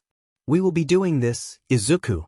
You are going to the trial location after we are done here, and you will practice the routine that has been planned for you." Her tone was firm. Did he want to push her any further? "Yes, Mother, I'll do as you ask," he replied, knowing he couldn't say no to her. "Though I need a note passed to Prince Katsuki, please. I was supposed to meet with him this afternoon." The frown on her face transformed into a wide smile. "On first-name terms, are we? I've heard that the two of you have been spending some time together." "Yes, we have," he said, trying to brush her off. "And I have been with Prince Todoroki too." "Yes, very good. I'll see to it. Now go with Aizawa, he should be outside. We only have so much time to prepare you." Izuku stood, bowed to his mother, and left. As she said, Aizawa was waiting outside her office door. They departed together in silence, heading to the location of the final trial. Izuku hoped he could get some rest before the trial actually took place. Katsuki couldn't bear the thought of being in the hall while the Omega Prince had breakfast with another alpha. No, he would definitely not do that. At least he had time with his Omega to look forward to that afternoon. With that thought in mind, he decided it was time to speak with his parents about what he had seen between the half-and-half BSTRD and his father. The blonde prince made his way to the guest chambers he shared with his parents. They were being well looked after here, but he missed home. The sooner he could return with his Omega, the better. Yes, that would make it even more appealing to replay their shared dreams together, but actually in his bed. He had enjoyed seeing Prince Midoriya blush at the thought of their dream last night. To think that all this time, the Omega had been fully aware of what they were doing and had been happy to go along with it too. He knocked gently on the door to their shared chambers before entering. Their suite was divided into 3 separate areas, a large communal space with 2 bedroom chambers on either side. His parents were gathered around a desk by the large marble fireplace. He immediately noticed a rare look of concern on his mother's face. "Mother, father, what's the matter?" Katsuki asked as he quickly crossed the room and peered at the papers spread out across the desk. "Ah, Katsuki, there you are," Masaru spoke. "We need to talk to you regarding the Garnet Kingdom. Your mother and I might have to leave early." What has happened at home? Is everything okay? Do we need to leave?" "You don't," his mother replied, "but we must. There have been reports of attacks close to our borders. With the royal family present, the Onyx Kingdom must have seen it as an opportunity. We thought to reinforce the border while away, but it seems to have had no effect. Katsuki, you need to stay here and complete the final trial. We will leave your guards with you. The final trial is tomorrow, so it won't be long." Katsuki felt conflicted. As the crown prince of the Garnet Kingdom and one of their strongest knights, the thought of not defending his home was unthinkable. Yet, if he chose to leave before the final trial, he would lose his fated mate. He knew what he had to do and hoped his people would understand. His father was a powerful alpha. He would be able to defend the kingdom. Katsuki would put his faith and trust in his parents. "You go, both of you. I will win the final trial and return as soon as I can," he said, trying to stay optimistic. There was no room for doubt in his mind. I can't leave here without my fated mate. I know this isn't easy for you, son. Hopefully, all will be well, and you won't have to rush home. You need to stay focused on the hunt tomorrow. A clear head is essential, Masaru said, resting his hand on his son's shoulder. Spend some time training with those energetic guards of yours. They will know how to help refocus that clever mind of yours. I am proud of you. You will do great tomorrow. Katsuki looked at his father, hoping to live up to his legacy when it was his turn to take the crown. I will find time, father. I was hoping to see Prince Midoriya this afternoon. I wanted to ask to see his library. The Alpha Prince glanced between his parents, suddenly remembering the reason he had come to speak with them. I need to talk with you both about something quite concerning, actually.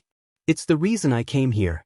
I know you have a lot on your plate, but I'm not sure what to do about what I saw. His mother stepped closer. What did you see? Is it Prince Midoriya? Is he okay? No, this has nothing to do with him. It concerns Prince Todoroki and his father. His mother exchanged a look with his father, which did not go unnoticed. Do you know something? He could feel his heart rate rising, confused as to why. Was he going soft? He disliked the half-and-half prince. We know King Enji Todoroki. There is a reason we only see him on these rare formal occasions. He has a certain reputation among the royal families. There were rumors circulating regarding the death of his wife, Queen Rei Todoroki. They shared another look. What has he done? I was in the gardens, you know the maze area where it's easy to get lost? Anyway, I was looking for Prince Midoriya after he ran away from me in the hall. His mother looked concerned. He saw me talking to that Omega you introduced me to at the ball, Katsuki said, leveling a glare at his parents, who couldn't quite meet his gaze. They only wanted him to socialize more. He then recounted what he had witnessed between the other Alpha Prince and his father. You saw him strike his son? Masaru asked. Katsuki nodded. Yes, and the training looked excessive. You know how much I enjoy a good challenge, but what King Todoroki had him doing was too much, even by my standards. It took a lot of effort not to intervene. I knew that would only cause more trouble. This needs to be handled correctly to have the proper effect. I know our kingdom doesn't have much to do with theirs, but I did not want to start a war, even if it would be satisfying to see that Alpha King brought down. Katsuki's parents stared at him. What's that look for? He glanced down, checking for anything unusual on his shirt. We are just proud of you, brat. It seems this whole experience has given you a reason to mature, his mother said, looking like she might cry. Who would have guessed that finding your fated mate would help you control that temper and impulsive nature of yours? Stop pouting and take the compliment from your mother, his father chuckled. Listen, Katsuki, thank you for reporting what you saw. If you had intervened, we would have a bigger mess to clean up. Your mother and I will come up with a plan. That seemed to put the Alpha Prince's mind at ease for now. He didn't like the half-and-half prince, but he disliked how his father treated him even more. He knew he could trust his parents to do what was needed. Now that he had done the right thing, he could return to thinking about the beautiful Omega Prince he would see soon. Where should he take him? Maybe the Omega would show him his library. When Katsuki won the trial tomorrow, he would need to have all of the Omega's belongings brought to his kingdom. As he was lost in thought, there was a knock at the door. Enter, Masaru commanded, turning his attention back to the papers on the desk. Excuse me, Your Royal Highness. I'm looking for I was looking for Prince Bakugo, the servant said nervously as he approached Katsuki. The Alpha assumed he must be a beta, which proved correct as he approached, Katsuki not picking up a particularly strong scent from the trembling male. What do you want? The Alpha's pleasantries disappeared quickly. Katsuki, be polite, his mother scolded, waving a few papers in his direction. I'm sorry, my son can be a little brash. Please don't apologize, the beta stammered, reaching into a pocket and producing a folded piece of paper with the Queen's royal seal. That was asked to deliver this note from Queen Midoriya. He bowed to the blonde Alpha and held the paper out in front of him. Katsuki snatched the piece of paper from the beta's hand. He hadn't realized how annoying he found the mumbling. When his future Omega did it, it was nothing but adorable. What did the queen want to tell him? He dismissed the beta and unfolded the note, reading it to himself. What does it say? Mitsuki asked as she came closer to see for herself. As she approached her son, she could sense the intense emotions swirling around him. Calm down or you'll overwhelm me, she said, waving the air around her to disperse the tension. Katsuki clenched his jaw and replied, It says that Prince Midoriya will be busy for the rest of the day preparing for tomorrow's trial, so he won't be available. He tossed the crumpled paper onto the floor. Well, I'm sure there's a good reason for it. Does it mention anything else? We all know he has an important role in tomorrow's trial, so he needs to prepare. Maybe you should do the same and get in some last-minute training. Your father and I need to finalize some details before we leave. Training seemed like the logical choice. However, his inner alpha was yearning for his fated mate, yearning deeply. Look at me, brat, his mother said, sensing his inner turmoil. Prince Midoriya will be fine. You'll see him tomorrow at the trial. Your father and I will leave later today and will send word once the trial is over. Now go and put that alpha energy to good use. Yeah, I guess you're right. I'll focus better once the trial is done and I have my Omega by my side. I'll go get Shitty Hair and the others. I'll see you both in a few days with my Omega, of course. Keep me updated on the kingdom. I know I have to stay here, but I wish I could help. Teach those idiots not to mess with us. Both parents smiled at their son, proud of the alpha he had become. With that he left. Katsuki had a good idea of where his guards would be, and he was correct, they were still eating, which didn't surprise him. Hey, extras. We're going to train for tomorrow's trial, let's go. Kirishima was the first to stand from the benches. Hey, Bakubro. Where have you been? Come sit and eat, they keep bringing more food out for us.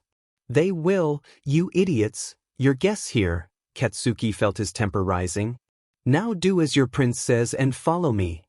The group of 5 reluctantly got to their feet, knowing when not to push their prince too far. Katsuki scanned the group. Where's Dun's face? Ashido and her mate exchanged quick glances. Shitty Hair, where is he? I told him you'd come looking for him. He's with Prince Shinso. He said he wanted to see him as much as possible before he leaves, Kirishima explained, shaking his head. That idiot. Katsuki wanted to be furious, but his parents were right. He had matured, and he was somewhat happy that his dunce face had found happiness. Still, he knew there would be pushback from the prince's family. Kaminari was a male beta and wouldn't be able to bear children.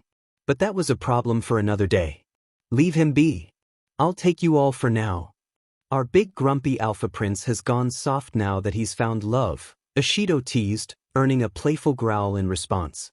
Don't wind him up anymore, Mina, the red-haired alpha said protectively in front of his mate. He knew the alpha prince wouldn't hurt her, but his instincts were always to protect. Katsuki started walking away. Let's go, I need to train for this trial tomorrow. The group fell into place behind him.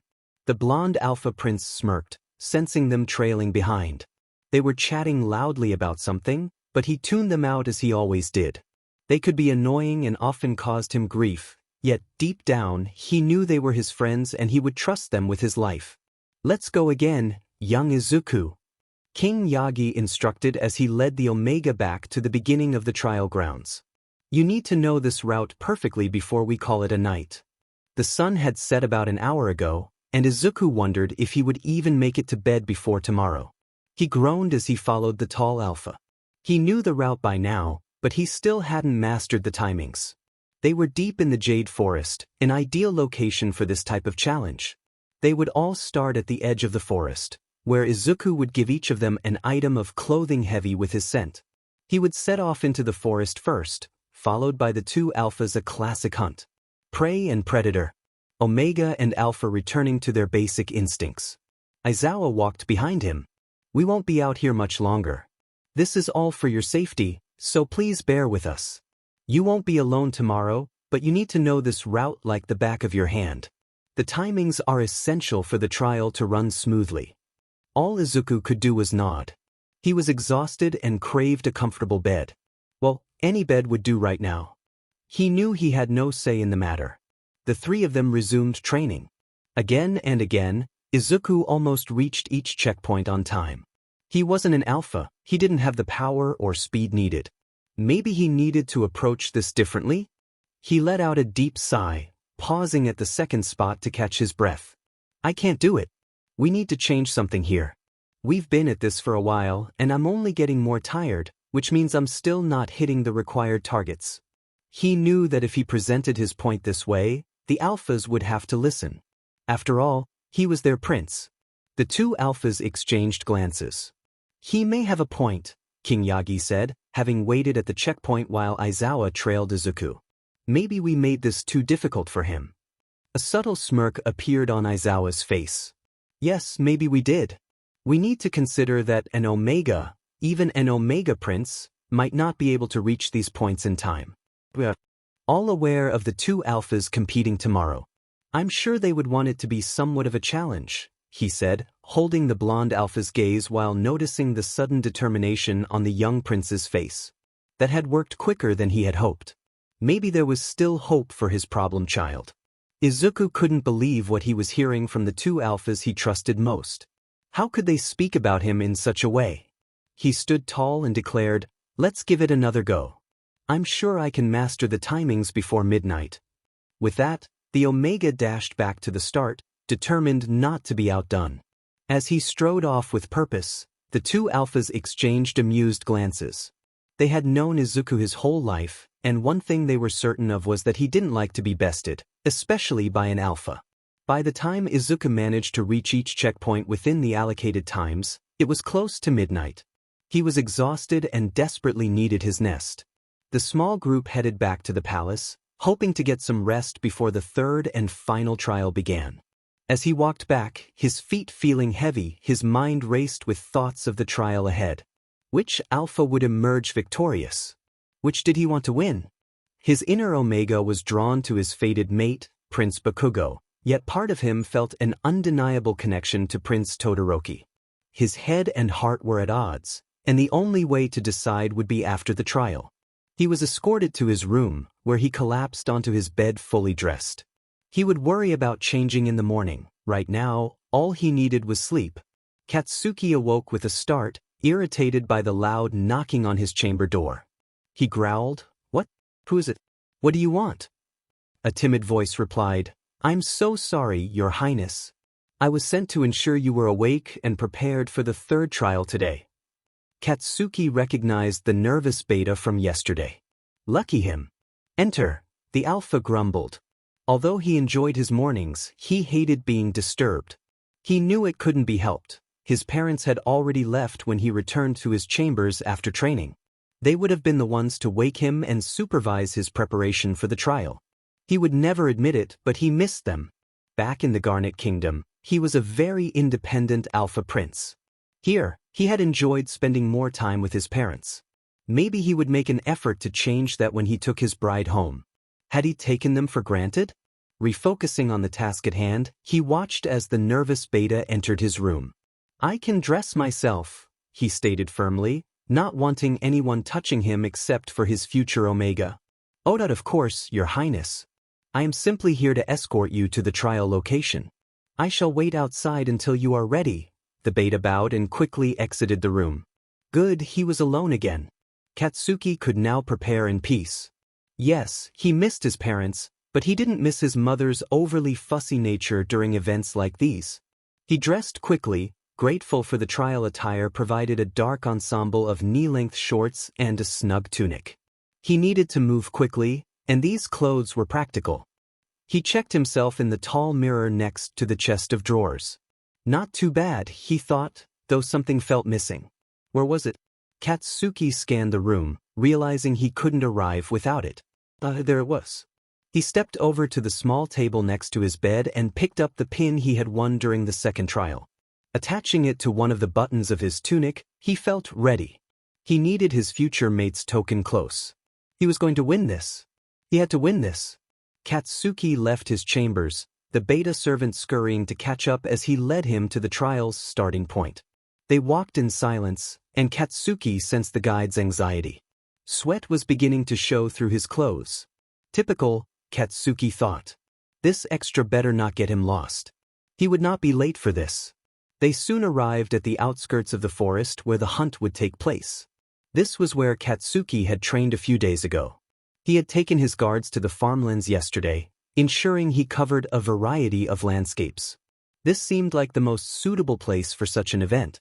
A small group was already present, with the Omega Prince among them, being fussed over by the queen and wearing a thick emerald cloak. Katsuki couldn't help but wonder what was underneath it. Suddenly, a red-headed alpha approached him, one of his other guards in tow. "Bakubro, there you are. How are you feeling?" Katsuki had no time for his friend's chatter. "I'm fine. I'm just ready to get this started. Where's Raccoon Eyes and the rest of them?" He began stretching, knowing he needed to be quick on his feet and not risk cramps. "As your parents had to leave, they asked Queen Midoriya if I could be here in their stead. The rest are at the other side of the forest, where the hunt will end." That made sense. His parents were always thinking about him.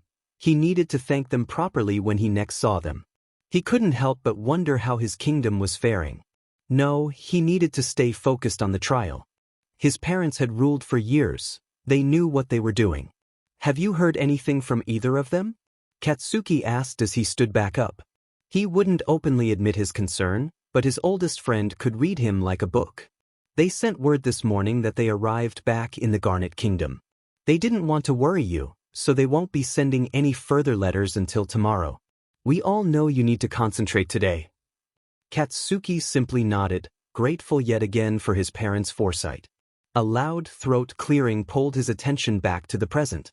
It was King Yagi, the imposing alpha who moved to stand before the crowd.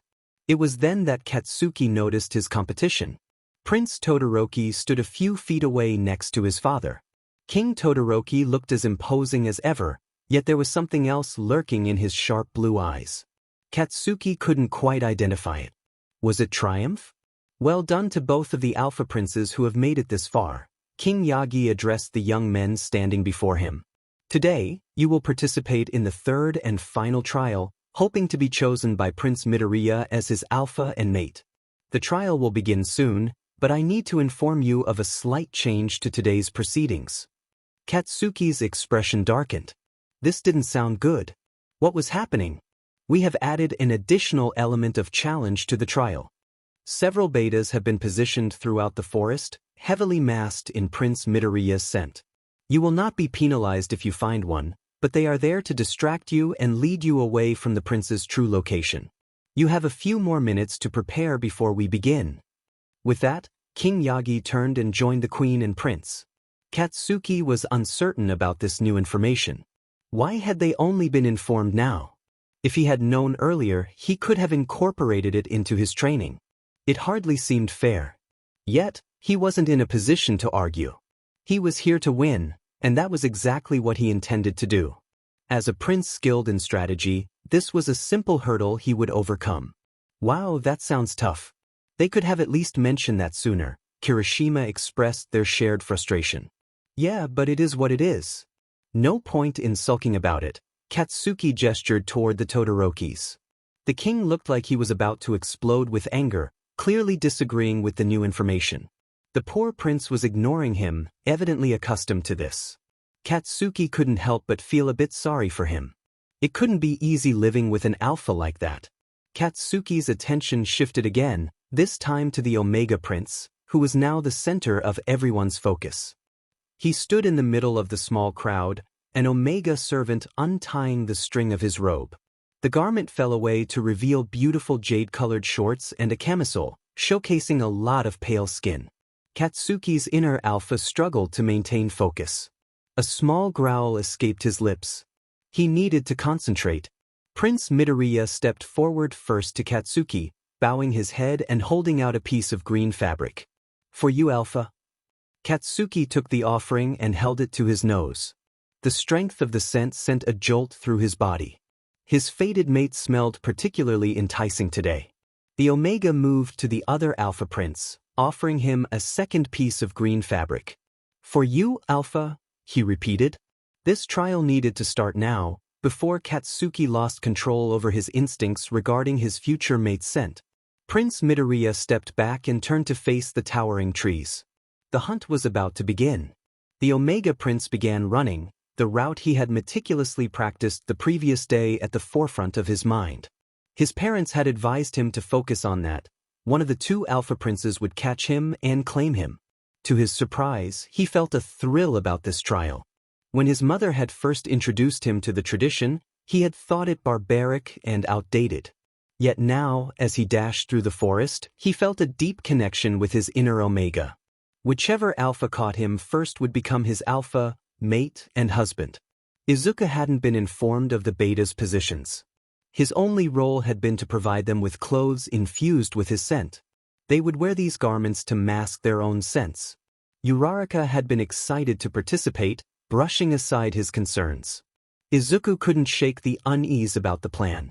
If he was targeted again, Uraraka and the other betas could be in serious danger. He would never forgive himself for that. The 3 checkpoints were positioned at equal intervals along Izuku's route, where hidden alpha guards would wait before reporting back to the queen. The 2 alpha princes were not to know about them. While hunting, their heightened senses would likely perceive the guards as threats. Princes Bakugo and Todoroki could engage with each other during this trial if they wished, but that was the extent of it. Izuku knew the route well. He had planned each step during the previous day's rehearsals. Certain tree roots posed obstacles for his smaller frame, something he had unfortunately discovered yesterday.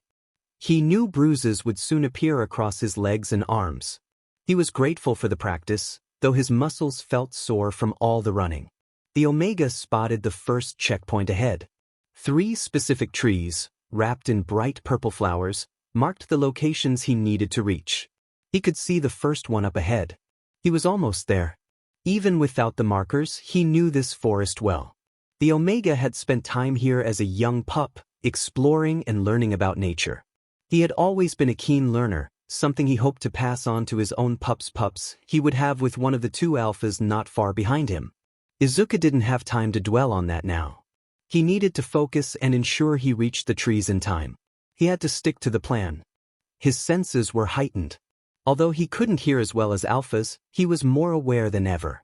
Izuku listened for the inevitable footsteps of the 2 alphas tracking him, the thought making him giddy.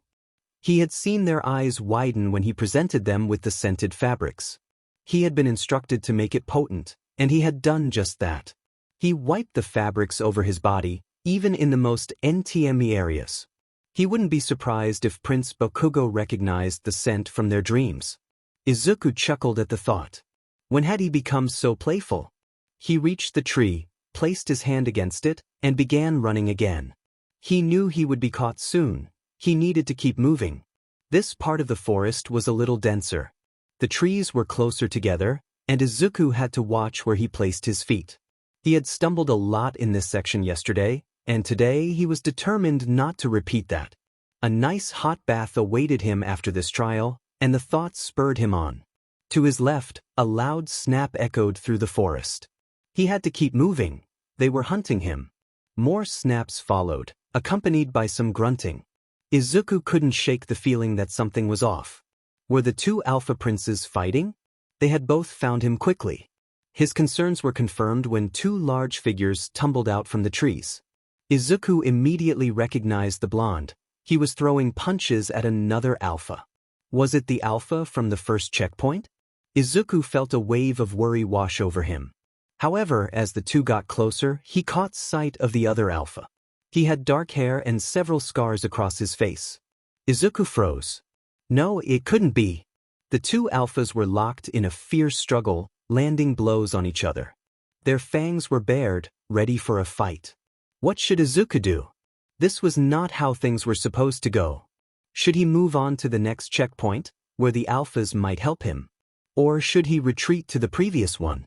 As these thoughts raced through his mind, he found himself unable to move, his inner Omega urging him to find a place to hide. He stood there watching the 2 alphas clash. The grunting grew louder, and the blonde was hurling insults as he fought for dominance. Oddly, the other alpha was laughing, which struck Izuku as strange. This situation was anything but amusing to him. The alpha prince continued to battle the dark-haired alpha who had held Izuku captive. Despite being shorter, Prince Bakugo suddenly managed to grab the other alpha's waist and shoved him against a nearby tree. A loud thud echoed around them as the dark-haired alpha crumpled to the ground. Izuku couldn't help but admire the prince's strength. Prince Midoriya, are you okay? The alpha panted, keeping his back to Izuku, clearly focused on the other alpha. All Izuku could do was nod, realizing the alpha couldn't see him. Oh, yes, I am. Are you okay? What can I do to help? Do we need to find one of the alphas at the checkpoints? This alpha was looking for you.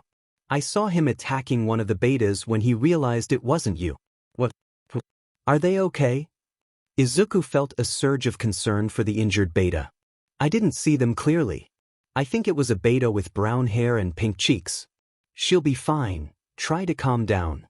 Izuku began to sense the calming pheromones coming from the alpha prince, and he instinctively took a few steps closer. Don't stay there. I don't want you near this guy, the alpha commanded, his tone reassuring Izuku in an unexpected way. What do you mean checkpoint? The alpha prince asked. At that moment, the blonde turned to face Izuku. Oh, well, you see, my mother was worried about situations like this.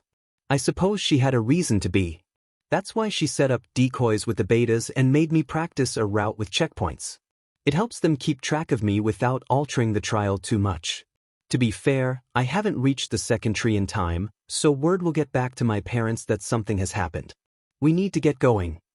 Prince Bakugo stared at the Omega Prince. Well, I definitely need to deal with that. He gestured to the unconscious alpha by the tree.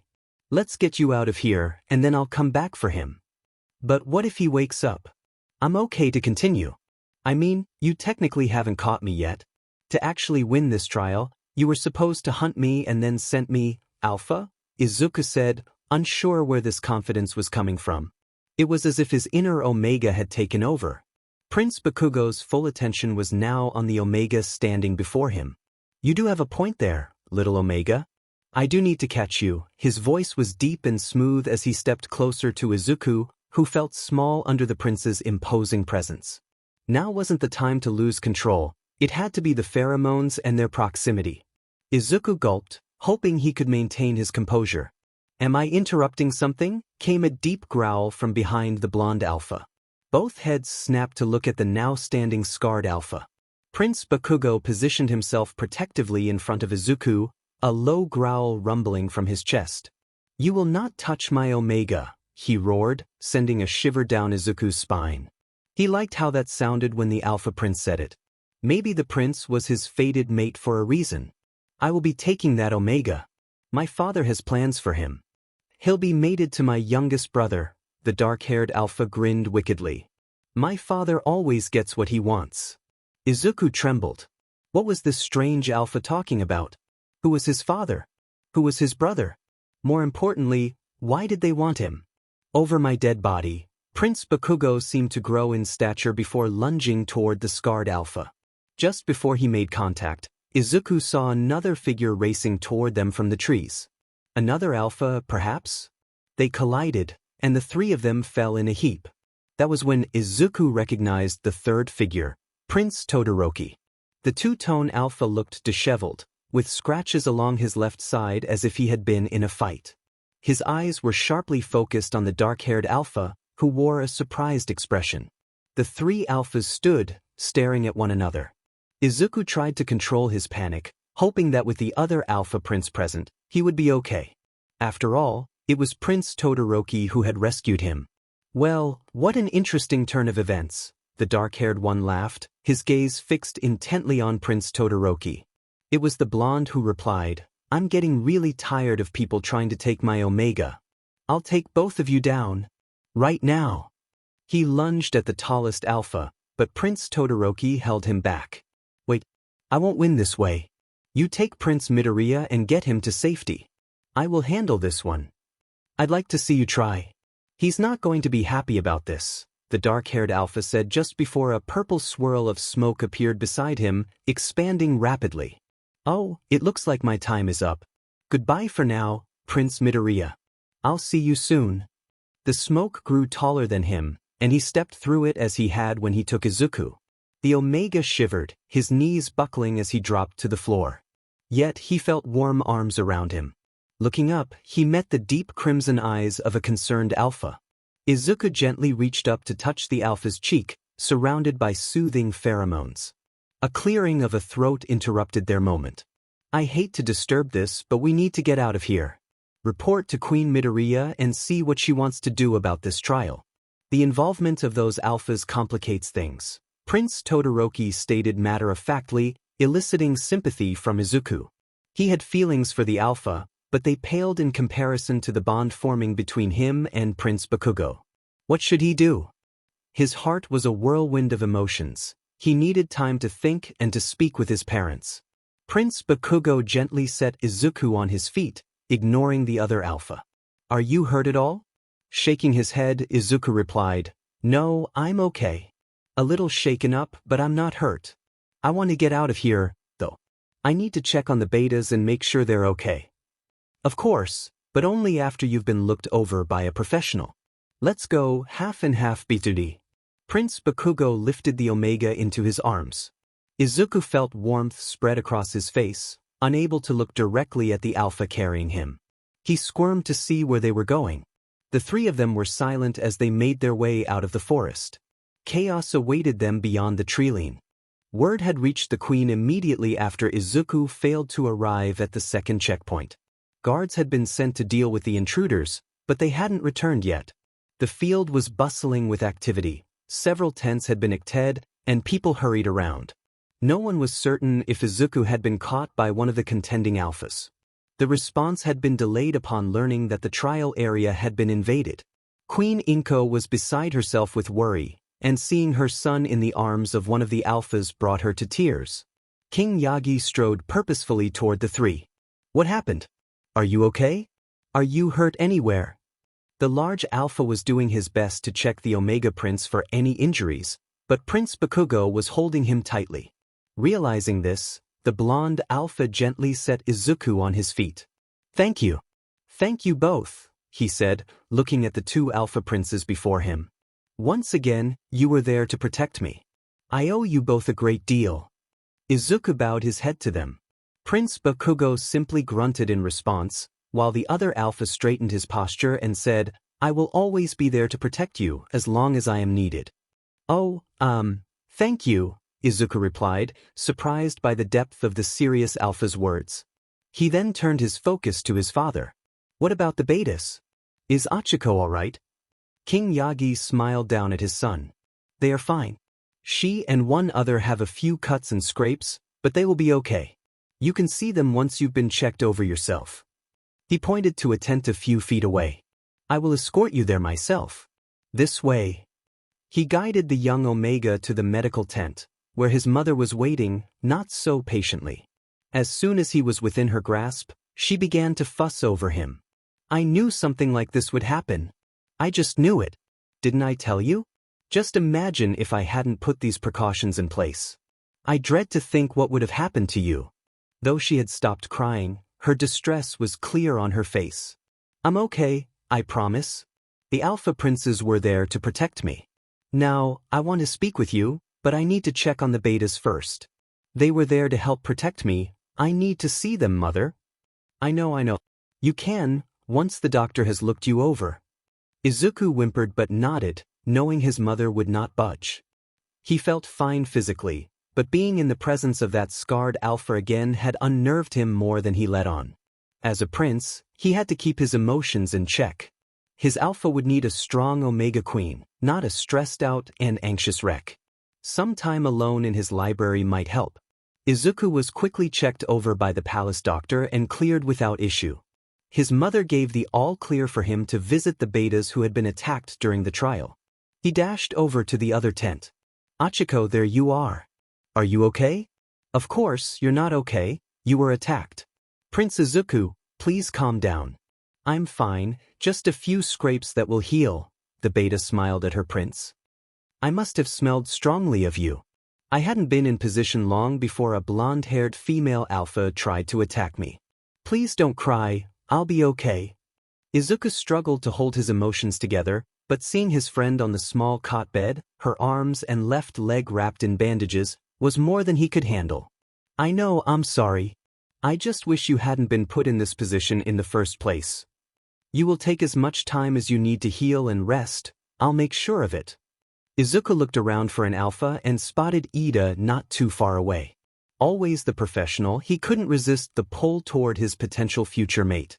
Ida, come here please, Izuku said, standing up straight and wiping the tears from his face. He needed to be serious now. The alpha approached, towering over him as all alphas did. Yes, Your Highness. What do you need? You are to ensure that Achiko and any of the other betas who were hurt during this trial are given time to rest and recover. They should not return to work until they are fully fit to do so. That is not a request, it is an order from your prince. Yes, of course. I will see it done, Prince Midoriya. The alpha left the tent at once. It wasn't often that Izuku gave orders, but they were always to be followed.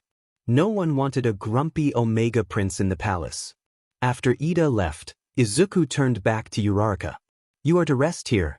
I need to go and speak with my parents. Well, my mother really. Are you okay?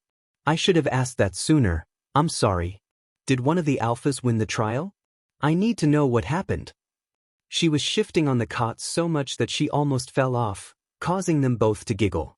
It's not as clear as that. I know my father will be speaking to the alpha princes to get a better understanding of what they saw. They both stepped in to save me, but it was Prince Bakugo who found me first and carried me out of the forest. So, does that mean he won? I'm not sure. I was hoping this trial would make it easier to decide. Life is never that simple, is it? Izuku sighed heavily, scratching the back of his neck before saying goodbye to Uraraka. He needed to speak with his mother. As he left the tent, the Omega was greeted by shouting and the overwhelming scent of alpha pheromones. This is unacceptable. I won't have it. The trial must be done again. Father, please. You need to calm down. I'm sure this can be resolved. We just need to speak with. Don't be ridiculous. I found him first, therefore I won. There is nothing more to say. The group of alphas fell silent when they noticed who was listening. Even the brash blonde prince looked a little ashamed of the fuss they had been making. However, King Todoroki appeared as argumentative as ever. Izuku could see the intensity burning in his bright blue eyes. Izuku couldn't hold his gaze for long, quickly finding the ground beneath his feet much more interesting. Prince Midoriya, how are you feeling?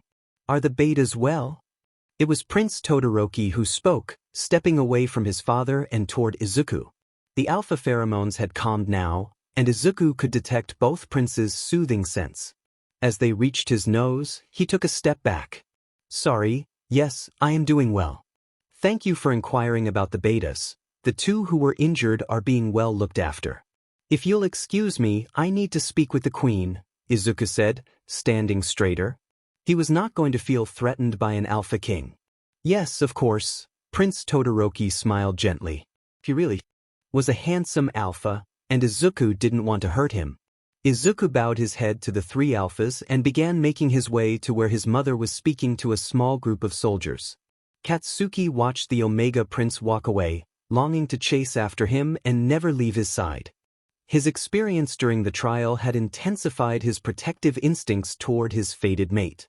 How would he cope if he lost him to the half-and-half alpha who was again arguing with his father? As he watched Prince Midoriya walk away, he couldn't help but overhear part of their conversation. The Alpha King looked as though he was about to explode. I expected better of you. You knew what the plan was, and I cannot understand why it was unsuccessful. I am interested to hear what your brother has to say about this, his account of events. Then we shall see about your punishment. King Todoroki's voice was filled with frustration. It almost made Katsuki feel a little scared almost. He knew that Prince Todoroki had two older siblings, but he was sure that his older beta brother had already been married off. What was the king talking about? He needed to report this back to his parents as soon as possible. His parents? He hadn't thought about them since before the trial began. He wondered how they were doing, how his kingdom was faring. Katsuki hoped they would send word soon. He wished he could go home soon. However, with the results of this trial uncertain, he wasn't sure if that would be possible. Lost in thought, he didn't hear the loud group of alphas and betas rushing toward him until they were far too close. Bakubro! There you are. Kirishima was the first to greet his prince. followed by the rest of his guard. Yes, you bunch of extras. Where else would I be? So, what happened in the forest? We haven't been told anything, whined the pink-haired beta as she hung off her alpha's arm. Katsuki went on to tell them what had happened. I was tracking the Omega Prince's scent when it split in 2 directions. I began heading one way until I sensed another alpha.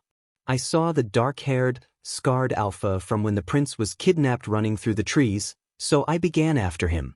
He attacked one of the beta decoys, and then we were fighting until we landed in front of Prince Midoriya. The alpha relayed the rest of the events to his guard. Mina tried several times to interrupt, and Kirishima had to place a hand over her mouth to quiet her. So, we don't technically have a winner then? The redhead asked once the story was complete. Katsuki shook his head. No, but I am not letting him go without a fight. Now, there will be no need for that, young Bakugo. King Yagi was standing behind the Alpha Prince, his tall figure casting a shadow over the blonde Alpha. He spun around so quickly that he wobbled slightly. The king steadied him and smiled. Steady there. I'm here to bring you to the queen. She wishes to speak with you alone, King Yagi said, eyeing the group surrounding the blonde. I'm sure your guard has plenty of duties to attend to. Yes, we do, your royal highness, Kirishima replied, bowing his head before gently ushering the rest of the group away. The 2 alphas didn't have far to walk. Queen Midoriya stood with her son. He looked happy, but there was a hint of nervousness in his green eyes that Katsuki couldn't ignore. What was happening? Had the Omega chosen his alpha? Were they going to revisit the trial? My dear, I've brought Prince Bakugo, the queen announced. Queen Midoriya turned to face the newcomers. Thank you. Please take Izuku to get some food. I need to discuss a few important matters with the prince. Katsuki glanced at the Omega Prince, who seemed unable to meet his gaze. A sense of unease washed over him as he watched his destined mate walk away from him for the second time that day. Prince Bakugo, first, I want to express my gratitude for keeping my son safe. I can't imagine what I would have done if he had been taken from me again. The first time was unbearable. You don't need to thank me, Your Majesty. You know I would do anything to protect him, even put my own life on the line. Yes, well, I hope it doesn't come to that. Anyway, I wanted to discuss your parents. Katsuki straightened at that. Was there news from them? I received word from them during the trial. They asked that the letter be delivered once the trial was over. They are safe at home and addressing the issues at the border. Katsuki sighed in relief. Still, he couldn't help but ask, is there anything else from them? Do they know who's behind the attacks? I understand your concern, but the letter was brief. I imagine they don't want you to worry too much. You have enough on your plate here. After all, you have a wedding to plan if you're still interested in marrying my son. Katsuki was rarely left speechless. The blonde alpha usually had something to say about everything, but right now words escaped him. Was the queen being serious? Sorry, what? Was all he managed to stammer. His mother would have scolded him for being so blunt. Queen Midoriya chuckled softly. Yes, I am serious. My son has told me that he doesn't need the trial to be repeated. He has made his decision. He wants you to be his alpha. Katsuki searched for the Omega Prince but found no trace of him. Everyone had returned to the palace, and he was determined to find the green-haired beauty, his green-haired beauty. He suspected the prince had locked himself in his library, having checked everywhere else. The palace guards were no help, but their loyalty to the Omega Prince was commendable. Surely, they wouldn't guard an empty room. Katsuki settled on the floor, leaning against the wall next to the library doors. He would wait here all day if necessary. He needed to speak to the Omega as soon as possible. He had stumbled over his words when the queen informed him that he had been chosen. He still couldn't quite believe it. He needed to hear it from Prince Midoriya himself. He was overjoyed, but he needed to talk to his future mate. He fiddled with a piece of parchment in his hands, the only thing keeping his mind from spiraling into worry. When they returned to the palace, a letter from his parents awaited him. It echoed much of what Queen Midoriya had said, but included a few extra details just for him. They had sent their blessings for the third and final trial, his mother writing that she believed he would win the prince's hand. He had to admit she was right. He would never hear the end of it. But for something like this he was willing to let her have this one. Then there was the matter of the attacks on their kingdom's border. Upon their arrival, his parents had discovered issues in the neighboring Onyx Kingdom, a troubled realm that often kept to itself. He had never met their king, and his parents rarely spoke of the royal family there. They had little interaction, despite sharing a border. Now that he thought about it, there hadn't been an alpha present at the Jade Palace to compete for Prince Midoriya. Katsuki hadn't replied to his parents yet. He knew he needed to update them soon. It wouldn't do for them to hear about his upcoming nuptials from anyone but him. Once he spoke to the reclusive prince, he would write back. Time seemed to crawl as he waited. Thankfully, his guards were there to keep him fed and hydrated at regular intervals. They tried to engage him in conversation, but Katsuki ignored them. He was waiting to speak with the Omega, and no one else mattered. The sun had set nearly an hour ago, yet he remained. Was the Omega hiding from him? Katsuki wasn't insecure, but he couldn't help but wonder why the prince was being so elusive. Nothing had been announced to the rest of the palace about the Omega's decision, something Katsuki had requested. The queen had been happy to oblige, wanting to give them time to talk. She had said it would be announced at breakfast the following morning. Katsuki debated knocking on the library door several times. He wanted to give the Omega space, but his patience was wearing thin. Standing, he faced the wooden door, raising his fist to knock. He had to do it. He had waited long enough. Just then, the door swung open, revealing the green-haired Omega. He looked tired. What had he been doing in there? The two stared at each other, both waiting for the other to speak. All that came from Prince Midoriya was a small squeak. Katsuki couldn't help but smile as he looked down into those mesmerizing green eyes. "It's about time you showed yourself. I've been waiting out here for hours," he said, trying to keep his voice steady, though the worry inside him slipped through. Prince Midoriya glanced at the floor near his feet. Katsuki wished he knew what was going through the smaller male's mind right now. I just... Katsuki could see that the Omega was doing his best to hold it together. The Alpha took a step closer, their bodies almost touching.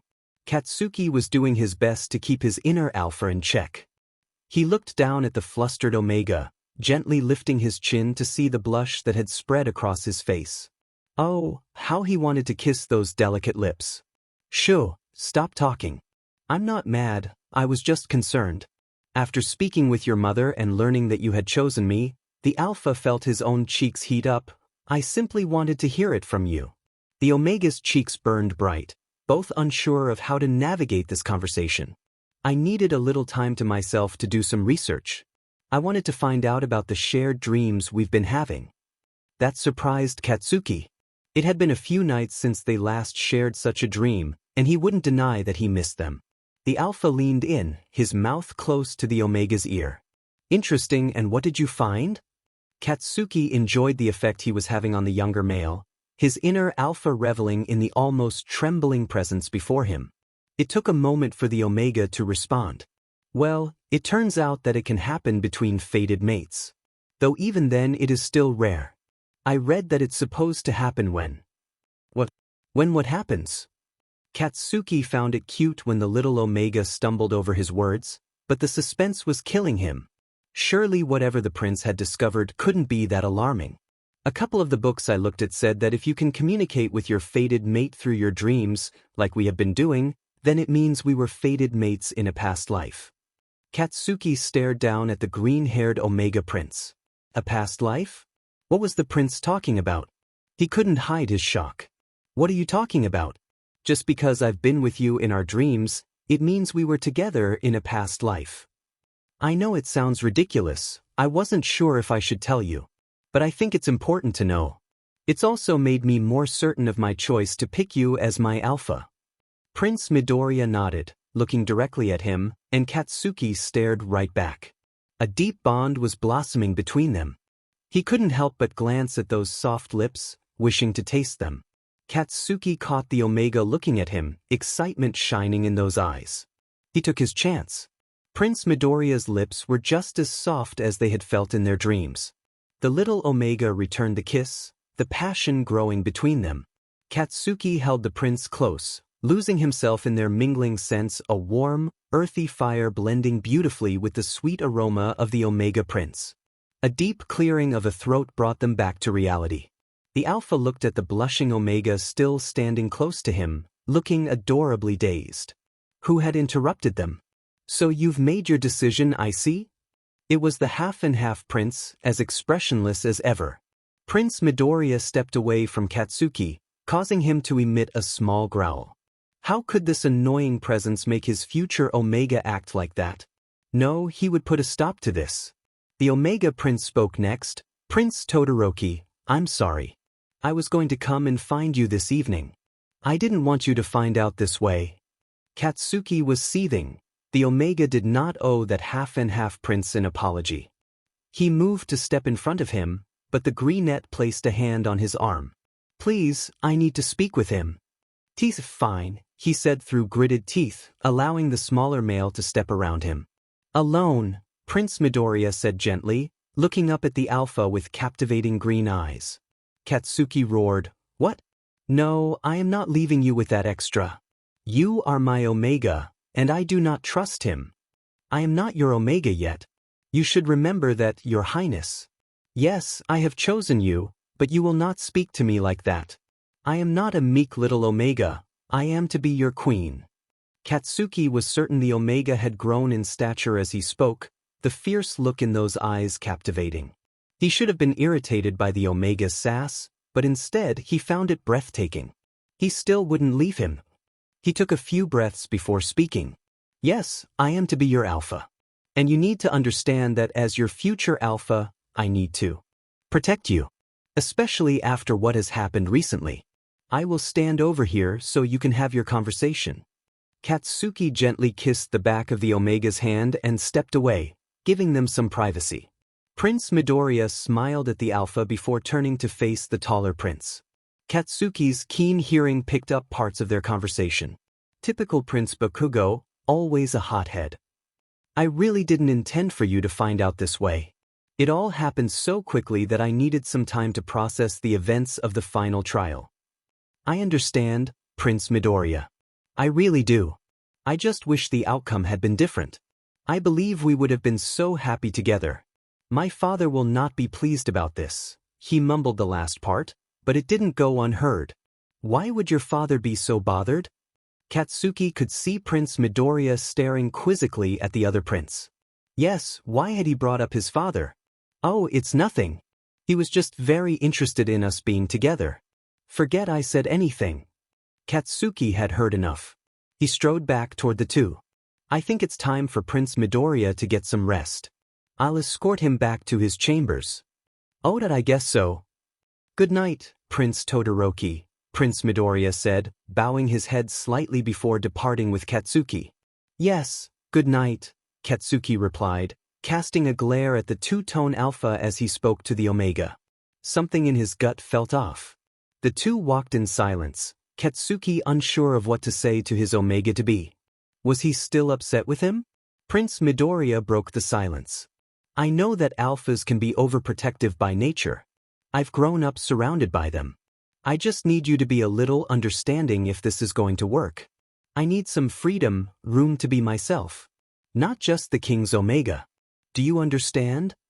Katsuki stopped and took hold of the Omega's hand, pulling him close. He inhaled the soft scent of green hair before saying, I don't want a meek Omega. I was against all of this because that's what I thought you were. We haven't known each other long, but I hope we can build something amazing together. There will be times when I struggle to control my overprotective nature, and I apologize for that. But it reflects how important you are to me. I would do anything to keep you safe. He could hear a soft purr coming from the Omega in his embrace. Come on, Omega. Let's get you to your nest.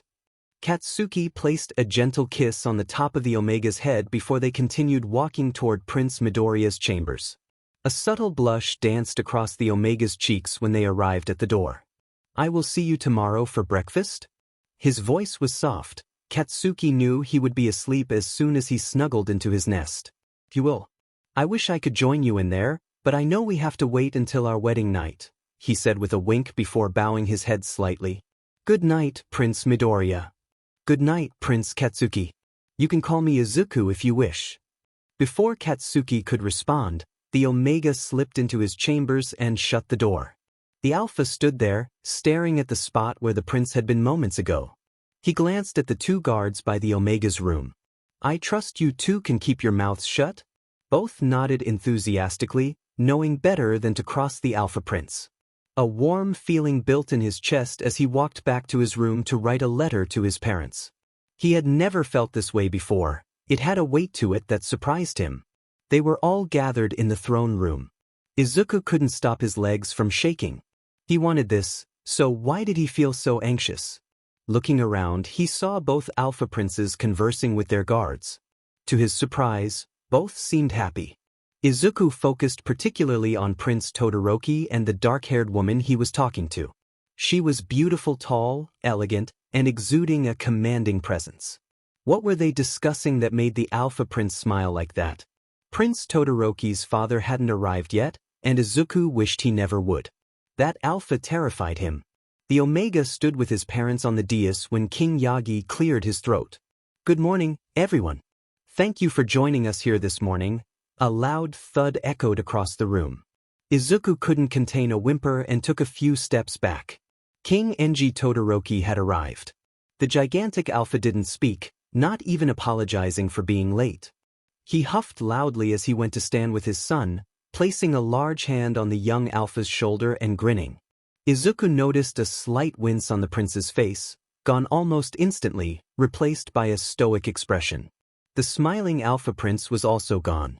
As I was saying, Yagi continued, I appreciate you all gathering here on such short notice, especially after the events that occurred during the recent trial. I want to guarantee that the Alphas will be found and dealt with accordingly. Izuku stopped listening at this point, knowing his father would discuss how they planned to track down the intruders and keep everyone safe. He was now looking at the other Alpha Prince, the same one he had shared a dream with last night. He stood with that red-haired Alpha. They were often together. Izuku would soon get to know his royal guard, as he would be leaving for the Garnet Kingdom in only a few days. As the Omega stared at his mate-to-be, his mind wandered back to last night. Izuku tossed and turned in his nest, unable to get comfortable. Something felt off. He had enjoyed the look on the Alpha's face after he said his name and closed the door, yet it felt like something was missing from his nest. After an hour of rearranging blankets and cushions, the young Omega finally drifted off, only to find himself in the crimson-colored room he had only seen in his dreams. Omega! The powerful voice made Izuku's inner Omega whimper. He was lying next to the Alpha on a large bed. Prince Katsuki, the Omega stammered, blushing as he looked into those piercing eyes. They lay under the covers facing one another. Now he knew this was the real Alpha Prince and his soon-to-be mate. How was he supposed to navigate this? Could he do this? You don't need to be nervous around me. You are safe, little one. Though you enjoy playing a dangerous game, don't you? Teasing me so, the Alpha said, gently caressing Izuku's cheek with his thumb. We both know how this dream ends. There's no rush. Maybe we could actually have a private conversation for once before we begin. Here, there's no need for titles. Izuku felt himself smile. Maybe this wasn't such a scary thing. The Alpha had a point. What would you like to talk about, Katsuki? Izuku asked, unsure why his voice sounded so meek or why the Alpha's eyes seemed to darken. The Alpha cleared his throat before speaking. Well, I guess I would like to get to know you a little better, he said, moving closer. We haven't spent much time alone, and we are to be married. I want to know about you. I know you enjoy reading, but what else do you like? Izuku stared at the Alpha, unsure of what to say. He looked into those captivating crimson eyes. Well, I haven't done much, to be honest, he said, twiddling his fingers under the covers. I spend most of my spare time reading. The guards have taught me how to fight. The Alpha smiled down at him. So you can fight? I would like to see that. Maybe before we head back to the Garnet Kingdom, I can see what you're made of. Perhaps I can teach you a thing or two. Once again, Izuku felt his face heat up. How was he supposed to stop blushing around the Alpha? His face was going to be constantly red if this continued. Tea travel. The word practically burst from Izuku as he looked at the blonde alpha. Want to travel. Sorry, I'm not sure what came over me. I've read so much about adventures and the wide world out there. I have never been outside of the Jade Kingdom. There is so much that I would like to see. Well, unless you count the recent kidnapping. No, we don't count that, Prince Bakugo said, reaching under the covers to take one of Izuku's hands in his. I am to be your alpha. I will protect you with my life. Izuku felt the alpha's lips brush gently against the back of his hand. So much had happened since he had last seen that scarred alpha during the trial, he hadn't really spoken about it. Prince Bakugo must have noticed where Izuku's thoughts had drifted. Hey, look at me. I know that you are still feeling a little rattled after what happened during the trial. That alpha won't get to you, I promise. I stopped him the second time, and I will always be there to protect you. Izuku sighed, his whole body relaxing next to the alpha. He knew he could trust him. He knew he would be kept safe. The calming alpha pheromones were helping too. Thank you. I know that we share a connection. I can somehow sense that you are being honest with me. A smile spread across the Omega's face. I wouldn't make a promise like that if I couldn't keep it, Izuku. A shiver zipped down the Omega's spine. He liked hearing his name on the alpha's lips. You like that? He chuckled. I enjoy saying it. Anyway, so you want to travel? Izuku nodded, not trusting anything sensible to come out of his mouth. I haven't traveled much myself, only to other kingdoms for political events. I don't see why we couldn't do a little exploring for our honeymoon. Izuku almost leapt on top of the blonde. Thank you. Thank you. He squealed, jumping around on the bed. He stopped when he realized the alpha was laughing. His face went red yet again. He tried to hide under the covers, but two big, strong hands held him tight. No, you don't get to hide away from me. It's refreshing to see that side of you.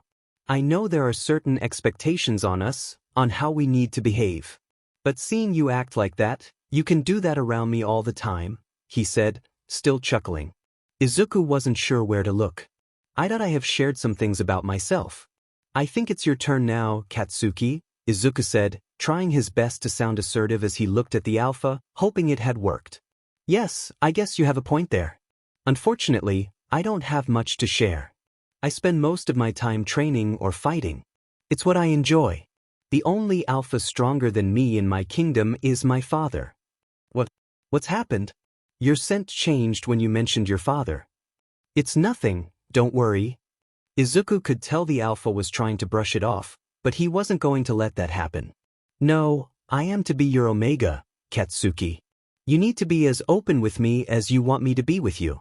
That is the only way this will work. We were fated mates, maybe even so in a past life. I have reacted differently to your scent since the first trial. I know you are hiding something. The alpha just stared at him, then he smiled. Okay, since you feel so strongly about it all. My parents had to leave the day before the last trial, he said, looking down. There were some skirmishes around the border of the neighboring Onyx Kingdom, and they needed to be home just in case they spilled over into our own lands. I am the Crown Prince. I should have been there, supporting and fighting for my kingdom. Oh, Izuku reached out and took the alpha's larger hand in his. I understand. Have you received word from them? Is everything okay back at home? The Omega was emitting soothing pheromones, wanting to help the alpha in any way he could. Suddenly, an idea popped into his head. We can leave for your kingdom sooner. We don't need to stay here any longer than a few days. I'm sure that once I speak with my parents, they will understand. Izuku scratched the back of his neck, wondering if that would be enough. You'd do that? You'd leave your friends and family so soon? Why not? Yes, I would, he nodded enthusiastically. I know that you need to be at home. If I can help, then I want to do just that. He leaned in and placed a gentle kiss on the alpha's cheek. That was all it took. The alpha rolled them over so the little Omega was pinned beneath him. I think we've spent enough time talking, Omega, he said, placing a few soft kisses along Izuku's neck, causing the Omega to make a soft sound in response. The atmosphere became charged as their bodies moved closer together. They had done this a few times now, and their bodies knew what to do. The alpha gently pressed a finger against Izuku, eliciting a gasp from him. The Omega didn't care about his inhibitions right now, they would be doing this for real in the near future, so why shouldn't he practice and enjoy himself? The warmth began to spread between them, and Izuku felt a rush of excitement. Alpha, please. I'm ready, don't make me wait anymore. Such a eager Omega. I can't wait to do this properly. I want everyone to see my mark on your neck. With that, the Alpha moved closer, and they became one. Izuku felt a wave of bliss wash over him. If you keep squeezing me like that, I'm not going to last much longer. Izuku was having too much fun to really listen to the Alpha, only responding with soft sounds of pleasure. Moments later, they both reached their peak, and the Omega bared his neck, ready for the bond that would seal their connection. He couldn't wait for the real one. The young prince Izuku Midoriya has chosen his future Alpha. Izuku snapped back to reality as he heard his name spoken by his father. Prince Katsuki Bakugo, would you please join us on stage? Izuku watched the proud blonde Alpha step up onto the dais. He glanced out at the crowd and felt intense, angry Alpha pheromones fill the room. No surprise, they were coming from Prince Todoroki's father. A whimper escaped Izuku's lips, and Prince Bakugo immediately positioned himself in front of him, growling protectively. What is the meaning of this? Roared King Todoroki as he strode toward the dais. I demand an explanation. That fool of a prince didn't win the trial.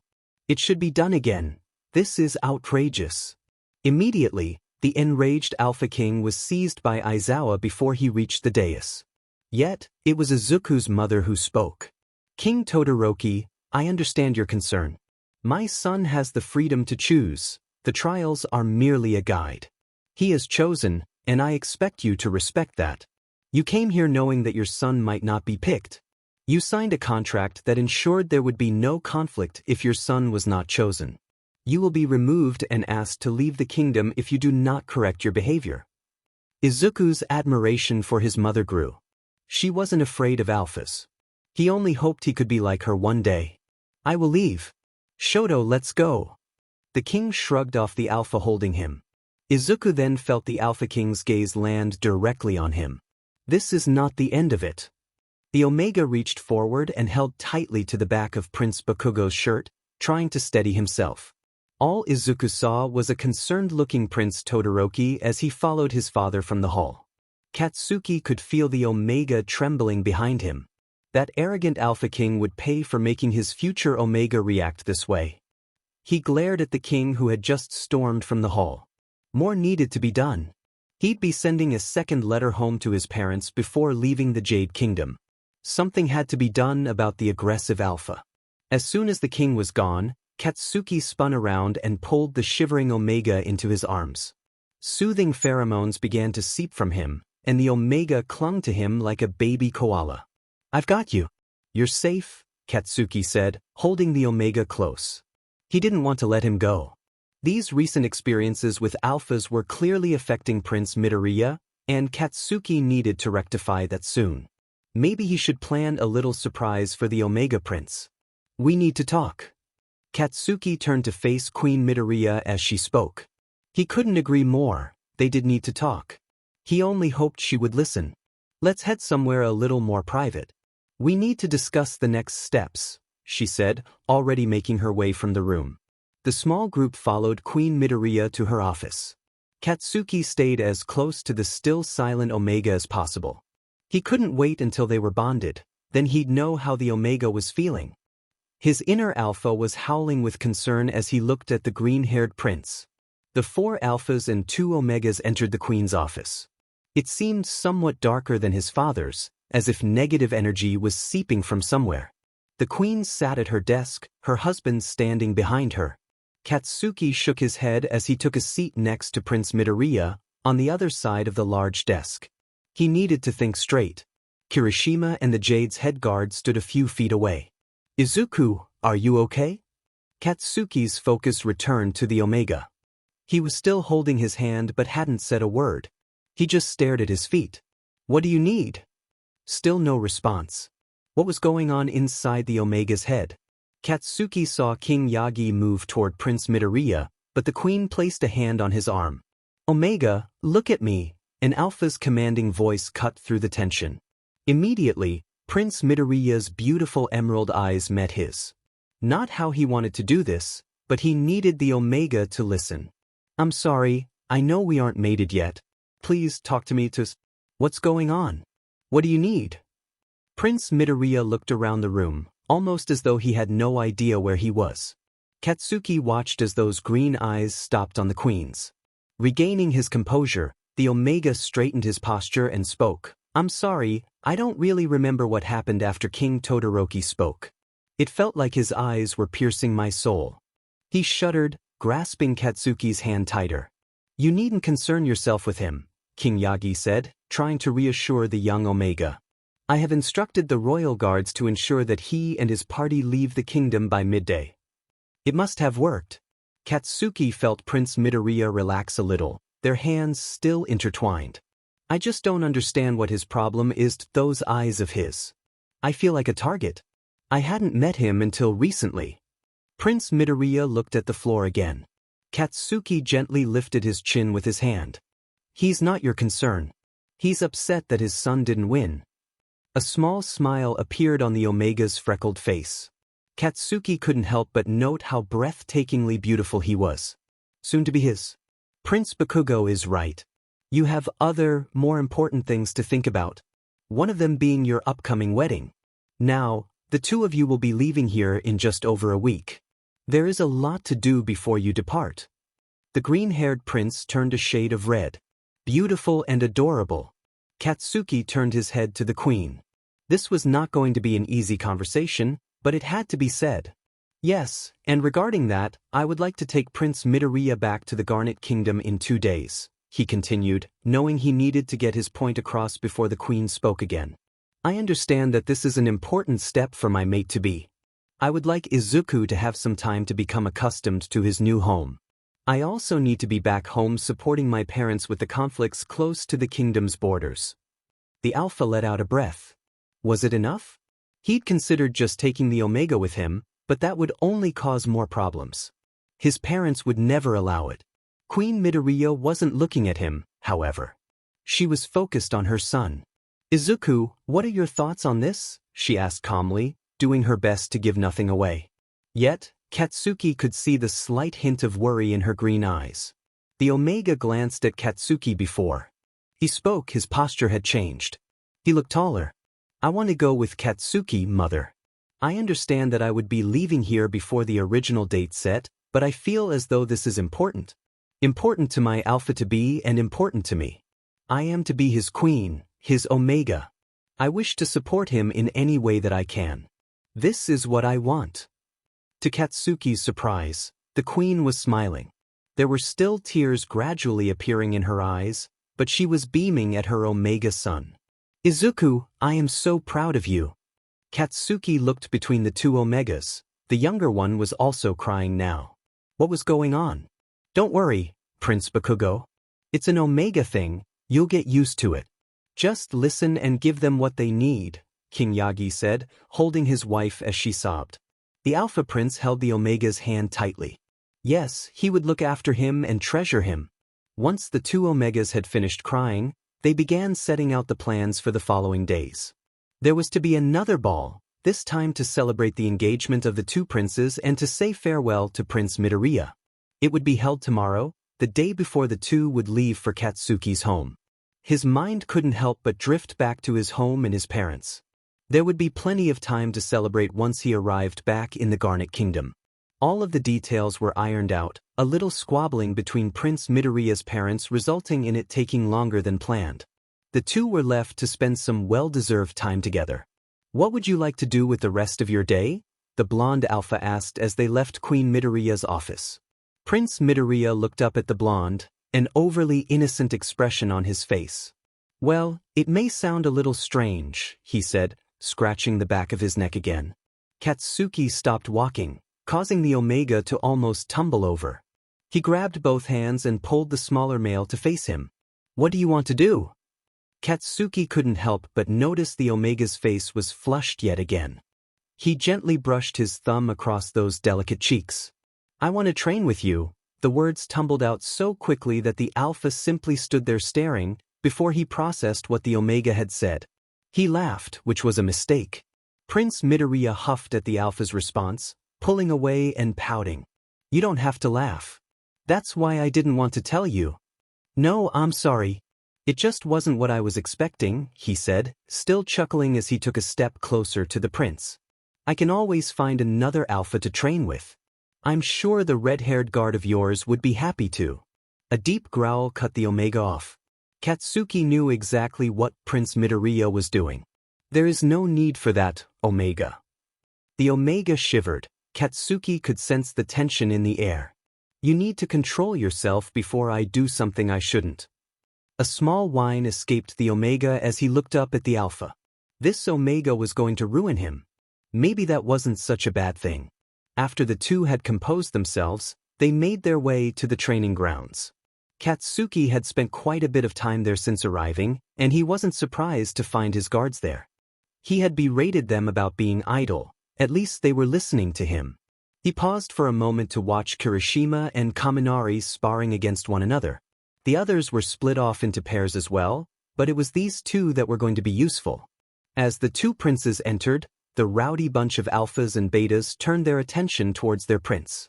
Well, everyone except the red-haired alpha, who took this opportunity to knock the blonde beta off his feet. Hey, what was that for? Kaminari grumbled as he stood back up. That was for you getting so easily distracted, Katsuki said as he approached. Just because I arrived doesn't mean you should have stopped. The small group hung their heads a little until a certain pink-haired beta spotted who was standing slightly behind her prince. Katsuki and Kirishima sprang into action as Ishido came charging towards the Omega. Kirishima grabbed her, pulling her back. Katsuki positioned himself in front of Prince Midoriya.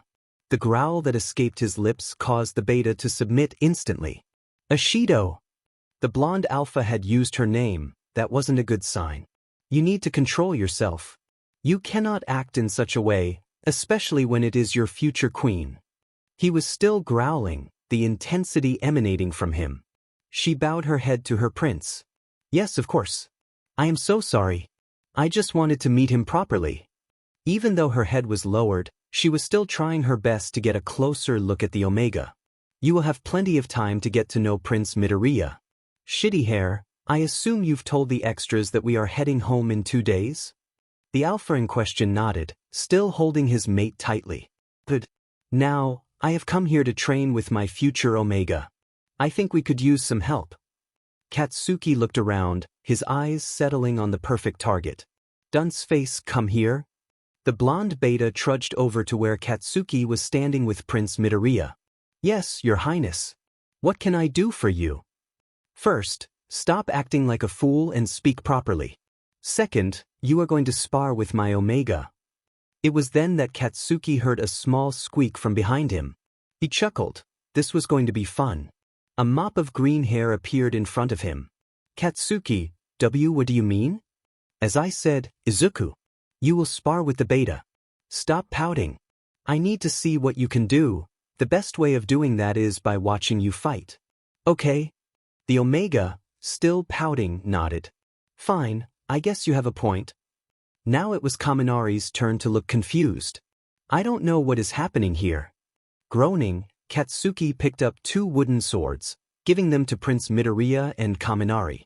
You two are going to fight, he turned to the beta. Don't go easy on him. I want to see what he is capable of. The blonde beta nodded and moved to face his opponent. Katsuki took a few steps back, giving them plenty of room. The rest of his guards joined him, Ishido still looking rather sheepish. The Omega struck first. He swung the stick quickly and landed a blow against the beta's left arm. Impressive. Kaminari was quick to retaliate, however. Although he was often an idiot, he was one of Katsuki's best fighters. Very quick and skilled with a sword, light on his feet, Katsuki observed the 2 sparring partners as they danced around each other. It seemed that the beta was landing. More blows. Kaminari was pushing the Omega further across the training ground, delivering several consecutive strikes. Then, everything changed. The alpha wasn't sure when it happened, but the beta began to miss each strike. Prince Midoriya was dodging every blow and landing hits on the beta. What was going on? The power dynamic had shifted. It only took one hit. The Omega swung the wooden sword, swooping under the betas to jab him firmly in the chest. The blonde fell to the ground with a thud, trying to steady his breathing. But Katsuki stood there, along with the others. Prince Midoriya was impressive. No, he was more than impressive. Panting, Midoriya asked, how was that? You've got some serious talent, Your Highness, Kirishima said as he approached the Omega, a wide grin on his face. It took me ages to beat Kaminari. Ashido giggled. You did it so quickly. Katsuki moved without realizing it, finding himself standing directly in front of Prince Midoriya, pride radiating from him.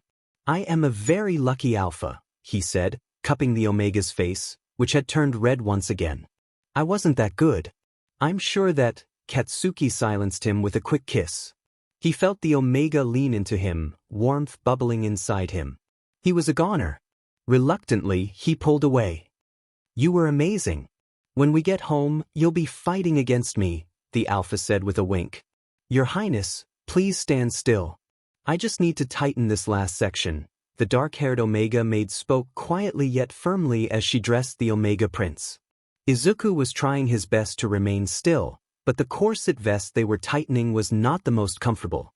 Why do I have to wear this? He huffed. I don't usually wear such tight-fitting clothes. We're just following Her Majesty's orders.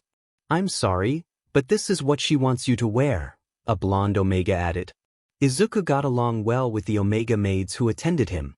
They were often fountains of gossip, which helped him keep up with the inner workings of the palace. However, they didn't have much to report at the moment, as Izuku's upcoming departure was all anyone was discussing. A gentle knock drew their attention to the door. Enter, Izuku commanded. Through the door came the brown-haired beta he had been hoping to see before the ball. Achiko, the Omega squealed as he tried to wriggle out from between the Omega maids, who almost stopped him from escaping their clutches. Prince. Uraraka giggled as she watched him tumble over himself to reach her. Be careful.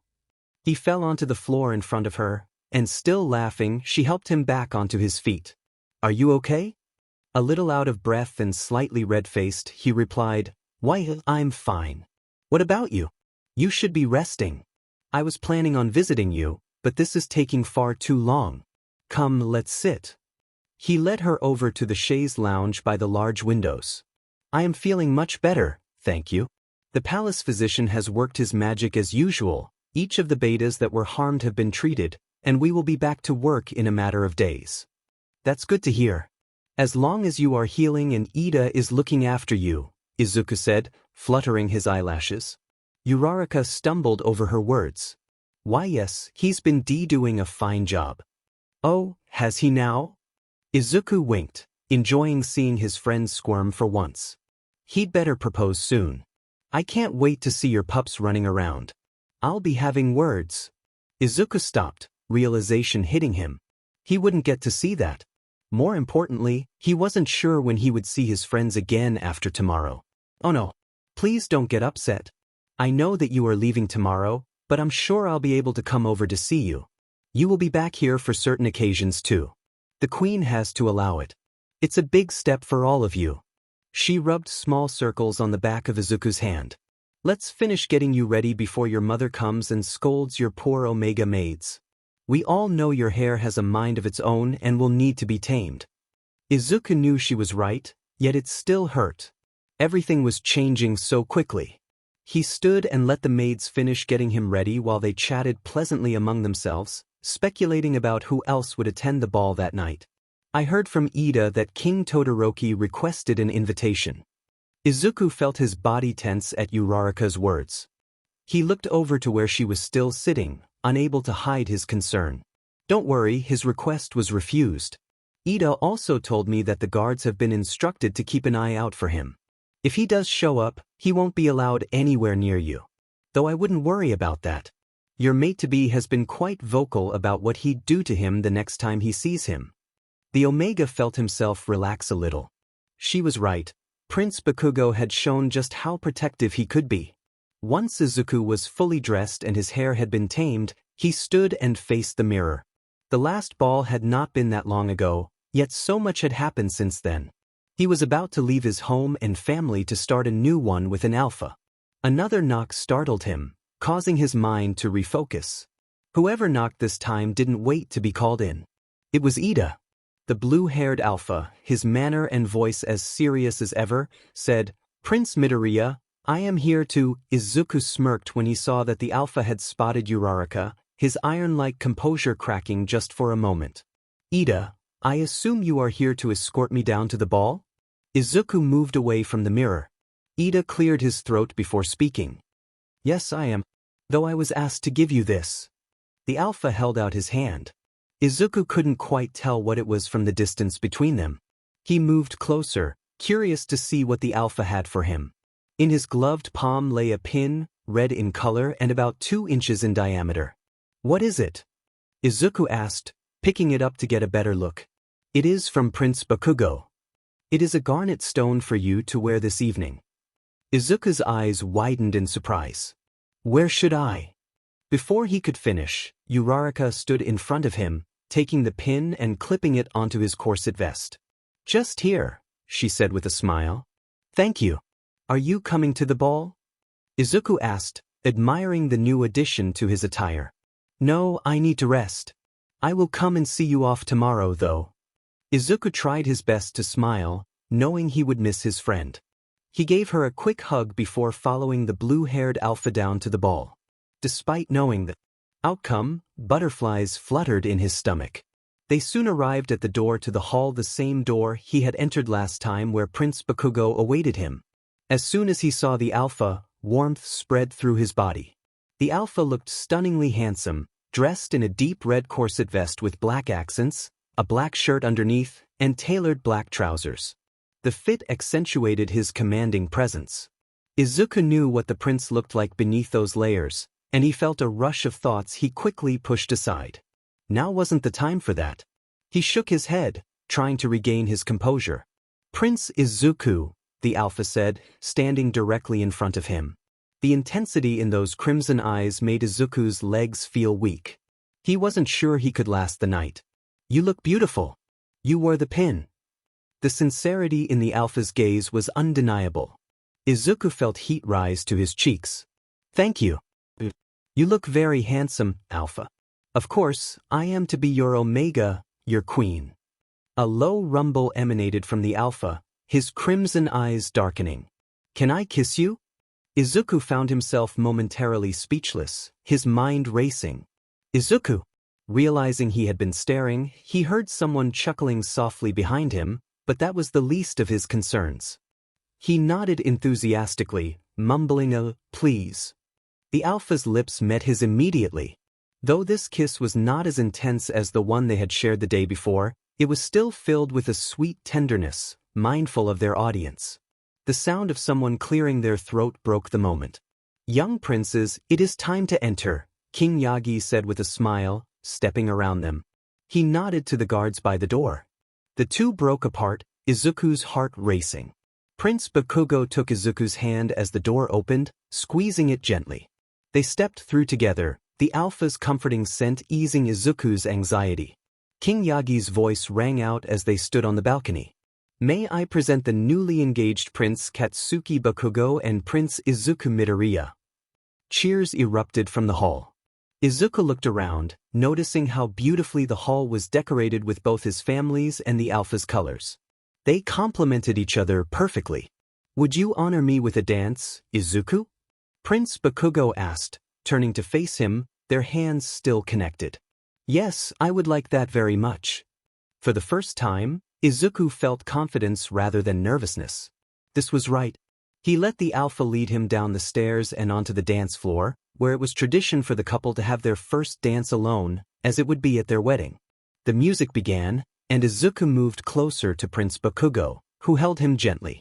How had he ever felt unsure about this? It seemed silly now.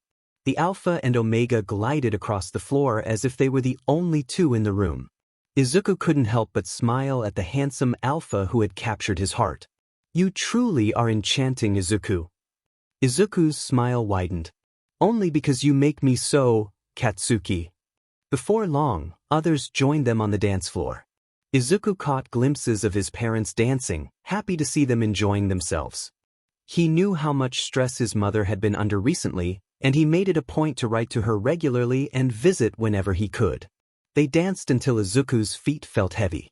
Prince Bakugo chuckled as he guided the smaller male to a chair. "We could have stopped sooner. We didn't have to dance until your feet fell off." Izuku sat down with a groan.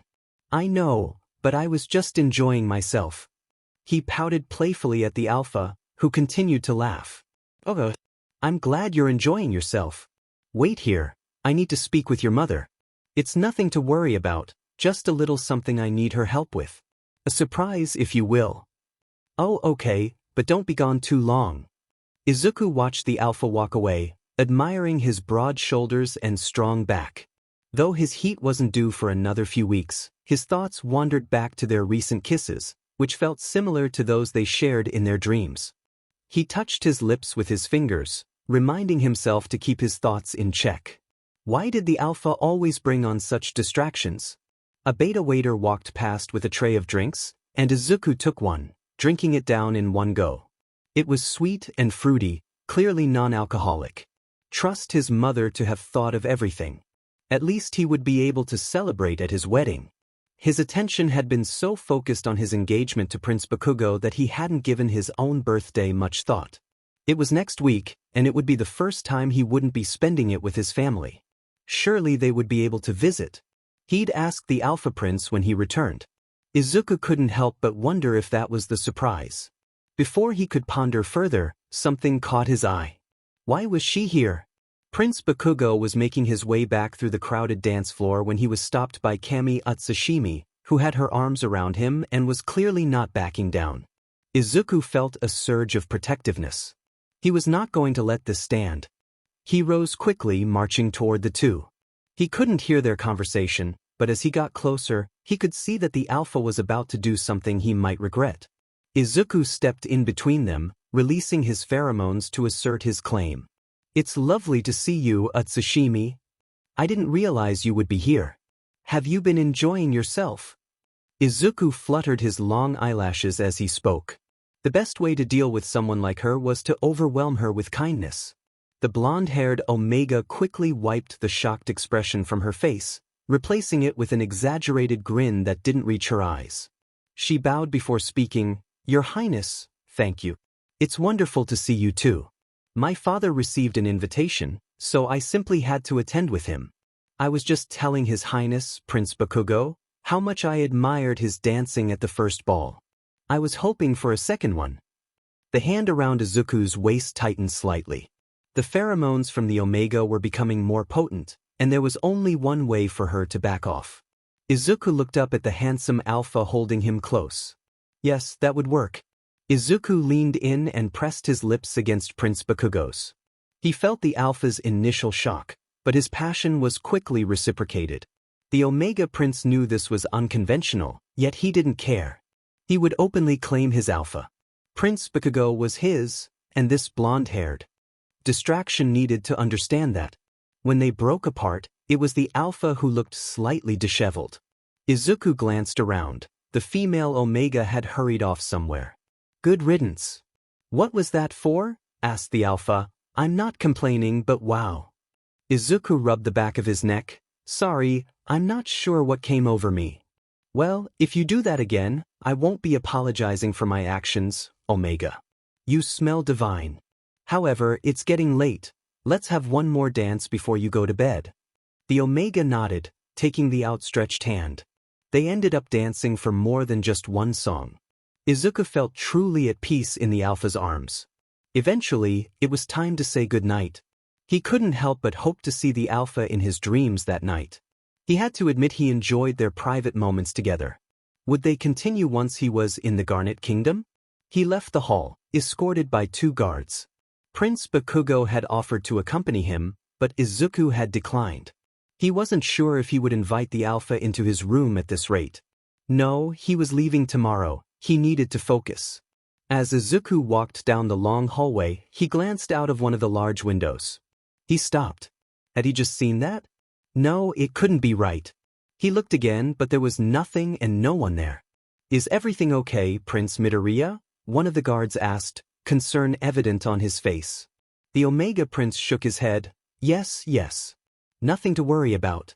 Let's go. Izuku began walking again, a chill running down his back. He couldn't have seen that scarred alpha walking through the palace grounds. No, that wasn't possible. Katsuki was up early, too early. He had hardly slept, unable to settle and drift off. The way Prince Midoriya had so openly claimed him at the ball occupied his mind. It was common for an alpha to claim their Omega. It was part of their nature. However, Omegas rarely were so public with theirs. Today, Katsuki was going home. He was taking his Omega with him. The alpha had informed his parents of the recent events and was not surprised to find them both thrilled by the news. As he finished dressing, his mind wandered back over the events. He had come here simply to please his parents, not to return with an Omega. Yet, he knew this was the best outcome. He was happy, happier than he had ever been. His head guard was waiting for him outside his chambers, the red-haired alpha wearing a broad grin. What's got you so excited, shitty hair? Katsuki knew he shouldn't tempt the overly optimistic alpha, but nothing could ruin his mood today. Just happy to be heading home, that's all. Katsuki felt there was more to it, but he was too eager to see Prince Midoriya to press further. That's great. Is everything almost packed? I want to set off as soon as possible. Indeed, they're just sorting the last few bits out. Breakfast is being served. Shall we head down? The blonde alpha nodded and led the way. He wasn't particularly hungry, yet the journey home was long, and the Omega might be there. Upon entering the hall, he spotted his desired target. The green-haired Omega was sitting with the brown-haired Beta he had seen around before. He couldn't remember her name. There was also a tall blue-haired Alpha sitting with them. He had seen that Alpha around a lot recently, perhaps a little too much. Katsuki stood behind the Omega Prince, his Alpha pheromones threatening to envelop the small group at any moment. Thankfully, the younger prince turned his head just in time. Katsuki, there you are. Are you joining us for breakfast? The bright smile on the Omega's face melted Katsuki's frustration immediately. The other two rose from their seats, bowing to the Alpha Prince before sitting back down. Yes, I am here to join you. He sat next to his Omega, occasionally glancing at the tall Alpha across from him. Oh, have you been introduced? Izuku asked, looking between them all. Not officially, the blonde Alpha mumbled as a hot plate of breakfast was placed in front of him. The food could wait, this could not. Oh, I am sorry. This is Achiko Uraraka, my friend and head maid. This is Tenya Ida, a royal guard. Prince Midoriya gestured between the two as he spoke. I don't need to introduce you, do I, Katsuki? The Alpha couldn't resist a chuckle at that. No, Izuku. There is no need for that. His face returned to its usual scowl. Katsuki hadn't taken his crimson eyes off the other Alpha. What was his place here? Was he interested in his Omega? No, he couldn't be. Surely, Katsuki would have noticed sooner. Wouldn't he? So, Four Eyes, what's your place here? The Alpha was as blunt as always. Katsuki, you can't just. Ida, please don't. No, Your Highness, I understand. The blue-haired Alpha's voice remained calm as he stood. I am one of Prince Midoriya's guards, Your Highness. I have known the prince since we were both young. We often trained together. The blonde Alpha thought that hearing the Alpha speak and clarify his position would calm his growing jealousy. It did not. Oh, I see. So the two of you are quite close then. Is there something I should know? Immediately, the Omega Prince was on his feet. No, there is nothing like that between us.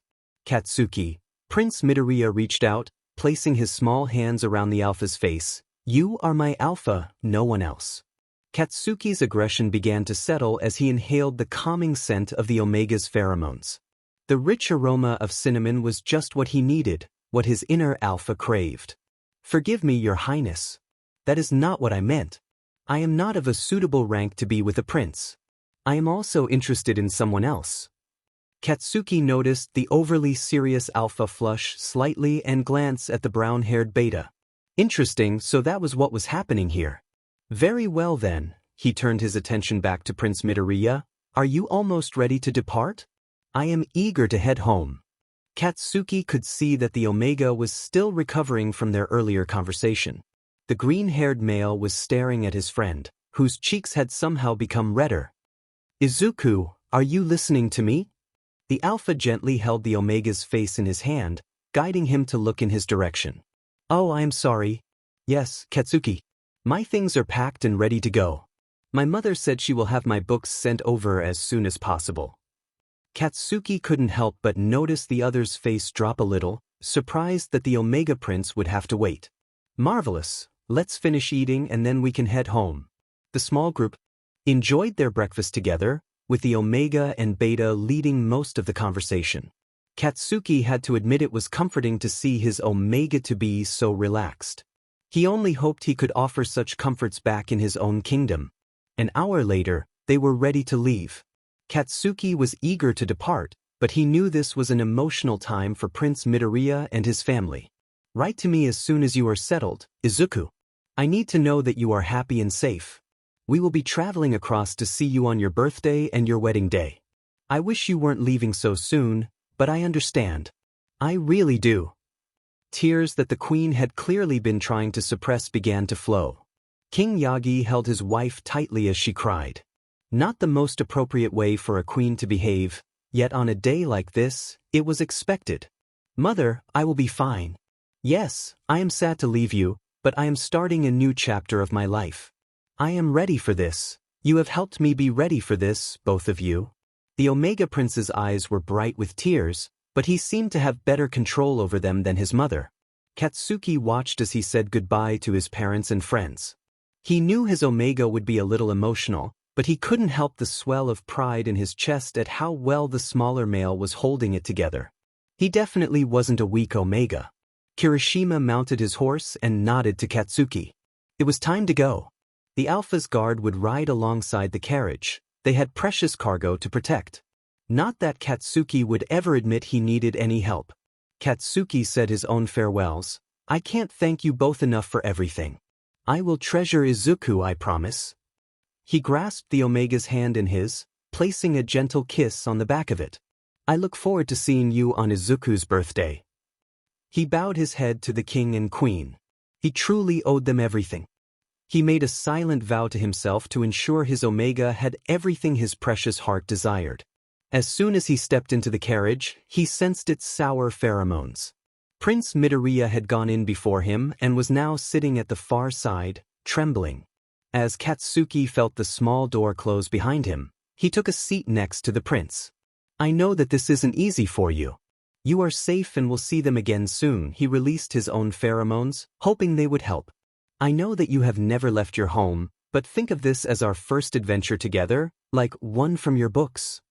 The green-haired Omega looked up at him, his eyes shining with unshed tears. He nodded in reply but moved closer to the Alpha. Clearly, this was going to be a long journey. Izuku remained quiet for most of the journey. He had been excited when he woke that morning. However, when it came time to bid his parents farewell, he struggled to suppress his emotions. He knew he needed to hold it together, to be brave for his mother in particular. The Alpha was sitting very close to him, which helped ease his bubbling anxiety. He knew this would be difficult. As he mulled over thoughts of his new home and family, he shifted his gaze from the floor of the carriage to the window. His eyes widened and he leaned closer. They were just entering the Garnet Kingdom, and Izuku was captivated by the beauty before him. He had only seen pictures like this in his books. The rolling green hills and endless fields offered so much to admire. He couldn't take his eyes off the view. He had been so wrapped up in his emotions that he hadn't fully realized the excitement he should be feeling. He was finally able to see the world. Katsuki, have you seen this? It's breathtaking. He looked between the Alpha and the captivating view, only to find the Alpha staring directly at him. Yes, it is. Izuku felt warmth spread across his face at the Alpha's words. The blonde smiled. You can't say things like that, Katsuki. Izuku's blush deepened as the other male took his face in his hands and placed a gentle kiss on his lips. Izuku could only hum in response. There is a lot to see on our journey to the Garnet Kingdom, the Alpha Prince said, clearly changing the subject. It's nothing new to me, Izuku, but I think you'll enjoy this part. He gestured back toward the window, and Izuku followed his gaze. Not far from the dirt road was a large lake, and the Omega couldn't help but notice how the water sparkled under the sun's rays. Yet, what truly captivated his attention was the small island in the center. Izuku leaned closer, craning his neck for a better view. What are those? Dragons? Izuku had read extensively about such creatures in many of his books. He knew they lived in the Garnet and Onyx kingdoms. But to see them now, on his first day in his new home, was unbelievable. He couldn't take his eyes off the two majestic creatures standing close to the water's edge, side by side, as if they were communicating without moving their mouths. The larger of the two dragons was a striking red color, its scales glistening in the sunlight. The other was a beautiful golden-brown shade. Yes, you will see a few of them around, especially here. There's a nest nearby. They enjoy it here, the Alpha said with pride in his voice, which Izuku could clearly hear. So, do the dragons just coexist with the people here? Izuku asked, trying to mask his nervousness, though he knew Prince Bakugo, the Alpha, wouldn't miss it. They are dragons, ferocious and strong creatures. But they are also brave and noble. As long as you show them respect, they will leave you alone. They have been here much longer than us. They have more right to this place than we ever will. Izuku listened and nodded. The Alpha spoke with such calm authority that his inner Omega swelled with pride. Their carriage continued moving, and Izuku watched the two dragons until they disappeared from view. His heart raced with excitement at the thought of seeing more. The Omega and Alpha engaged in easy conversation, with Izuku asking Prince Bakugo about various aspects of his kingdom. He wanted to avoid feeling unprepared or embarrassed. Deep down, he knew this would be a learning experience, but he aimed to feel as ready as possible. As they rounded a corner, the carriage jolted as if it had hit a large bump, causing the two to tumble forward into each other. The carriage came to a stop, and Izuku felt the strong presence of the Alpha Prince above him. Thankfully, the Alpha had managed not to squash him too much. In fact, Izuku found comfort in the weight above him. He cleared his throat, trying to regain his. Sorry, I'm not sure what happened there. Wait here, I'll go check, Prince Bakugo said, his voice carrying a hint of authority that made Izuku shiver. He nodded and watched as the prince exited the carriage. Though his Omega hearing wasn't as powerful as an Alpha's, he could still catch muffled voices outside. The Alpha Prince sounded quite agitated. Suddenly, a loud thud and a grunt echoed from outside. Izuku strained to look out the window, but all he could see was a vast expanse of fields. Then, a body flew past, causing Izuku to gasp. What was happening out there? He recoiled from the window, sinking into his seat as the shouting intensified. He could hear multiple voices, and whatever was going on outside had stirred up quite a commotion. One voice stood out in particular. Get away from the carriage. I won't warn you again. I will stop you. The power in the Alpha's voice reverberated within the carriage. Izuku couldn't help but wonder who was outside, realizing they must be dangerous for the Alpha to speak so fiercely. The reply sent shivers down Izuku's spine for different reasons. I don't think so. I need what's in there. My poor little brother is having some sense knocked into him, so I've been sent for his Omega. Izuku couldn't suppress a whimper. No, it couldn't be him. His Omega? His Omega! The ground beneath the carriage trembled as Prince Bakugo roared. Izuku knew that his fated Alpha would protect him. He desperately wanted to be by his side. He could fight, he could help. But he had been told to stay in the carriage. No, he wouldn't get in the way. More thuds and grunts echoed from the two Alphas fighting. All Izuku could do was sit and listen. He had seen the blonde Alpha fight. There was no way he would lose. Right? The struggle had begun at the front of the carriage, but now Izuku could see the two Alphas through one of the windows. He had been right to trust the prince. He was clearly the superior fighter. Despite looking younger, each of his strikes was precise and balanced. The scarred Alpha hit the ground, panting and short of breath. Yet something felt off. Izuku's inner Omega sensed the danger. He was right to feel uneasy. The dark-haired Alpha swung his foot out, causing Prince Bakugo to lose his balance and fall onto his back. No, this couldn't be happening. The older Alpha now loomed over the prince. the tip of his sword dangerously close to his neck. Izuku gasped, glancing at the others around who were supposed to assist the Alpha Prince. They stood with forlorn expressions. Realization struck Izuku. It wasn't their place to intervene. The Alpha Prince was just that, an alpha and a prince. He had to fight his own battles or perish trying. Shame weighed heavily, even on such broad shoulders. Tears streamed down Izuku's face as he watched helplessly. He needed to get out and reach his alpha, but his body wouldn't move. Any last words, Prince? Before I take the Omega? The scarred alpha's voice crackled ominously. You will not be taking him, Prince Bakugo said, smiling. Wait, he was smiling. Confusion washed over Izuku. Then he noticed a shadow, a very large shadow, growing larger and larger until it enveloped the two alphas and the others around them, even the carriage. Two shimmering red legs landed on the ground near where the Alpha Prince was pinned. The dark-haired alpha took a step back, and Izuku noticed he didn't seem afraid of the dragon that had just landed mere feet away. I see how it is. This isn't over, the scarred alpha said, turning to face Izuku, his gaze locking onto him. Before Izuku could process what had been said, the large red dragon leaned toward the villainous alpha, its teeth bared, ready to strike. But as the mouth closed, there was nothing, just remnants of purple smoke. At that moment, Izuku managed to escape the carriage. He stumbled toward the blonde alpha still lying on the ground, landing on him with a grunt. I'm sorry, I just need to know that you're okay. Are you okay? Prince Bakugo pulled himself up, the Omega still wrapped around him. Yes, I'll be fine. Alphas heal quickly. Izuku felt a gentle kiss on the top of his head. He looked up, tears still streaming down his face. He didn't care. Let them see him cry. A deep rumble caused the pair to turn to the side. The dragons were standing close, sniffing the air around them. Katsuki, what's going on? For once, I'm not actually sure. Maybe you should get behind me. It wasn't just Izuku who moved behind the prince. The rest of his guards did the same. He peeked around the side of the blonde, locking eyes with the smaller, golden dragon. Then Izuku heard it, a single word spoken melodically inside his head. Prince. Prince, a soft feminine voice echoed in the Omega Prince's mind. He looked around frantically, trying to locate the source of the voice. Could the Alpha Prince hear it too? Cat, Izuku began. Wait, Izuku, something strange is happening inside my head, the Alpha said, his gaze still locked on the large red dragon. In your head? I think whatever is happening is also happening in mine, the Omega murmured, glancing back at the two dragons.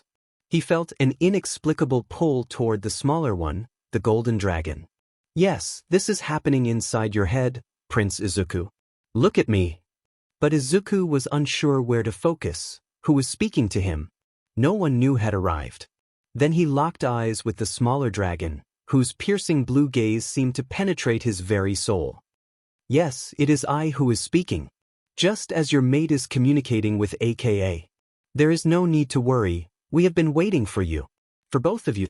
Your alpha will explain everything, little one. You are safe now. Izuku felt overwhelmed, questions swirling in his mind. This dragon was communicating with him telepathically. The alpha beside him remained unusually still, which only added to Izuku's curiosity about what was happening. Was it similar to his own experience? He looked back at the golden dragon, who seemed to smile slightly at his thoughts. This couldn't be real, could it? His mind drifted back to the recent attack. It was all becoming too much. Katsuki, what's going on? That alpha. Izuku spoke softly, knowing his alpha could hear him. The scarred alpha had tried to take him again. There had to be something he was missing. Their companions stood a short distance away, clearly waiting for their prince to give an order. Izuku had barely considered them since the dragons had arrived. He noticed the group of heroic knights huddled together, seemingly discussing something important. Were they nervous? The alpha indeed heard Izuku's thoughts, snapping back into focus. I've just had the strangest conversation. You won't believe. The alpha stopped when he made eye contact with Izuku, whose expression mirrored his bewilderment. Izuku nodded in confirmation. They turned their heads as someone cleared their throat. Sorry, Bakubro. I don't mean to interrupt, But what is going on? Neither of you have spoken much in the last few minutes, and those two dragons are. Kirishima stepped closer, noticing the tremor in the alpha's stance. Weren't they supposed to coexist with these creatures? You don't need to panic, shitty hair, Prince Bakugo said, turning to face his guards. Izuku noticed the red-haired alpha's body had relaxed slightly. He truly trusted his prince. This is AKA and his mate Kin. They are our pair dragons. There was a hint of pride in the alpha's voice as he continued. According to AKA, they only bond with fated mates and cannot fully connect with us until our own bond is formed. There's so much to this fated mate business. It's making my head spin. Izuku looked between the alpha prince and the now quiet dragons. This was a lot to process. When he had researched fated mates, there had been no mention of dragons. There wouldn't be Izuku, Kin's voice returned to his mind, calm and soothing. It's a secret we have kept hidden. There is more to this, but we shall discuss it later, in a more private location. We know you both will need time to process all of this. The Omega nodded, not wanting to challenge the majestic golden creature. It was indeed overwhelming. Was he just supposed to accept all of this? The revelation of having a fated mate had already taken some adjustment. Now this? Izuku felt a wave of heat wash over him, and he took a small step back to steady himself. Why was everything spinning? Darkness enveloped him quickly, and the last thing he felt was warm arms wrapping around him. When Izuku awoke, he felt the gentle rumble of the carriage beneath him. They were moving. He stirred. The warmth surrounding him was incredibly comforting. Perhaps he could stay here forever. It smelled so good. Izuku, are you going to stay there for the rest of the journey? If so, we might need to close the curtains. I'm not sure if I can behave myself when you do that. The Alpha Prince's deep voice rumbled from behind him, accompanied by a chuckle. Izuku sat up so quickly that he had to steady himself on the nearest object, Prince Bakugo. He was very close to his mate-to-be, so close that his head had been resting on the Alpha's lap. Oh, I'm so sorry. I didn't mean to, but Prince Bakugo silenced him with a gentle kiss. Nothing to apologize for, Omega. That will have to do for now. The Alpha pulled away, but not before placing a soft kiss on Izuku's neck. The Omega shivered, a rush of warmth flooding through him as he felt the pressure on his mating gland. If they continued like this, it would be a long journey, and he wasn't sure how he felt about the guards overhearing their NTMT moments. That reminded Izuku, how long have I been out? Where are AKA and Kin? Why can't I hear her or speak with her? Are we almost at the palace? What are we going to do about that other Alpha? As he spoke, Izuku felt his heart race, anxious pheromones threatening to escape. Calm down, the Alpha said, taking his hands and gently rubbing them. It worked. Izuku looked into those crimson eyes. I understand your worry, I do. But I will always protect you, and so will AKA and Kin. I know my Alpha pride can sometimes get in the way, but those two are meant to be part of us, of this. He squeezed Izuku's hands reassuringly. You haven't been out long, just a few hours. They are flying above us. Kin refused to leave your side when you collapsed. Until the bond is fully completed, they must remain close enough to communicate. We are almost at the palace, and most importantly, listen to me, Omega. The hint of Alpha command did nothing to ease Izuku's racing heartbeat. He nodded for the prince to continue. If that troublesome Alpha ever shows his face again, he will find himself facing my sword. I vow to you as your Alpha that I will put an end to this. KA has hinted at something, a reason why you are being targeted. He said he would explain further when we reach the palace. All Izuku could do was nod. He had been overwhelmed with information. He trusted what the Alpha was saying. Deep down, he knew Prince Bakugo would protect him, and now there were dragons too. Yet, a nagging feeling lingered in his gut. This wouldn't be the last time he saw that Alpha. Prince Bakugo was indeed correct. It wasn't long before the traveling group arrived at the walls of the capital city. Izuku's attention was drawn to the crowds of people who seemed fascinated by the carriage, then by the two flying creatures circling overhead. Gasps and shouts filled the air. Perhaps dragons weren't a common sight this close to the palace. They came to a sudden stop. There is no need to panic. Prince Bakugo leapt from the carriage to address his people. They will do you no harm. They are here with me and my Omega Prince. At the mention of him, Izuku heard several more gasps and cheers. He attempted to exit the carriage, but a red-haired alpha blocked his way. Please stay in there, Your Highness. We need to keep you safe, and Bakugo will want to introduce you to his people himself. That made sense. After their encounter on the journey, Izuku longed for a soothing bath and to regain his bearings. There was much to learn. He returned to his seat and waited for Prince Bakugo to join him. He wasn't left waiting long. The alpha smiled at him as he re-entered, sitting beside him. You will have time to get to know the people of the kingdom. I know you will want to explore. We must be careful, however. Until we understand why that troublesome scarred alpha is after you, I will not leave your side. The blonde prince reached over and gently kissed the back of Izuku's hand. Anyway, there's a lot to be done. We have some celebrations to plan, and I need to speak with my parents regarding the border issues. Izuku had forgotten about that. With everything else going on, his focus had been elsewhere. He smiled back at the handsome prince as he felt the carriage begin to move again. As long as I can help, I am to be your queen.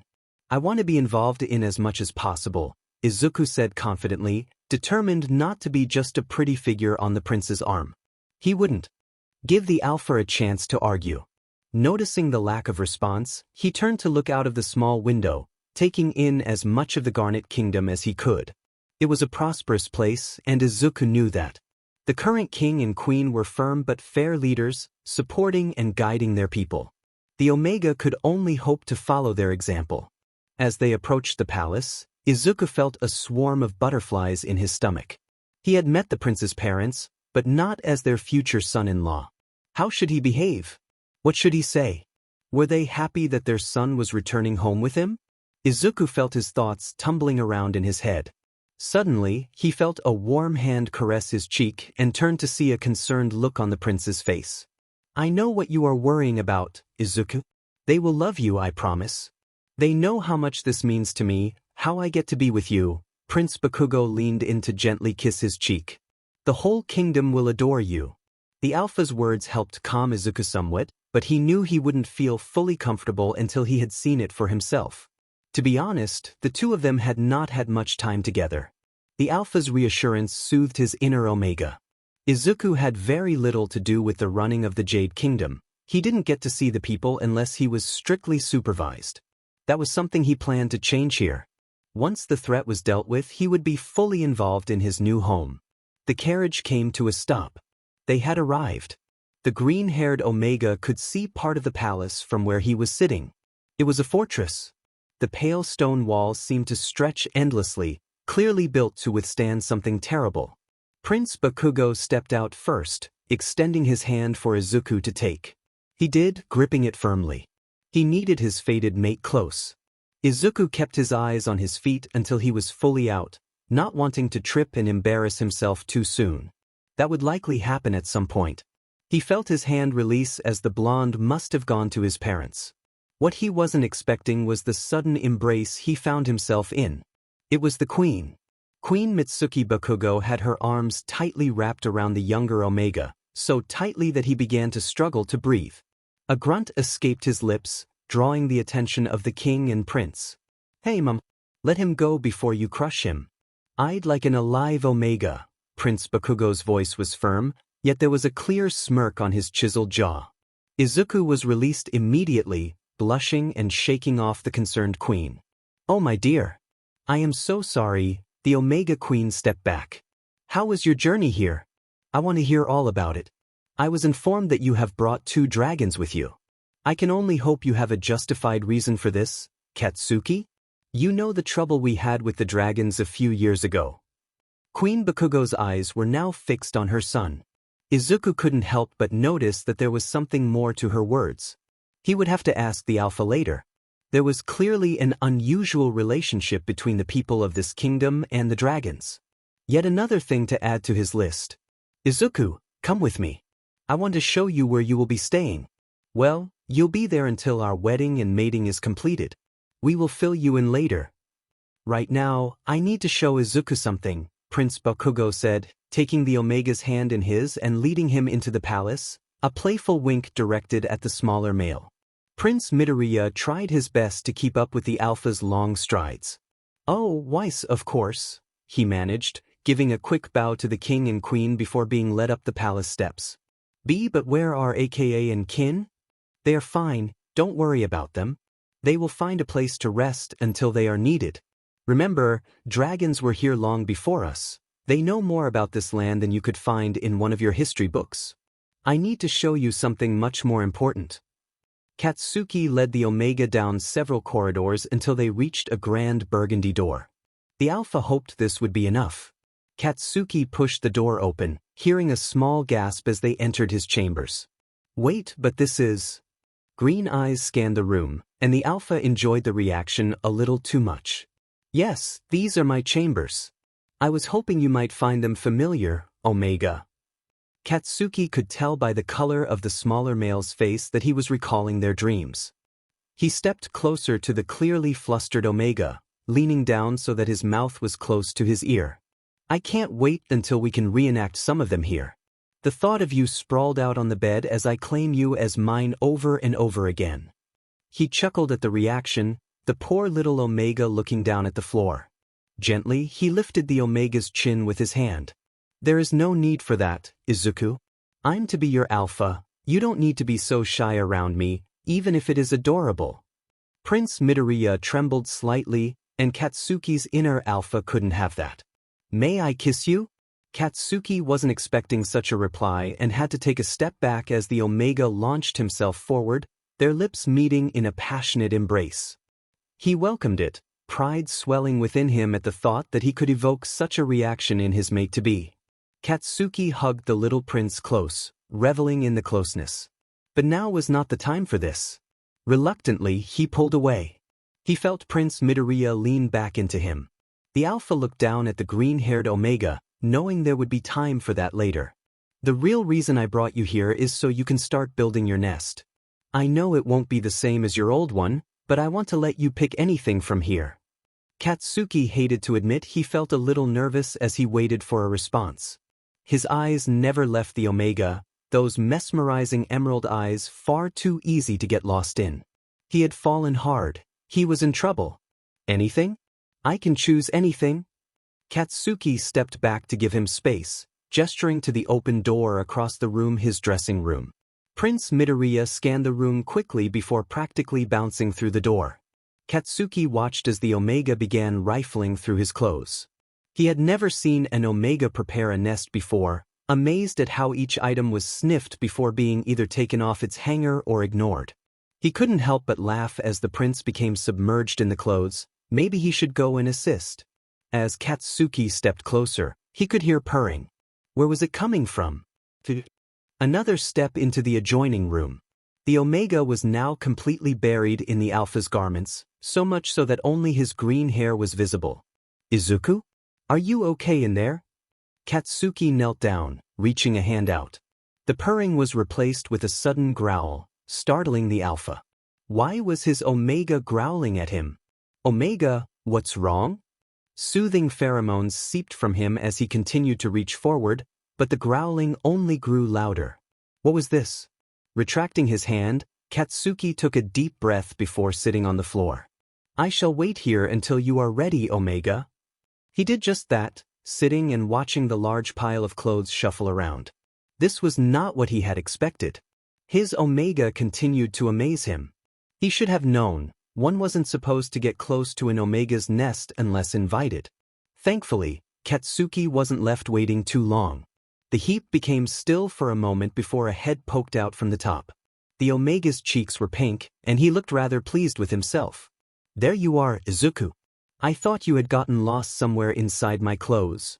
Katsuki leaned forward a little, smiling. "Are you going to growl at me again?" "Oh, Katsuki, I'm sorry. I don't know what came over me." Prince Midoriya rubbed the back of his neck before trying his best to stand gracefully, maneuvering around the vast array of fabrics. Yet the obstacles on the floor made that a little difficult for him. He tumbled forward onto the Alpha, landing against his chest. The blonde Alpha caught him easily, pulling him down so that he was sitting in his lap. "No, do not worry. It's a pleasant change to see this side of you. Clearly, my scent does something to you. Though I was worried you might turn feral in there. There was no anger or negativity in the alpha's voice, only concern. It felt a little hazy to me, to be honest. I remember sensing someone getting closer to my nest, but... The Omega Prince suddenly stopped talking, his cheeks turning pink as he looked down at the floor. I'll keep saying this until it sinks in. You do not need to feel shy or embarrassed around me. You've chosen your nest materials. I would say that is a wonderful thing, especially since they are so many of my clothes. I only hope it is as good as your previous one, though I might have to send off for some more. Unless you'd be happy with me just walking around in my underwear? Katsuki couldn't help but wink at the blushing Omega still sitting on his lap. The Omega began to speak, but Katsuki gently placed a kiss on his forehead. Let's move these into your room. Usually I'd ask a servant to do it, but I don't want to contaminate the scent. Prince Midoriya stood up with the help of the Alpha. Yes, of course. I wouldn't want that. He was now looking at Katsuki properly, the dusting of embarrassment beginning to fade. The Alpha noticed a thought appear on the Omega's face. What is it? Is there a problem with this? He needed to address any issue immediately. No, it's nothing to do with my current nest. It's just all of this made me think back to my old nest. I was wondering. I don't know if you'd know anything about this. There was clear hesitation on Prince Midoriya's freckled face. What was the Omega concerned about? Katsuki gestured for him to continue. The night that you left the flower in my room. I couldn't help but notice that there was something missing from my nest.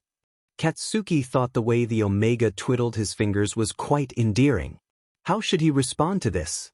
He had taken an item from the Omega's nest. He knew that Prince Midoriya would have noticed, and thinking back to it, he wasn't sure why he'd done it. No, deep down he knew exactly why.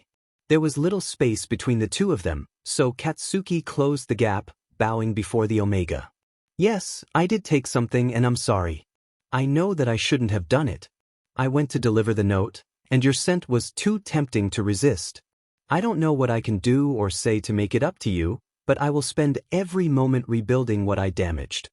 Silence hung in the air. Katsuki hadn't been able to look at the Omega as he spoke. The floor was much more inviting. Yet now, he dared a glance at those beautiful green eyes that brought him so much joy. He waited patiently for the prince to respond. I see. Well, I will hold you to that, Alf. I want us, to be a relationship of trust. My nest is very important to me, as I assume you know. I was quite unsettled when I found that someone had taken a part of it. The Omega's tone was much sterner than Katsuki had ever heard, and he found himself enjoying it. Of course, Omega. To make it up to you, I will do anything you desire, he said, looking directly into those green eyes that he would do anything for. I will hold you to that, Katsuki. The way the Omega said his name sent a shiver through his body. He couldn't wait any longer. He pulled the smaller male close and pressed their lips together. Prince Midoriya quickly matched his intensity, a soft sound escaping amidst the moment.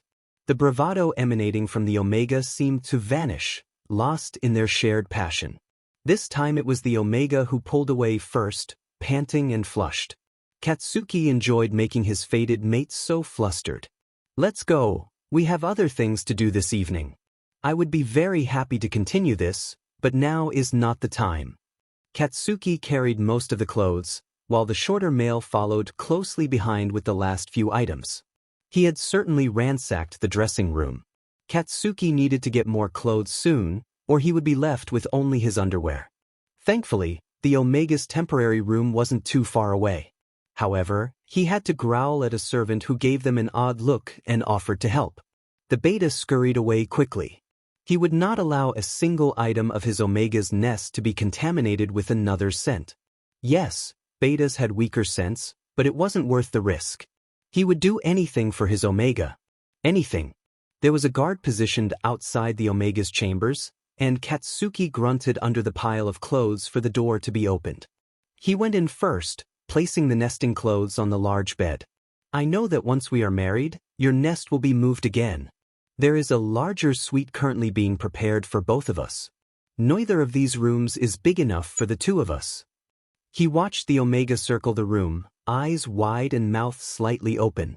This is perfect, thank you Katsuki, Prince Midoriya said, placing the clothes on the bed and standing to face the blonde. As long as I have you, I'll be more than happy. Katsuki watched as the shorter male reached up to place a gentle kiss on his lips. It was rare for the Omega to be so forward. He must have done something good. His inner alpha swelled with pride. I need to go and speak with my parents. It's nothing to worry about, just rather urgent. Stay here and settle in. You won't have long until you'll be busy. I'll come for you in an hour or so when we sit down for dinner, Katsuki said, placing his own kiss on those inviting lips. How he wanted to savor them. There would be plenty of time for that later. Right now, his Omega needed to rest. They would both be very busy soon. Oh, if you're sure, Katsuki. The Omega looked at the floor again. Was he doing it on purpose? Then he raised his eyes, and this time they shimmered. Were they tears? No, don't look at me like that. I just thought that after the journey we had here, you would want to rest and know. Katsuki was surprised to see the other shaking his head vigorously. You can come with me, I'm not going to force you to stay here. The Omega Prince twiddled his thumbs as he spoke. I guess I just don't want to be away from you yet. I feel safest when I'm with you, and I don't really know anyone else that well. I can sort out my things later. I would much prefer to get started with things as soon as possible. I worry that if I stay here by myself, I will just miss my parents and friends. Please don't leave me here alone. How could Katsuki say no to that? He had never seen those eyes so big and pleading. He ran a hand down his face and sighed. Come on then, Izuku. Let's go. I might as well give you a little tour as we go. Having an Omega mate was not going to be an easy task. The range of emotions that Katsuki had just witnessed was enough to fill a kaleidoscope. And so they did. Katsuki walked slower this time, pointing out some of the key areas of the palace. Though in his opinion, there was nothing particularly special about most of it. They then reached his father's office. He knocked once and waited. Enter, came the reply from inside. His father's commanding voice was always easy to distinguish. Katsuki, I'm glad that you're and Prince Midoriya too. The queen's head shot up from her own desk as her husband welcomed them both. Katsuki, what are you doing here? I thought we wouldn't see you both until dinner. Well, yes, but I wanted to discuss the border issues with you as soon as possible. I want to know what is going on. You were rather vague in your letter. He needed to know what was going on and how he could help. I'm sorry for intruding, Your Majesties. I just want to be as useful and helpful as possible. Please, call me Izuku, the Omega said, bowing slightly. Katsuki quickly urged him upright. You don't need to bow to them or apologize for anything. You have as much right to be here as I do. Katsuki was determined not to let his Omega act like a servant. You don't need to speak for us, brat. The queen stood and stepped around her desk, approaching them. You are welcome anywhere in the palace, Izuku. This is your home now, and we want you to feel welcome. Thank you, that means a lot, he replied, smiling brightly, which filled Katsuki with joy. Had he truly known happiness until now? The king spoke next, his tone serious. I think you both should be aware of what is happening near our borders. The Onyx Kingdom is preparing for war. The Onyx Kingdom is preparing for war? Why would they do that? We have very few, if any, connections with them. What do they want? The blonde Alpha Prince growled, his frustration palpable. Izuku's focus remained on the king, who, along with his wife, seemed unfazed by the outburst.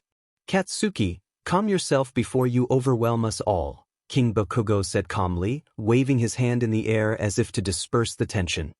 He shared a glance with his wife before continuing, We have much to do, now is not the time for dramatics. You are an adult and a prince, and you need to act like one. Before either could respond, the queen spoke. Izuku dear, I'm sorry that your birthday and wedding celebrations will have to wait, she said gently, though Izuku noticed the sadness in her eyes. With the celebrations on hold and talk of war, his family would not be visiting either. Everything was happening so quickly.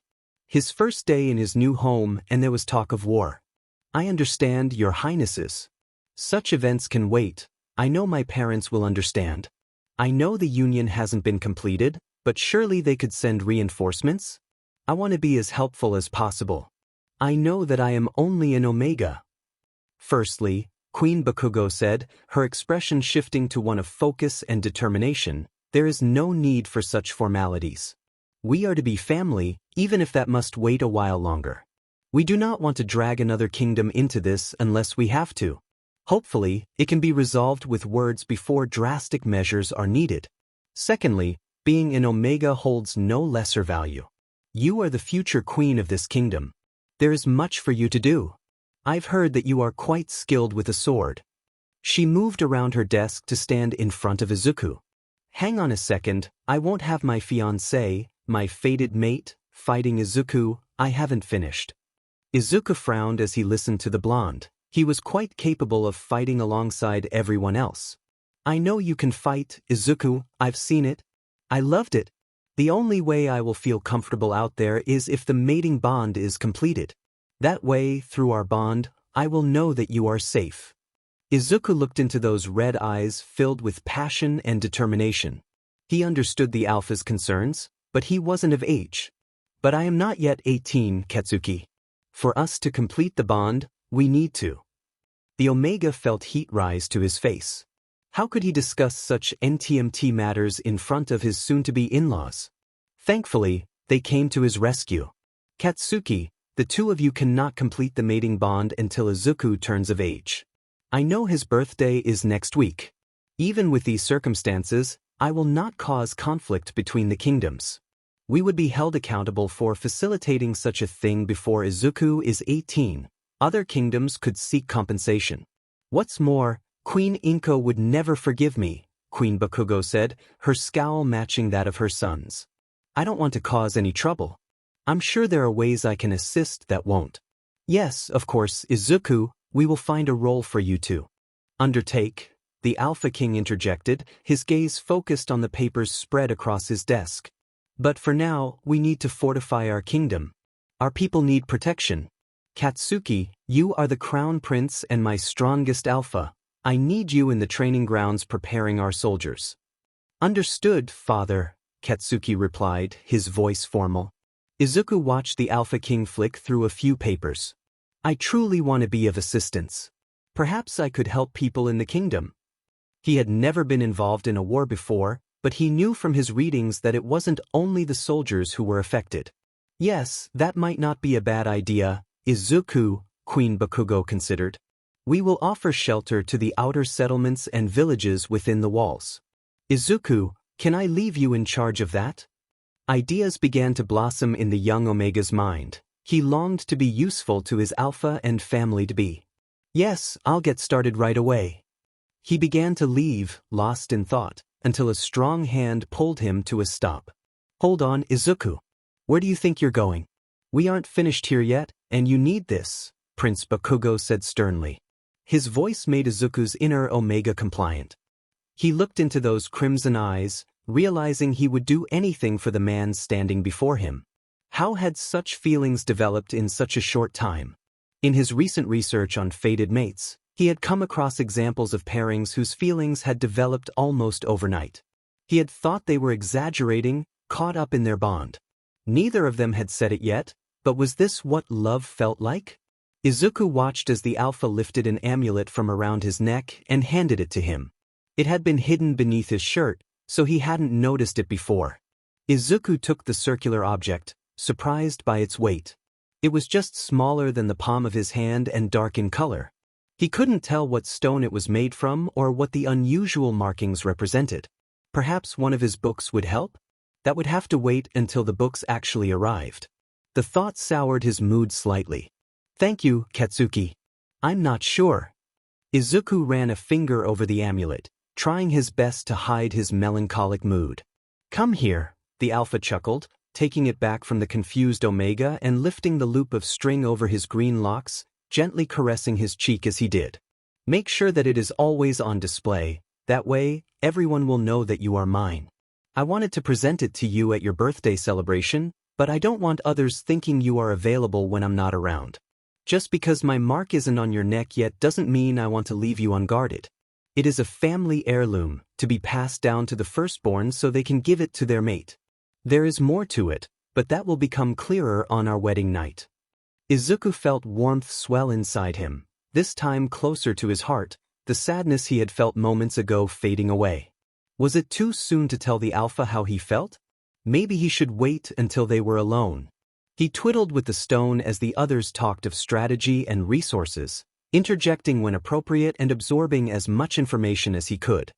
He listened as the three discussed areas of the kingdom Izuku would soon become familiar with when a thought sprang to mind. What about the dragons? Surely they can be of some assistance. He looked eagerly between them, convinced this was a great idea. That thought did cross my mind, Izuku. We have a treaty with the dragons in this kingdom, however. One that prohibits us and them from interfering with anything political, wars included, I'm afraid. Otherwise, I know that many lives could be spared. I do not know where we stand with the two that arrived at the palace with you both, but I do know that it wouldn't be right for me to ask them for any support, the king said, moving his gaze to his son. Although we understand some of the dragons' history, they haven't been part of our culture for hundreds of years. We share the land with them, nothing more. Katsuki, maybe you could speak with them? The queen moved to stand in front of her son, and Izuku noticed how alike they looked. Their red eyes held such intensity. It wasn't just in appearance. I don't know where the two of them have settled for now, Hag.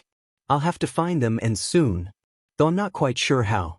The last thing AKA said to me was that he would find me when the bond was to be completed.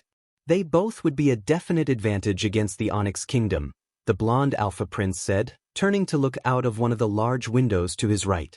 Izuku hadn't taken much notice of the view from the windows, but now he followed Prince Bakugo's gaze. From the window, he could see some of the royal gardens before a large rocky surface shot up vertically out of view. The mountain he had seen while traveling must be behind the palace. Maybe the dragons were there? I have read a few books on dragons, though I've never seen one until now, and I believe that the first place we should search is there. Izuku pointed to where he had just been looking. Is it? I'm not sure how I feel about you being outside the palace walls, Prince Bakugo said, his jaw looking tense. Izuku's confidence had been steadily growing around the Alpha, and now wasn't the time to let it fade. I will be Katsuki. Yes, I am indeed an Omega. Your Omega. Kin is out there too, and I intend to find her, therefore it will be both of us going, he said, feeling the fire grow in his eyes as he spoke. He was not backing down. He had lived most of his life being told what to do and where he could go. He would be 18 next week. He had a right to make his own decisions. You will be there, Alpha, to protect me if anything goes wrong. It never hurts to boost an Alpha's confidence a little. Before the Alpha Prince could respond, there was an unexpected knock at the door, startling Izuku. He let out a small squeak, causing the others to shift their attention to the door. We will discuss this later, he whispered in Izuku's ear as he leaned close, the warm air sending a shiver down Izuku's spine. The Alpha moved to stand a little in front of him. Indeed, he hoped they would. Enter, commanded King Bakugo. Izuku looked at the blonde Alpha standing next to him, their eyes meeting for a moment before watching the newcomer enter the office. Your Royal Highnesses, a letter has been delivered, Kirishima announced, striding across the stone floor and placing the piece of parchment in the king's open. It is addressed to you, my king. As you can see, the Onyx Kingdom's seal is present. The red-haired Alpha backed away to stand by the door. Thank you, Kirishima. You may stay. I can hazard a guess as to what is in here, the king said, breaking the wax seal and unfolding the letter. Izuku watched intently as the king read the contents, first to himself and then aloud. It is as I suspected. He glanced at Izuku and then at his wife and son. King Bakugo, if you wish to avoid the vast amount of casualties that this war will bring, then it is essential to do just one thing. We require the Omega Prince. Hand him over, and no harm shall come to you or your people.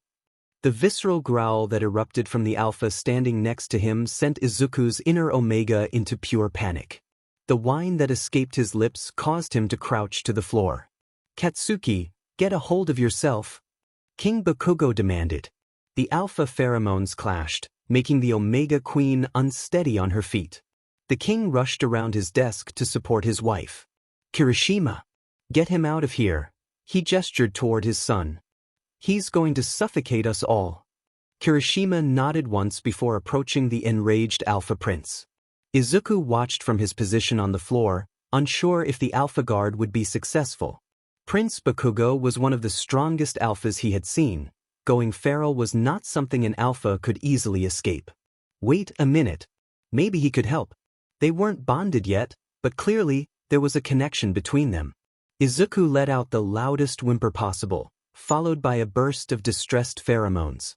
Hopefully, the feral Alpha Prince would notice and take action.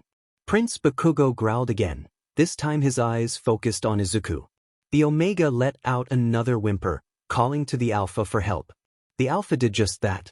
Izuku watched as he moved closer, those red eyes completely focused on him. He let out a small sound as he was lifted into a pair of warm, strong arms. Alpha, I am okay, Izuku said, resting a hand on Prince Bakugo's strong jaw. A grunt was all he received in reply, though the tension in the air had eased somewhat. He had never encountered a feral alpha before, so he wasn't entirely sure how to soothe him. He dared to glance at the alpha's parents. The king held his wife close, and she was leaning into his scent, making Izuku wonder if the king was also feeling the effects of the moment. She turned to look at Izuku. Your scent will be the only thing to calm him. Take him to your nest and let him get used to your presence. I trust you to be responsible after our earlier conversation, Izuku. Do not let him claim you, he may regret it later. She then returned her attention to her mate. What had the queen just suggested? The only way to truly bond was through close contact. Had she just implied that? He would worry about the embarrassment of that later. Right now, he had a more pressing issue to address, one that was pressing against his hip. Alpha, take me to my nest, he said. While there was no formal command for an Omega, Izuku knew he had some influence in this situation. Prince Bakugo's instincts were to care for his Omega, and Izuku would allow him to do just that. The two stood outside Izuku's new chambers, the Omega unaware of the intensity surrounding him. His focus was on the agitated Alpha carrying him, moving swiftly through the hallways with Izuku nestled close. He instinctively released his scent, hoping to calm the almost feral prince.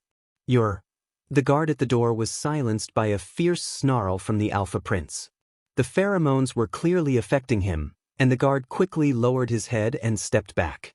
Izuku sensed that the Alpha was in a state where he could be dangerous. He had only just arrived that morning and didn't want to be responsible for any unnecessary conflict. With the guard gone, Izuku felt himself being pulled closer to the warm, comforting chest of the Alpha, whose scent was enticing. The large door to his new chambers was kicked open by the grunting blonde, who gently set him on his feet. Izuku glanced around the room again, noticing the pile of clothes he had taken from the Alpha's room still resting on the large bed. He looked forward to snuggling into them later. His attention snapped back to the tall male standing by the door. This was all so new to the Omega. While he had been around Alphas his entire life, it had never been like this. What was he supposed to do now? He had been told that the Alpha needed his scent, but how could he provide it? As if sensing his hesitation, the taller male led him toward the bed, appearing a bit calmer. Izuku, I need you. I need your scent, he said slowly, each word strained. Was he in pain?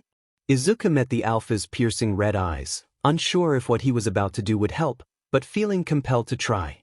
Yes, Alpha, he replied softly, beginning to remove his clothes slowly, his green eyes locked onto the red ones. Before long, he stood nearly bare, with only a pair of loose undershorts remaining. The Alpha's body heat enveloped him, causing goosebumps to prickle his freckled skin. He took a small step closer, feeling the space between them diminish. What was the Alpha waiting for? Although this was the first time he had exposed so much skin outside of their shared dreams, he surprisingly felt more comfortable than he had anticipated. Alpha, he whispered, unsure if he had done something wrong. I just need a moment, Izuku. I cannot lose control here. I will not hurt you. But seeing you like this, I need to calm my inner Alpha. You are breathtakingly beautiful. Izuku felt tears well up as the Alpha spoke, a small smile spreading across his face. You can touch me, Alpha. He gasped as warmth surrounded him. The Alpha's toned muscles enveloped him, and he felt lips press against his, trailing down his neck and teasing his unmarked mating gland. "This will bear my mark soon, Omega. Can I take you to your nest?" The alpha's voice was muffled as he continued to shower Izuku with gentle kisses. Izuku shifted slightly in the alpha's embrace, craning his neck to look at the nest. It was a chaotic pile of clothes and bedding. If they were going to do this properly, he needed to tidy it up first. "Alpha, I need to make my nest. Can you help me?" Usually, Omegas were very protective of their nests, often becoming fierce if an unwelcome guest intruded. However, Izuku wanted the alpha's assistance and didn't want to ruin the moment. Prince Bakugo nodded eagerly, inching closer. Izuku climbed onto the bed and began arranging the alpha's clothing among the bedding, handing items to the blonde as he went. He hoped that the clothes would absorb some of the alpha's strong scent that filled the room. That thought sparked another idea. His nest was almost complete. Big green eyes turned to the chiseled face that still looked tense. "Alpha," he batted his eyelashes, "can I have your clothes, please?" Before he could finish, Prince Bakugo was already half undressed.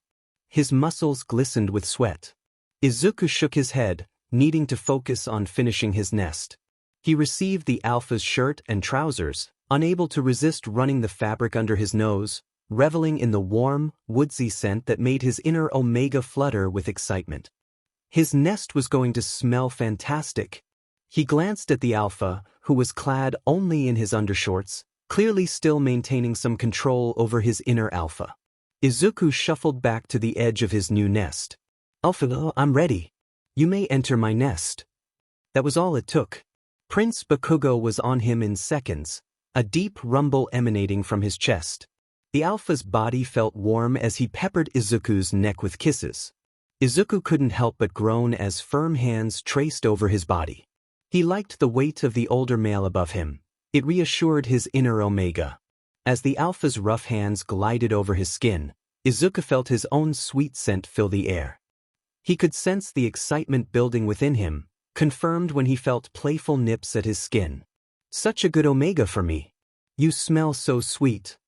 His mind drifted back to their shared dreams. He had never admitted it, but since then, he had longed to know what it truly felt like to be close to his soon-to-be alpha. This experience exceeded the dreams in every way. The connection of their skin made Izuku feel as if he were floating. This was meant to be. They were meant to be. However, he had to keep a level head. If he wasn't careful, they might cross a line they couldn't return from. At least one of them needed to maintain control. The touching continued, the larger male's hands moving lower until they brushed the hem of Izuku's shorts. He had never done anything like this before. They were always already naked in their dreams. What was he supposed to do? It seemed Prince Bakugo sensed his uncertainty, gently liking his scent gland before saying, "I know that we can't do that yet, Omega. But there are other things I'd love to do with you." The sultry tone sent shivers through his eager body. Izuku looked again into those deep crimson eyes above him, a light blush filling his cheeks. "Other things? What do you mean?" Honestly, he would do almost anything to please the alpha right now, to keep him close like this. "Do you trust me?" Such a simple question made the Omega pull back to look directly at the alpha's handsome face. Although Izuku could tell that the prince's inner alpha was mostly in control, there was a hint of something deeper in his crimson eyes. The Omega nodded, not fully trusting his voice. "Good Omega. I need you to relax. I don't want to hurt you." Izuku tried his best to steady his racing heartbeat as one of the alpha's hands slipped under his shorts, running warmly over his cheeks. He felt himself calm as he was pulled back against the alpha's warm chest, kisses brushing his shoulder as he felt a finger circle around him. He was enveloped in the alpha's comforting scent. A sharp intake of breath filled the space between them as the alpha gently pressed a finger inside him. Prince Bakugo's fingers were large, being an alpha, and the sensation felt a little foreign. Yet, that soon changed as the alpha began to move his finger deeper. They had shared this in their dreams, but it felt different now, more NTMT. A surprised sound escaped Izuku as the prince repeated the motion, over and over again, and then he felt a second finger join. Izuku clung to the alpha, holding him as he felt pressure build in his lower stomach. The fingers kept hitting the same spot, and it felt so good that he was certain he was losing his mind. Izuku dared a glance at the alpha's face. His eyes were tightly closed, and he was biting his bottom lip. The feeling building inside him was getting stronger. He wasn't going to last much longer if the alpha kept this up. His sounds were getting louder too. He hoped the guard couldn't hear from outside his room, or anyone really. He'd never be able to look the alpha in the eye again. But that was a thought for later. Right now, he was about to reach his peak. And he did. His legs trembled as pleasure surged through his body. With eyes tightly shut and a somewhat embarrassingly high-pitched sound, he let go. It was the first time he had experienced this outside of a heat and their dreams, and he was willing to admit that he enjoyed it and wouldn't be opposed to doing it again. His head was spinning as he came down from his high. He couldn't move, didn't want to move. His whole body tingled down to his toes. After a few deep breaths, he opened his eyes. He was still underneath the Alpha Prince, whose hand was wrapped around him, having pulled him out of his shorts. It took only a brief moment for the Omega to realize what was happening. Should he offer to help? He didn't have much experience but was willing to learn for his Alpha. Before he could speak, the blonde began to grunt. An idea popped into Izuku's head. He had no idea where it came from, but would the Alpha like it? He hadn't been wrong yet. "You can finish on me, Alpha," he whispered quietly. Red eyes darted to green ones. A snarl escaped Prince Bakugo as he released himself across Izuku's stomach. Izuku knew how potent Alpha Essence was. Surely now everyone would know he belonged to the prince. Would that be enough to satisfy his feral mate-to-be? With a huff, the larger male flopped onto his side, laying next to Izuku. "Such a good Omega for me," he whispered before gentle snoring filled the air. Izuku should have felt a little offended that the Alpha had fallen asleep so quickly.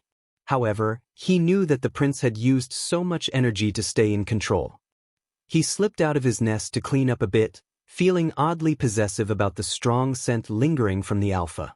Minutes later, he was back in his nest, curled up next to the warm, sleeping mass. It wasn't long before he too fell asleep. Izuku wasn't sure how long he had been asleep when a loud knocking woke them both, followed by a woman's voice shouting, "You had better not have marked him, brat. You've been in there since yesterday afternoon. I'm sure Izuku needs some proper sustenance and rest." The warm body next to him stirred, groaned, and then gently kissed Izuku's temple. "I will treasure you forever, Izuku. What you did for me yesterday, for my inner Alpha. Wow, I really am the luckiest Alpha. Our bonding can't come quick enough if you ask me. Now, she isn't going to give up until she checks on you. Up you get, and let's calm the raging beast that is my mother." Prince Bakugo shouted the last part, clearly wanting the queen to hear him. Izuku giggled. "Stop it, you should be nicer to her. She's your mother." "She is right though, I am hungry. We didn't have any dinner last night." A wicked grin appeared on the Alpha's face. "I've got all the food I need right here," he playfully whispered in Izuku's ear. "But seriously, we do have a lot to do today." Izuku felt another kiss against his cheek. "Katsuki, are you going to answer me?" Clearly, the queen was still standing outside. "Hag, we'll be out soon. Leave us alone. You can check on Izuku when we come down for breakfast. Let me tend to my future Omega." An exasperated huff came from the other side of the door. The Alpha Prince made his way to the door, pulling his shorts up as he went. Izuku stayed snuggled in his nest but peeked his head out, enjoying the view. He could see that the queen was no longer there. Instead, a small group of servants had taken her place. Although they were looking at the floor, Izuku could see their flushed faces. What was wrong with them? He should have noticed sooner. His inner Omega had him fully awake. This was not happening. The prince was his soon-to-be. Standing in front of the servants, he puffed his chest out a little. Izuku could tell they were a mixture of betas and omegas from their scents. One red-haired Omega looked a little too flushed for his liking. He would have to question that later. "What's the matter, Izuku? They are just here to get you ready. They will be your ladies' maids."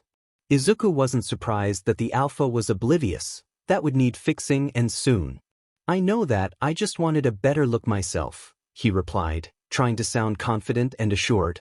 The girls entered his chambers, and Izuku remained by the Alpha Prince's side. I must go and get ready myself. I'll see you shortly for breakfast. Then we can go searching for AKA and kin, okay? The Alpha gently held Izuku's chin as he spoke. Why, yes, of course. I'll see you shortly. Izuku smiled up at the blonde who continued to surprise him. He seemed so different from the rash and headstrong prince he had met at the ball. Izuku watched the Alpha leave, his gaze lingering on the slowly closing door. Katsuki left the room, his inner Alpha sulking after the evening they had shared.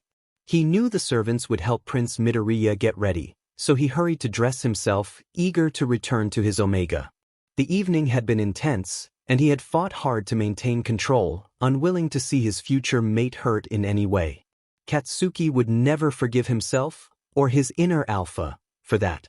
His role as an Alpha was to protect and care for his Omega, not to cause him pain. As he walked back to his chambers, hazy memories of their time together played in his mind. He would have preferred to stay with Prince Midoriya, but he needed to clean up and prepare for the day.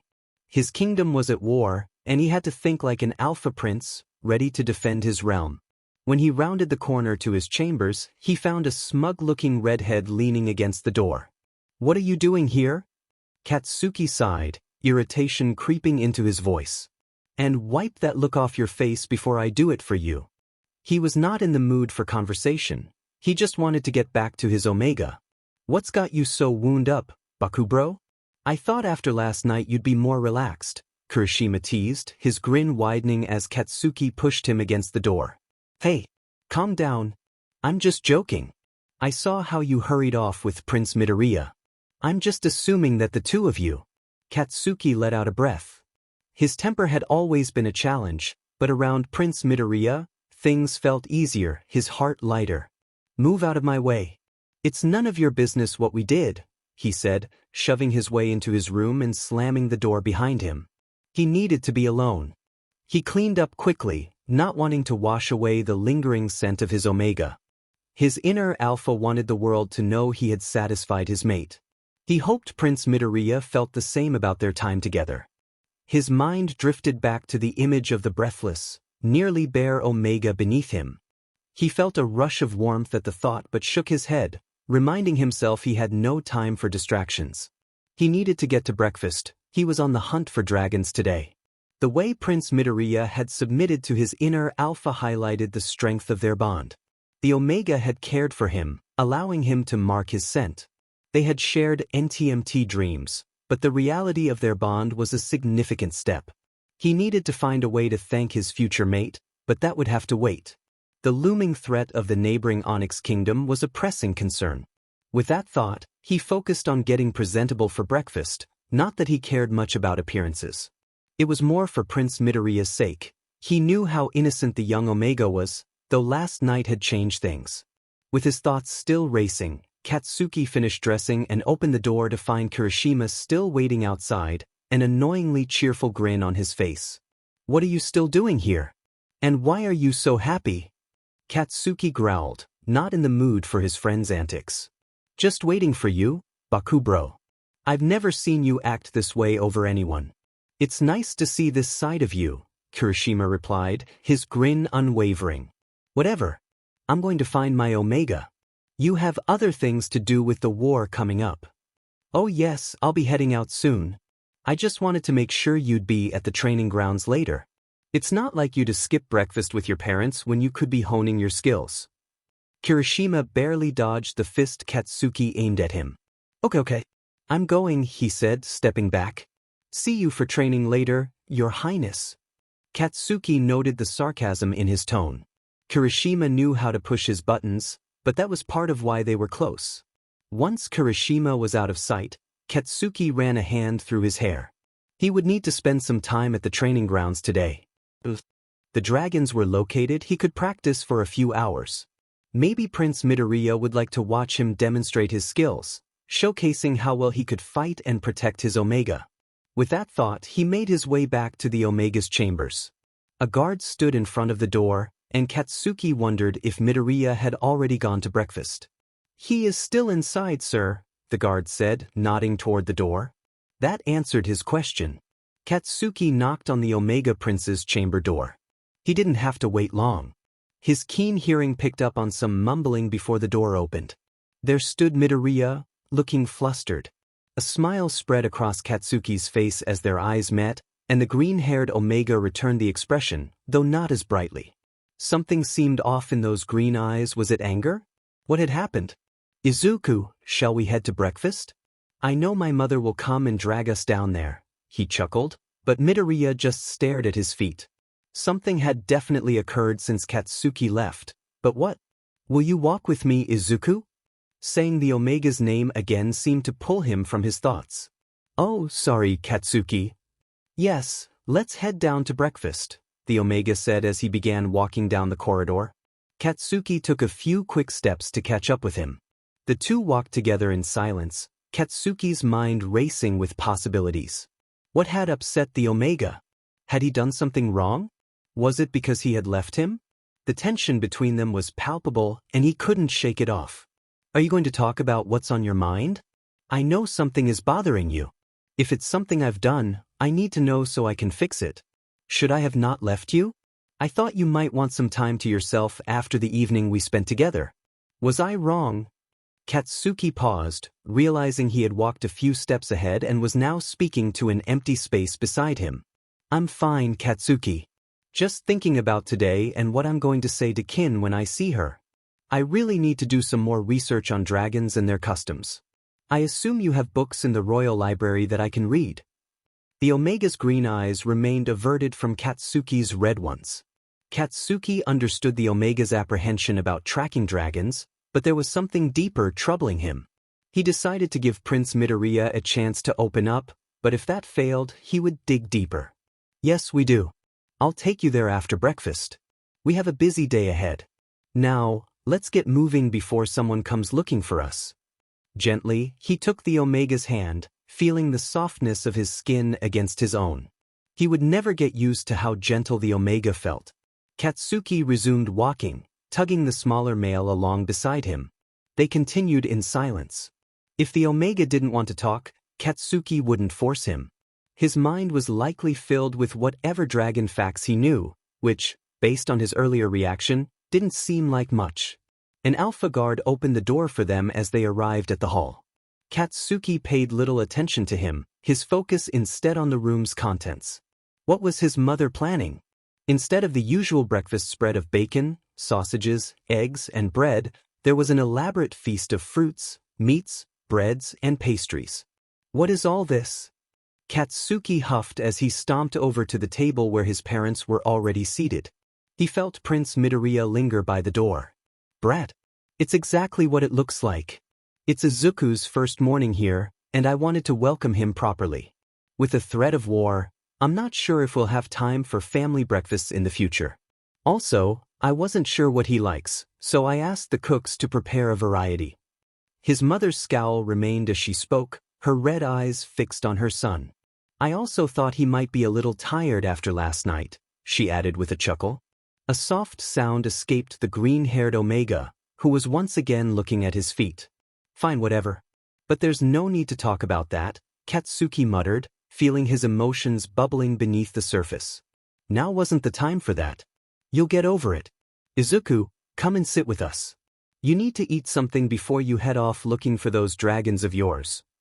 Why was she always so nice to others but such a nuisance to him? He would never understand it. Oh, okay. Thank you. Katsuki watched the Omega hurry past him to take a seat next to his mother. This all looks amazing, thank you so much. You didn't need to go to all this trouble though. He scratched the back of his neck, a sign of his discomfort. Katsuki stood behind the Omega's chair, placing a hand on the back of his neck and gently rubbing small circles over the slightly reddened skin. Izuku, please eat. Although I don't condone all of this, he gestured to the vast array of food on the table, we do have a lot to do today, and I'm not sure if we'll have time for lunch. With that, Katsuki took a seat in the empty chair next to the Omega Prince. Yes, he needed to make sure his Omega was well fed, especially after their adventures the previous evening. The Alpha filled his plate with mostly meat and bread, stealing quick glances at Prince Midoriya, who was smiling again. At least that was something. His mother led the conversation, asking the Omega a variety of questions. To his credit, Prince Midoriya didn't falter. Katsuki was once again impressed by the Omega sitting next to him. He truly was a fortunate alpha to be destined for such a talented Omega. The thought made his chest swell with pride. "What's got you so cheerful?" His father's question interrupted the conversation, drawing all eyes to the blonde alpha. "What are you talking about?" he replied, stuffing another piece of bacon into his mouth. "I'm talking about that smug grin on your face, son. We usually only see that when you're in the training grounds, after you've bested your opponent." Why did his father have to be so observant? Katsuki contemplated his options, knowing he had to take a risk. This could give his mother ammunition to use against him, but he hoped it would be worth it. "I was actually thinking about Izuku," he said, his smile widening. He felt green eyes on him. "How talented he is, and how lucky I am to have him in my life," he continued calmly, as if it were common knowledge. He shouldn't hide from this. Maybe it would help with whatever was troubling the Omega. "Katsuki," Prince Midoriya whispered, his face and ears turning pink. "I mean it," he said, turning to face the smaller male. "My parents know I'm not one to mince my words. You are stunningly beautiful and talented in everything you do. You make me a better alpha, Izuku. I want to learn from you. I can't wait to build our future together." He placed a quick kiss on the Omega's freckled cheek, inhaling the sweet scent of his pheromones. Yes, he had done well here. "Well, I wasn't expecting that," his mother said, a hint of surprise in her voice. "Though I must admit, it is pleasant to see this side of you." His mother smiled at them both. "Wait until I write to Inko. She has requested an update. I know you miss her, Izuku. Hopefully, you will be able to see her and your father soon. Izuku, shall we go and find our dragons? I'm tired of my mother's childish behavior." He winked at the still flustered Omega sitting to his right. The Omega giggled and nodded. "Wise, let's. Though you should be nicer to your parents." There he was, Katsuki's spirited Omega was back. A giddy Omega prince led the way down one of the palace's long corridors. Although he was still becoming accustomed to the layout of the Garnet Palace, Prince Bakugo had assured him that their target was in this direction. Izuku couldn't shake off the alpha's recent words. He knew that his scent had become sweeter, enveloping the air around them. All this positivity was bound to have an effect. He bounced from foot to foot as they walked. He eagerly chattered away. "Do you think we'll be able to find them today? I wonder what they've been up to. I've been thinking about them a lot. I can't wait to see Kin. She seemed to know a lot. I hope she can answer my questions. You probably have been too, though I guess you're more used to having dragons around. But not as much as AKA and Kin have been. What if it takes longer, or even several days for us to find them? What if we can't find them? What if they're gone? Maybe they changed their minds? What should I say to Kin? What should I?" "Izuku, stop." The voice was gentle, though there was a subtle hint of alpha command, just like the hand that was now against his back. He halted, realizing he had been rambling again. A warm flush spread across his face and ears. He looked at the floor, suddenly finding his dark leather boots very interesting. He was well aware of how people viewed his mumbling. "Sorry, Katsuki," Izuku muttered. The Omega felt himself being pulled into a warm and firm embrace. "No, don't apologize. I find it endearing. You show such passion and determination. Now listen. We will find them, I know that. They won't have gone far.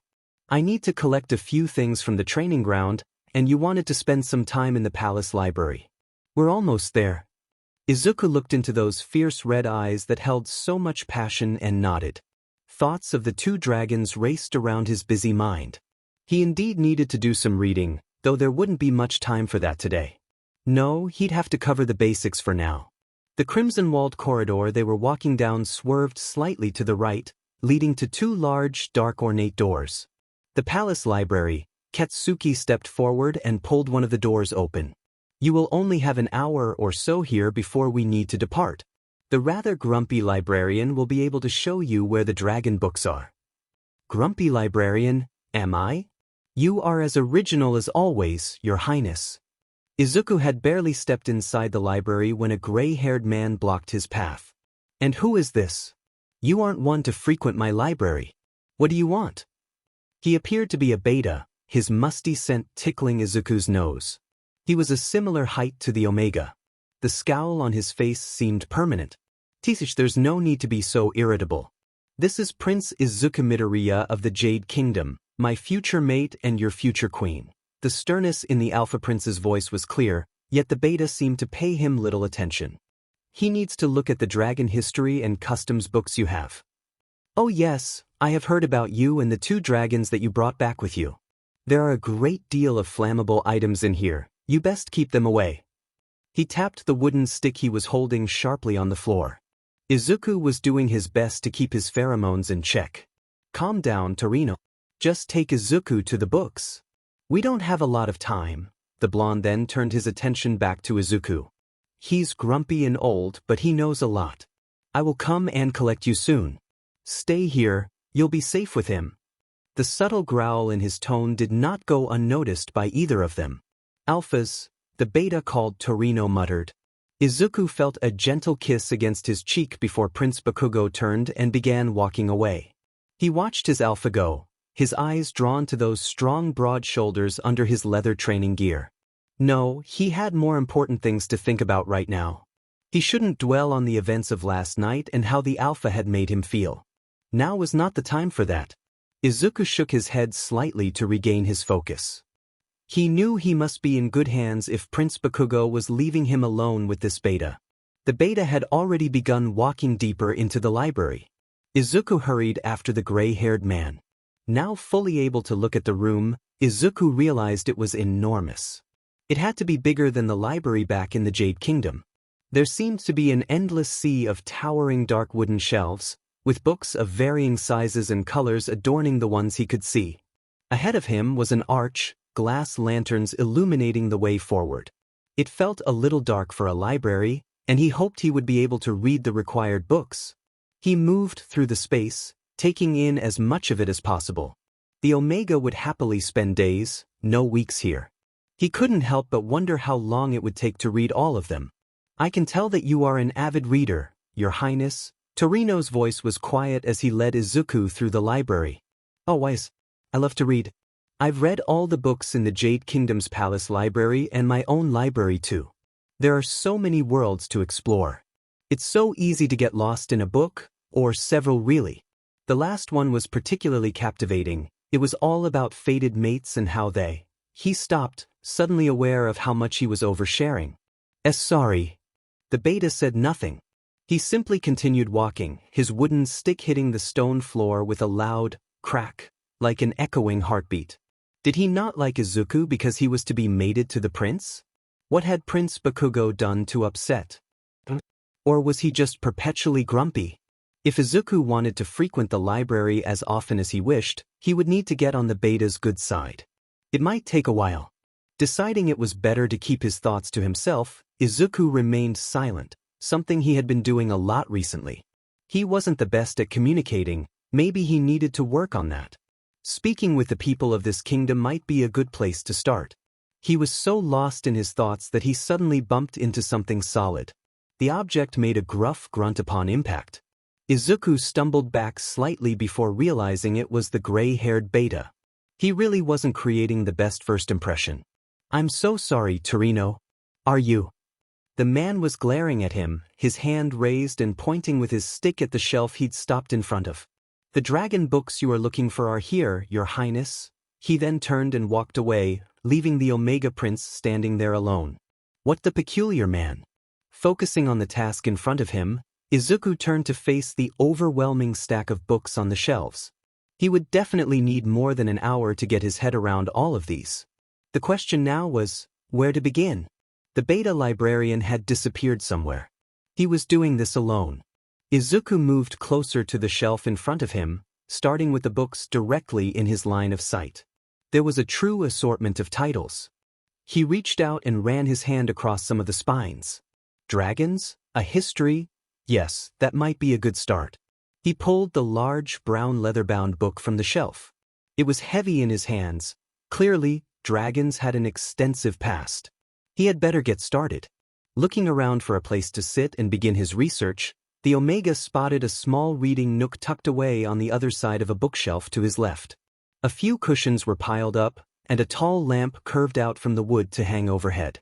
He wasn't sure who it belonged to, but he would commandeer it for now. Carrying the dense book, he noticed a light layer of dust covering the cushions. This nook hadn't been touched in some time. Izuku brushed off most of the dust as best he could, the history book making it a challenge. Once satisfied, he seated himself amidst the cushions and began reading. He read page after page, fully absorbed in this new knowledge and world. He had been right, there was a lot to learn. Dragon history went back much further than anyone was truly aware of. The author of the books could only speculate as to certain elements of their origin. Hopefully, some of the other books would provide Izuku with a wider understanding. There were hints of a hierarchy within the dragon species, similar to that of humans. They too had designations. Was Kin an Omega like him? AKA had to be an Alpha. His sheer size and power could mean nothing else. The Omega was deep into his third book when a chuckle caught his attention. Looking up, he saw those crimson eyes that he'd fallen so deeply for. "Hey, Izuku. I knew you'd like it here. You found my mother's reading nook too, don't worry, she'd be thrilled that you are using it. As you can assume, she doesn't get a lot of spare time to read lately." Izuku closed the book, placing it gently on the pile he'd created. Standing to stretch his legs, he brushed off some more dust that had fallen onto his trousers. "Sorry, Katsuki. I'm guessing it's time to leave." "Yes, we need to get going, or there won't be enough daylight left." "Did you find what you were looking for?" The two began walking together. Izuku's hand gently brushed against the Alpha's. Would he be brave enough to hold the larger male's hand? No, not yet. Instead, he ran his fingers through the green tangles of hair that had fallen in front of his face. "Some of it. There are quite a few books for me to get through. Hopefully, I'll have some time over the next few days." "You know that you can take the books out? It is a library. I'll have that old beta bring them to your room." "Oh, thank you if you're sure that's okay. I can carry them myself, though." "No, I saw the pile you'd created. Leave it with me. If there are any more you want, make me a list and I'll get them to you." Thank you, Katsuki." His sweet pheromones surrounded him. He hoped that Prince Bakugo could sense his gratitude through them. "I take it you are done for now, Prince Midoriya?" Izuku snapped his head to the left at Torino's cold voice. The gray-haired beta was standing by the door, holding it open for the pair. "Why yes, Torino. Thank you very much for your help and for giving me access to your library." "Siege, don't thank the BSTRD, Izuku. He just manages the place. You can come and go as you please, especially once this stupid war is over." The Alpha scowled at the beta as the pair walked out of the library. "You'll get used to him. He's a grump, but he's harmless. He's been in charge of the library since before I was born. He's overly protective of it if you ask me, but he knows what he's doing." "Oh, I see. Yeah, I can see that," he chuckled. "It's good to see that such a place is in good hands." Izuku couldn't help but smile once again. He knew that he'd chosen well with this Alpha and his kingdom. "Kakatsuki?" He had a little more courage now. The blonde stopped and looked down at the Omega. "What's the matter?" Getting the Alpha to stop was all Izuku needed. He took a deep breath and reached up on his tiptoes to plant a gentle kiss on the Alpha Prince's lips. They felt warm and soft, just as they had the night before. However, the green-haired Omega wasn't expecting the deep growl that reverberated from the blonde's broad chest. Nor did he expect the prince to hold onto his hips with such determination. The gasp that escaped his lips was cut short by the warm lips he had just kissed. Izuku found himself pressed against the nearest wall, the Alpha Prince deepening their kiss further. The intensity made his head spin slightly. They leaned into one another, Izuku's hands moving to the Alpha's hair, tugging slightly, while his legs wrapped around a muscular waist. Another growl, deeper this time, was heard. Prince Bakugo playfully nibbled Izuku's bottom lip, causing the Omega to emit a soft sound of surprise. Their bodies were close as they continued to kiss. Izuku could feel the Alpha's excitement pressing against him. He could also sense a warmth beginning to build within him. Prince Bakugo paused, resting his forehead against Izuku's. "Omega, You have no idea what you do to me. Once again I find myself struggling to control the urge to sweep you off your feet and carry you back to your nest. Izuku looked into the alpha's eyes, which were a deeper red than usual, reminiscent of the garnet the kingdom was named for. His own cheeks were probably that color too. He felt quite flushed. Before he could respond, he was gently placed back on his feet. We have a time limit, Izuku. You will need to face the consequences of your actions when we return. Prince Bakugo's voice was deep, but he winked at the flustered Omega. Let's go and find our dragons. Panting, Izuku beamed at the taller male. Yes, let's go, Alpha. He was quite pleased with the reaction his simple gesture had caused.